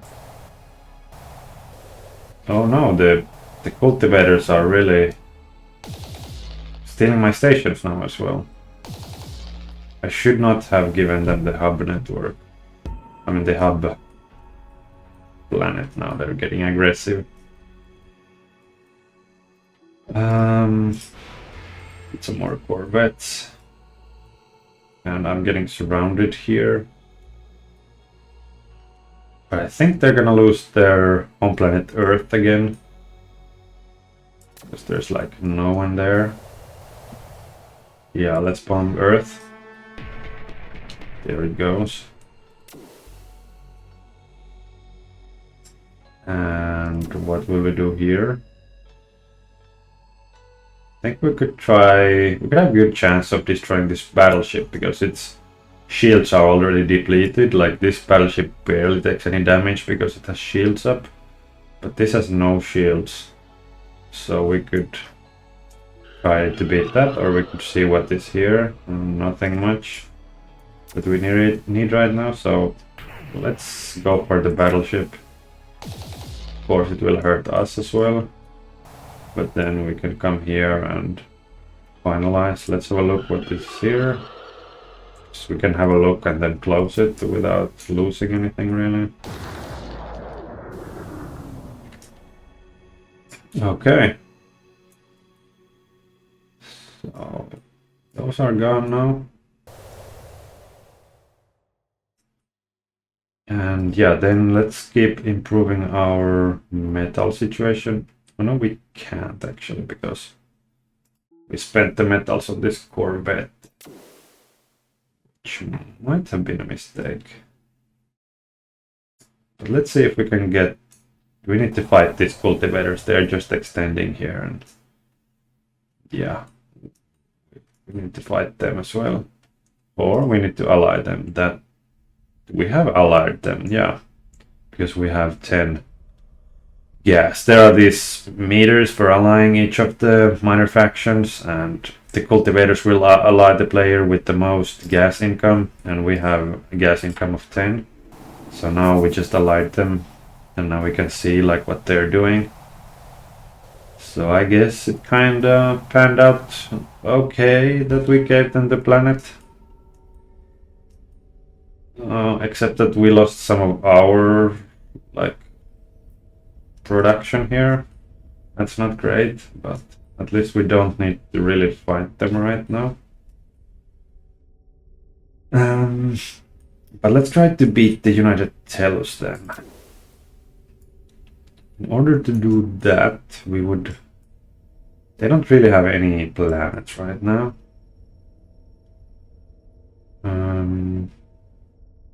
So they have these two starports. The battleships are really tough to destroy, but with the 3 corvettes, I think we could do it.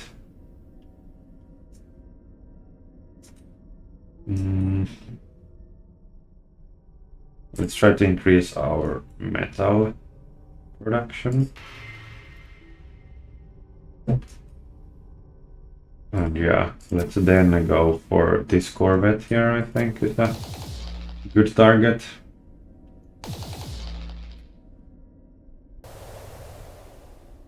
Oh, it wasn't so tough. Already 2 corvettes beat it. Like that. Then we can use this corvette to grab all of their stations. And this we can use maybe to grab this. Except that we don't really need any of that. We would need a research lab. But we already built the station this turn, so cannot do that. Let's just wait here. Maybe I'll leave this to guard the planet. This could guard this planet as well, or they could go there to try to get that planet for us. I think that could be a thing. Okay. Oh yeah, these can still move. Yeah, let's try to... Oh yeah, we should have maybe defended Earth, now they can reclaim it, but it's okay. Let's see what they will do.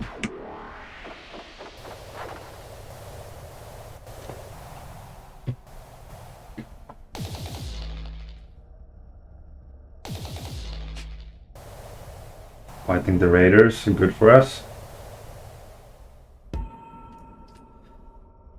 We have so much gas. So this game started with the deficiency of gas, and now we have deficiency of metals. It's kinda funny.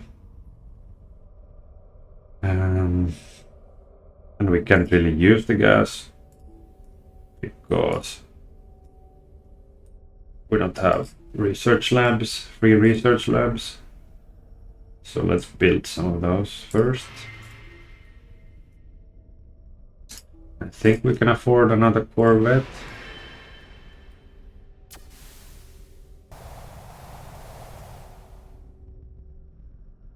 And yeah, here let's try to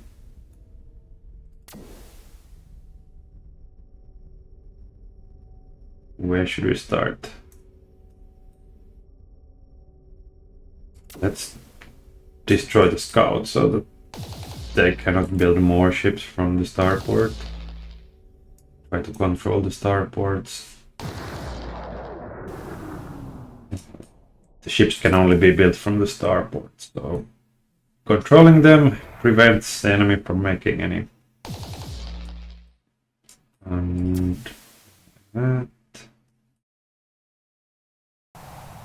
And we could try to control their other stations as well. But it seems like these cultivators are coming to get them. Get all the planets. Because we could actually terraform them. Yeah, maybe that's what we should be doing. Oops. Yeah, the cultivators are taking all the planets. I think might need to go to war with the cultivators. Okay, we found our last enemy, the Yemona Union. Is a major faction. Yeah, we could easily like take these planets from the cultivators, but let's maybe wait with that a little bit. I think we need to kill the raiders first here. Oh, and there are more of these United Telos here as well.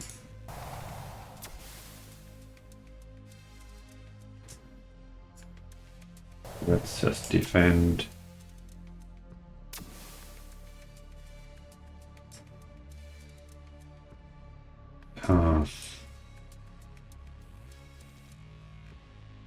Yeah, I think we will need to prepare a war with the cultivators.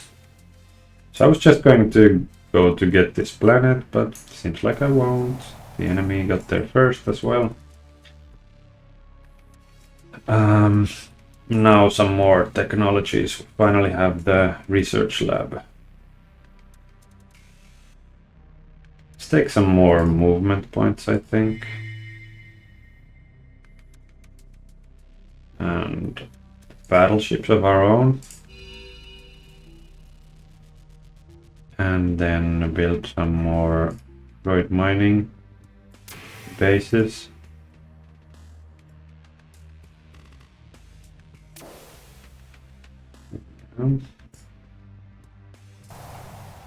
We discover some anomalies. Let's get this artifact. That was our first artifact, I think.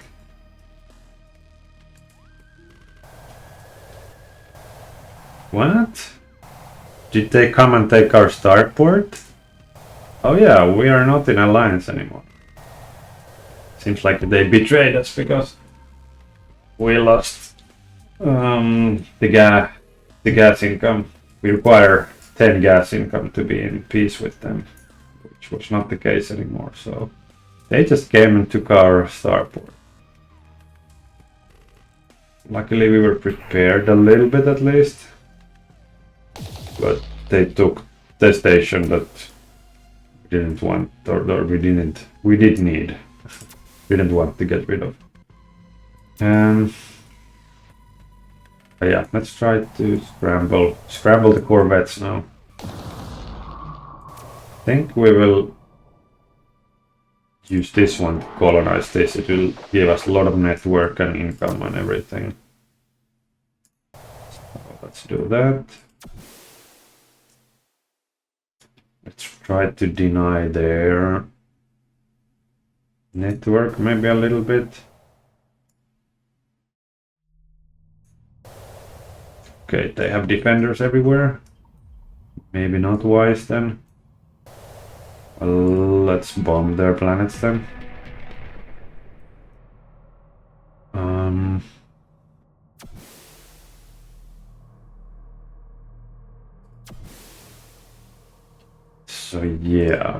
we can build corvettes here at least, and we will need to get this back. Or we could make a more aggressive move, just to go here and bomb this place as well.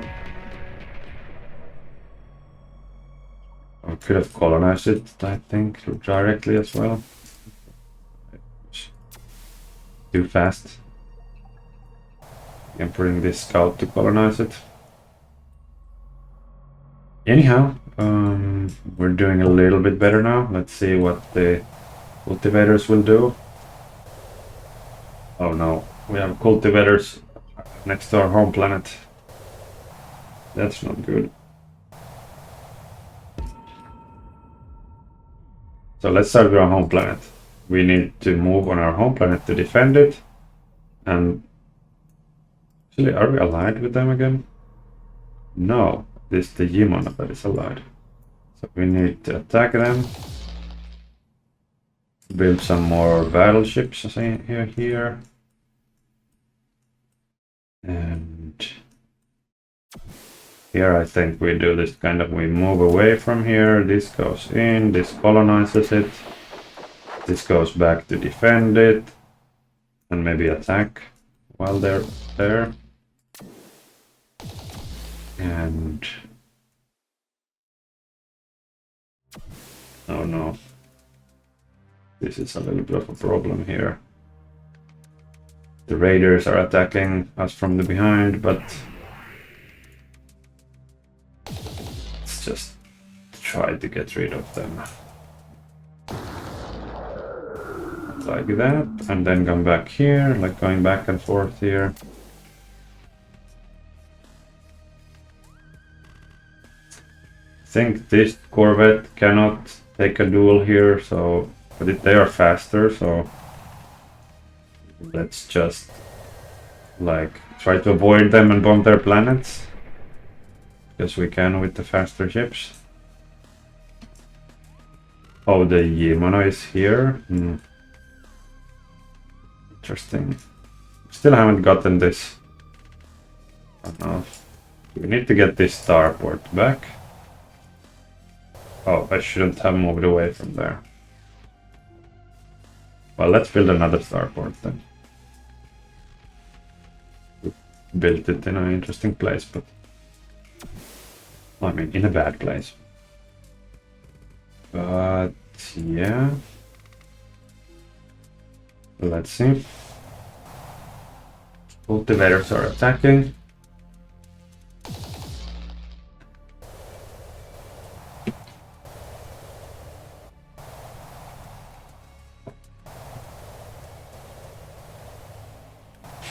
What is happening? The Yimano is now taking my planet. Oh no. And we lost the starport. Oh no. They're like challenging us everywhere again. And they took our starport here, and the Yimano is expanding here. Damn. Enemies everywhere. Well, let's try to pick them out. One by one.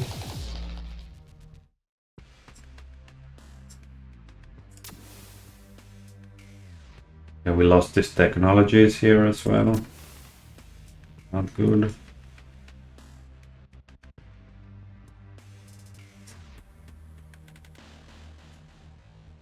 Cannot kill that.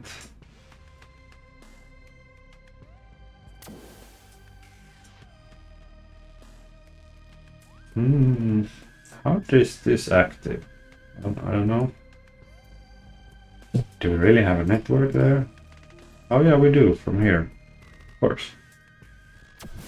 Interesting.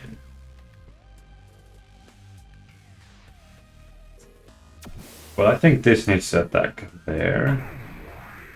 Oh yeah, our ships are now slower, that we lost this technology here. So we cannot really go to defend here anymore, as I was thinking.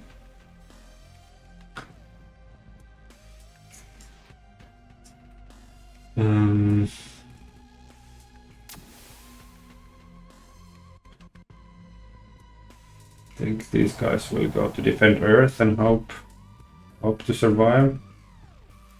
Oh, but I have this space port, but I don't have any technology to build. We lost both of our shipbuilding technologies. We lost this and we lost this. So let's just build scouts, I guess. Not great. And we cannot really get new technology without replacing something. Am I correct? Oh, here we have a research lab.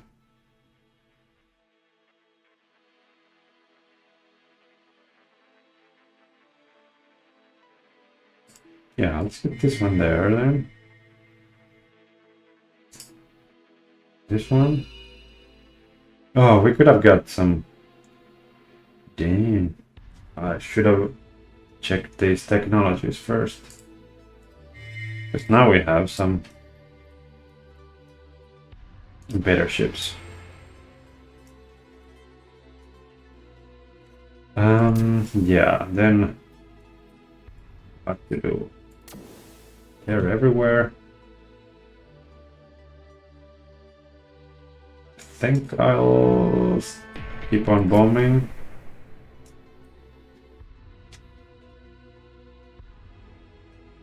Kind of staying here, I think.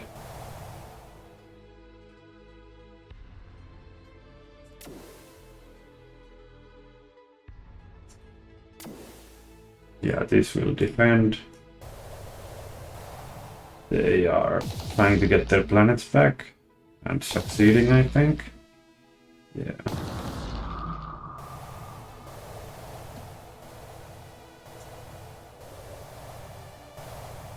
The raiders are growing strong.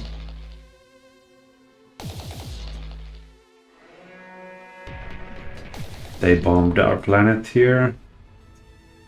Not nice. Then this we need to get rid of, so let's use this ship. Oh, what happened? Still not destroyed. This one then. Great.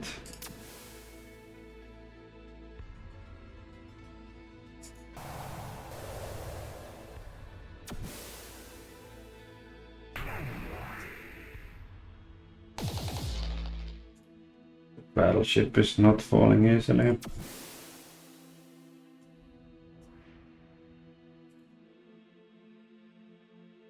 So many enemies here.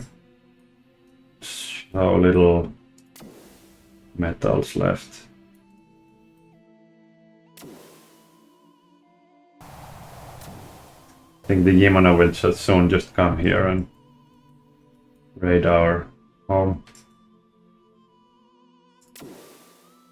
Let's try to save this ship, I think.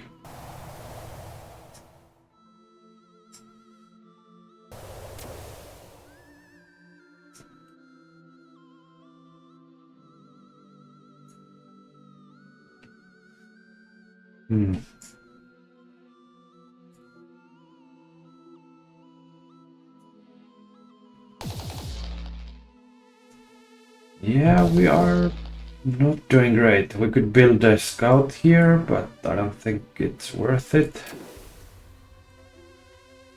Let's see what will happen. Yeah, lost our corvette.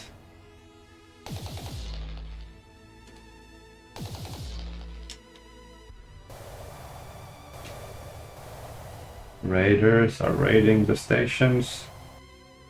Yimano is advancing here, taking our lovely stations as well.